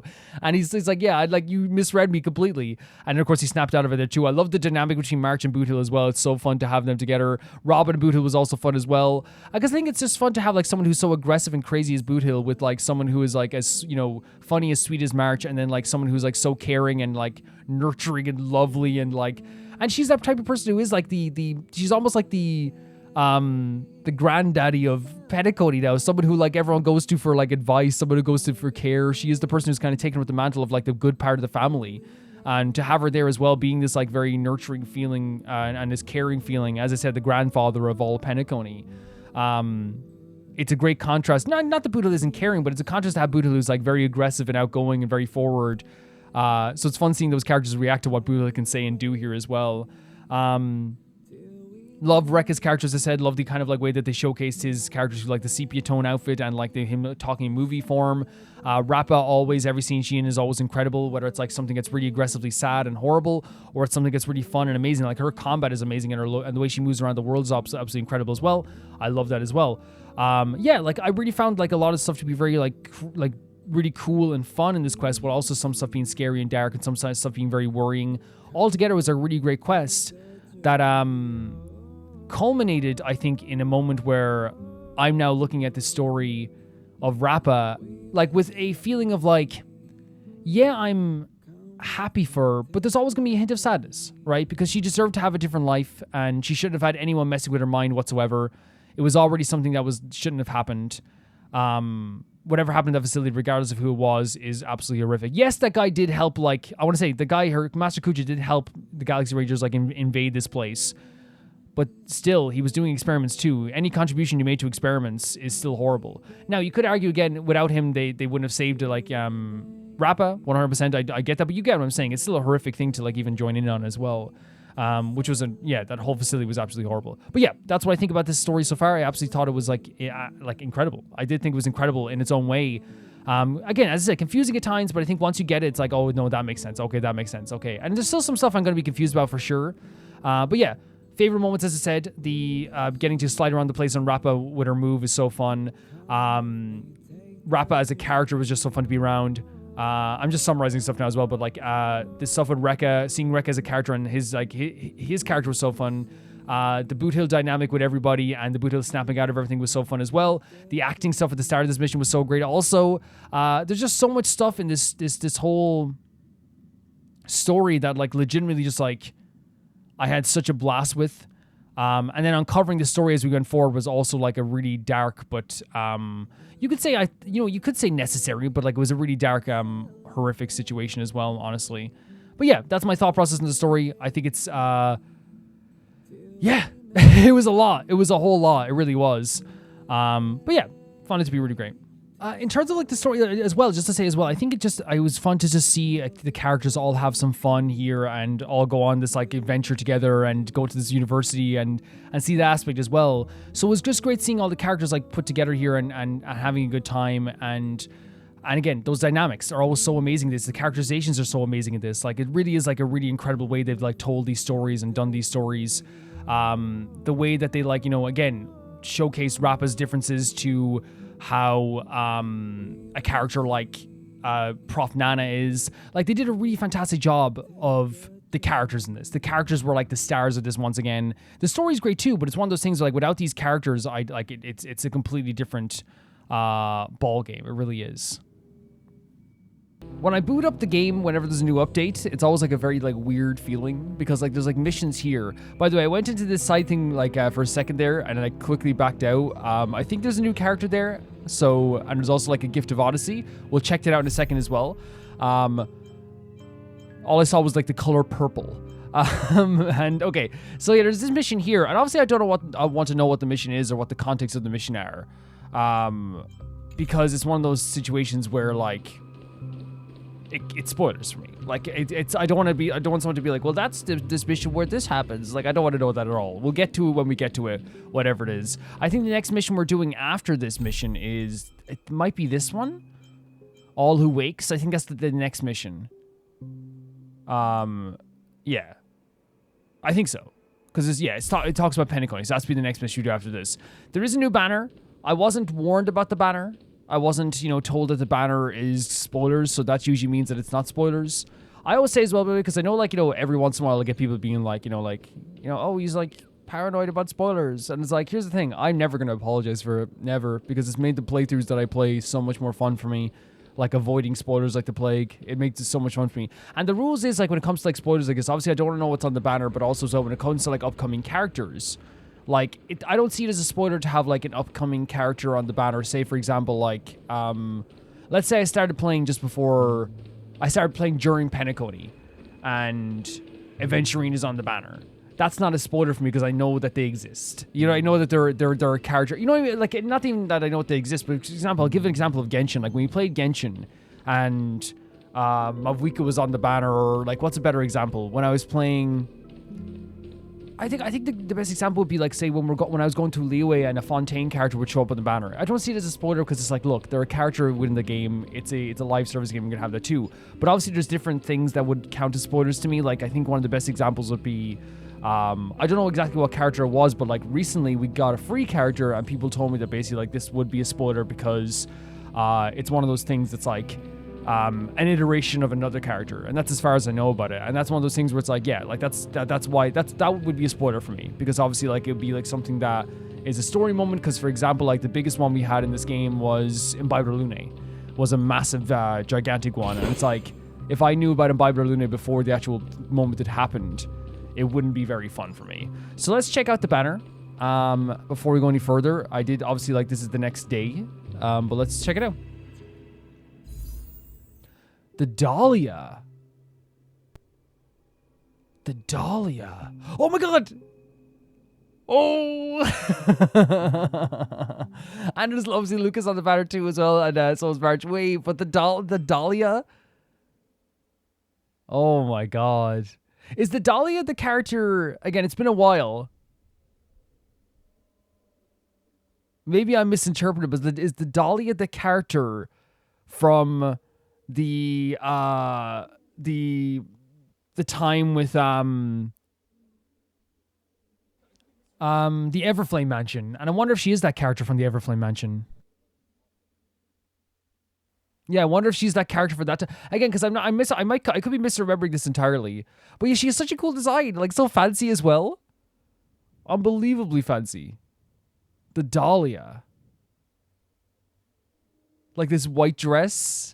This like really like it's almost like she's in a graveyard, but she's also like looks like she's going to like a either her wedding, or she's having like a fancy day out at the graveyard, you know? A really cool outfit as well. I did say we're either waiting for Robin, or we're going to get any Stellar Hunters or Aventurine. That's like the line of characters, right? We are going to wish on Firefly. There's no doubt in my mind we're wishing on Firefly, guys. It's happening. It's 100% happening. Let's go for it. Let's just go for it. Now, we might not get it. We might not get Firefly, but it's the first time in a while we've been wishing as well. So, very, very, very excited. Well, again, I might not get Firefly. I want to make that clear. We could probably... No, let's not skip. I like this type of thing we do here. Oh, okay. Eidolon for March. Very cool. Okay, so our 4-star was March. Okay. Let's go again. I don't even know what my pity is, I'll be honest with you. I don't even know what my pity is right now.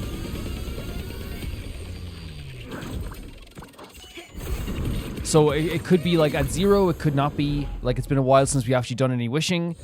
But there's no doubt in my mind that I'm going to be trying to get Firefly. Now the thing is, because again, like there's ways to do it. I know there's ways to do it because again, there is that spoiler character that's still on my character menu. And the way I've been finding characters is like someone gave me like a tip of like searching by ability. But the problem is if they have the same ability as like the spoiler character, I won't be able to search for them. Like searching by their like whether they're like electric or you know, they have Lucas symbol here as well. Like they're following. Like is actually a good way because that's how I found Maza. And was at the level of Maze. And again, I'm not going to apologize for avoiding spoilers. I'm not going to apologize in any way, shape, or form. It's not happening. I'm not even going to be like, I know it's awkward. Because like it makes the playthrough better for me. I'm having more fun because I do avoid spoilers.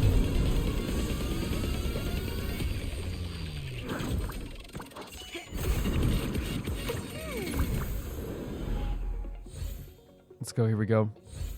Again, getting some constellations for Luca is and March as well, but I don't think these don't count towards March's new outfit though, right? They don't count at all, I don't think. Another example of a spoiler would be like, you know, seeing the new March as a character, as a playable character that we have before actually seeing it, right? That's a spoiler to me. What if we could like lose our like we could, well, whatever standard character we get is a character we won't have. So we're going to get a new 5-star no matter what. So we'll take that, you know? No matter what, we're getting a new 5-star. So like, oh, very, very cute. Yeah. So no matter what, it's a new 5-star. And look at all these Eidolons for Luca as well. And we use Luca a lot. Whoa, 2 of them. We use Luca a lot. We actually use Luca in our Kafka team quite a bit. Let's go again. I have no idea where I'm at right now with this stuff. But we shall see.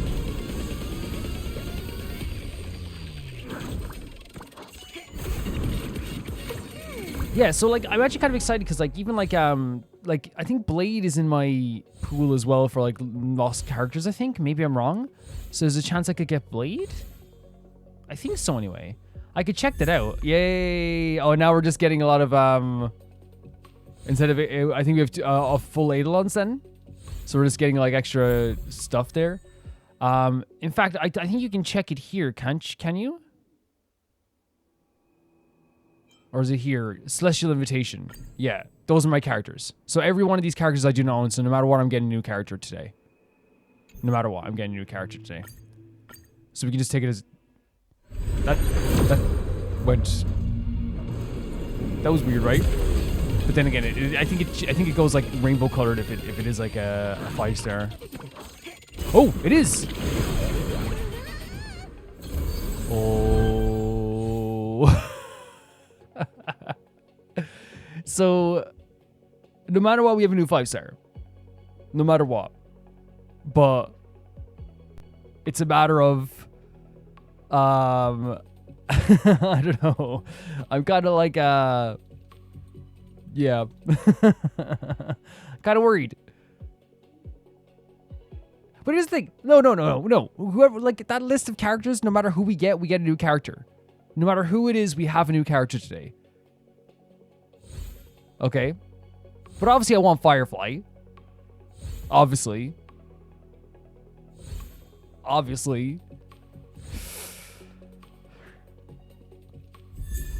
Okay, we got March 7th. That's enough for today. I might back out of the game right now.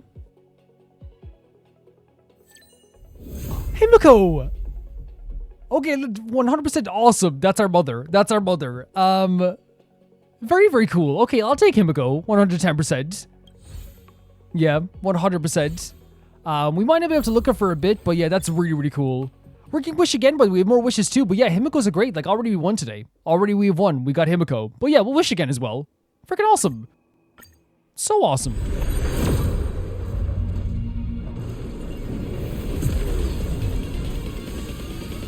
That's awesome.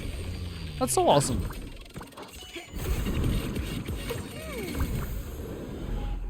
Like honestly, it's I definitely want to like start doing this just because okay, we got a new light cone. Like Himiko's more than grand. Like we have Himiko now, you know, that's great.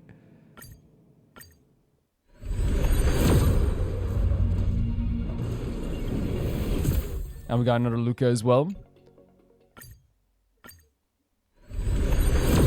More than fine.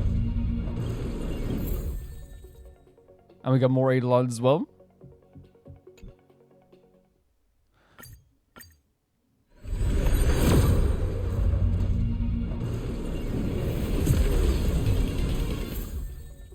Ah, I shouldn't have skipped this one because remember there's another one we could have gotten as well. Okay, well now we have like a lot more 4-stars as well.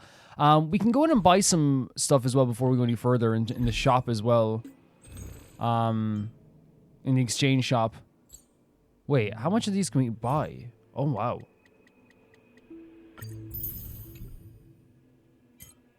Oh, wow.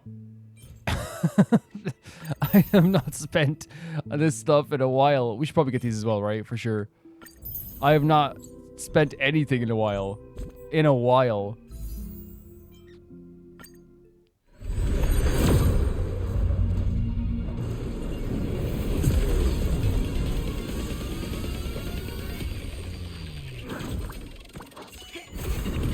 Another 4-star. So no matter what we get now, it's the force is that yeah, we have like, oh my god, look, this one. Is that with Link Shaw as well? With like a witch? Really, really cool stuff. Oh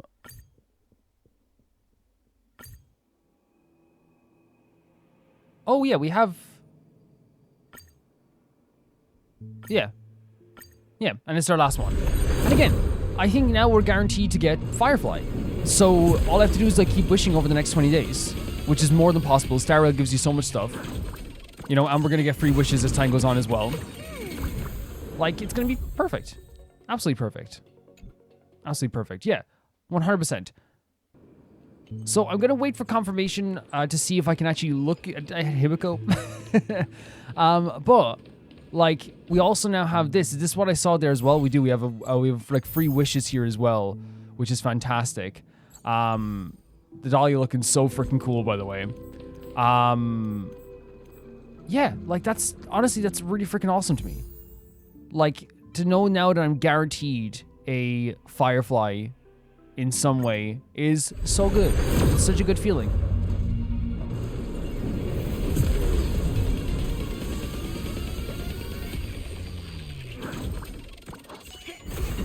Yeah. Yeah. That's like again, Himiko. Fantastic to have on the team now. We have Himiko now. I'm sure she's going to be put to so much good use. And again, it's a 5-star we don't have. You know? It was a 5-star we didn't have. And that to me is like more than cool. That's more than great. And again, we're guaranteed to get 5. I actually might check my pity just so you guys can know as well how much wishes we've done. Okay, I don't think it updates the pity until much later. So here are the cones as well. Man, what the hell is this character? What the hell? So it does seem like maybe it is that character from the Everflame. Oh my god, this light cone as well. Let's do a few wishes on this as well, and then we can like go back into what we're doing anyway. I might put this at the end of the video anyway. Wait, what? Oh, I pressed the wrong button. Okay, I was like, I thought they were giving me a. I was like, what? What's happening here? Yeah.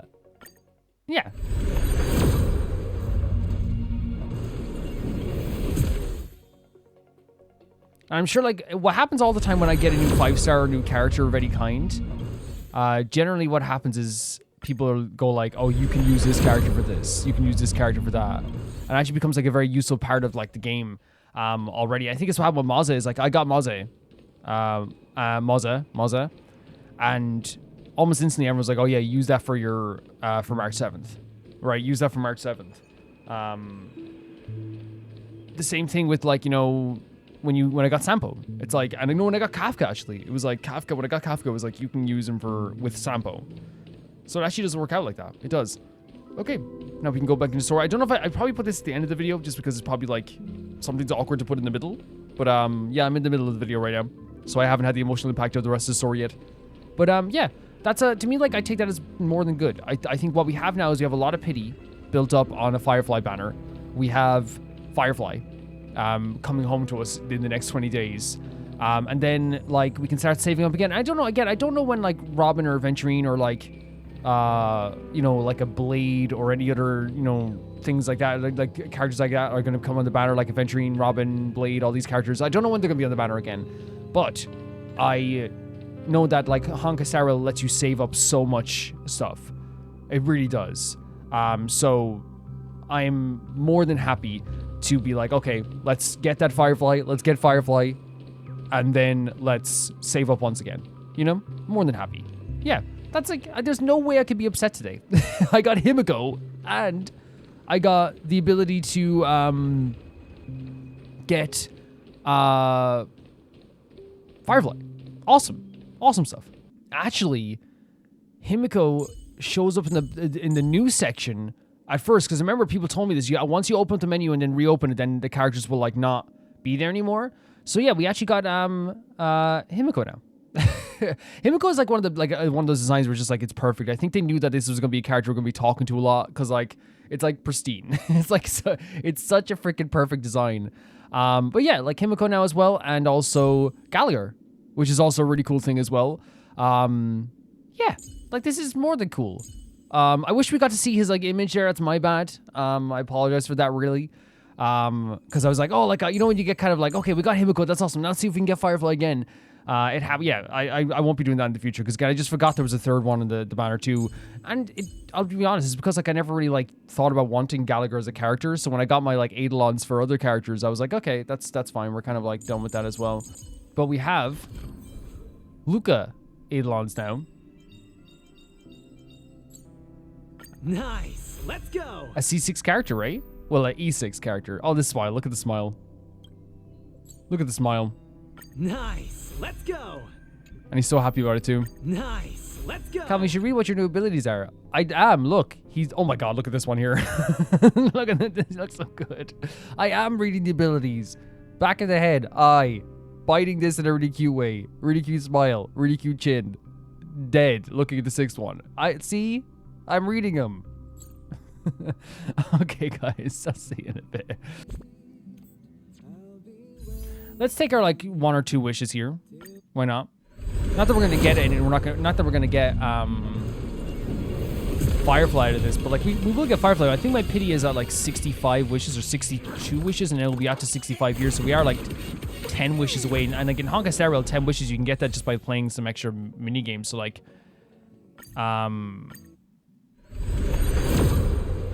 yeah, we can actually. Wait, so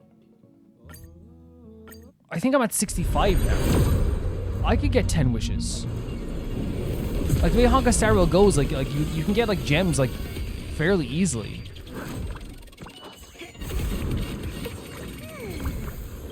Yeah. Okay, 1 second. I have obtained 1,600 of these. I'm not sure if this is going to be enough, but we'll see if it will be enough. I'm not sure. I'm not sure. I don't know if my pity has got... Oh, I think it has. I think it has. I think we got Firefly. I think we have enough. I don't know if that's the rainbow thing we were looking for.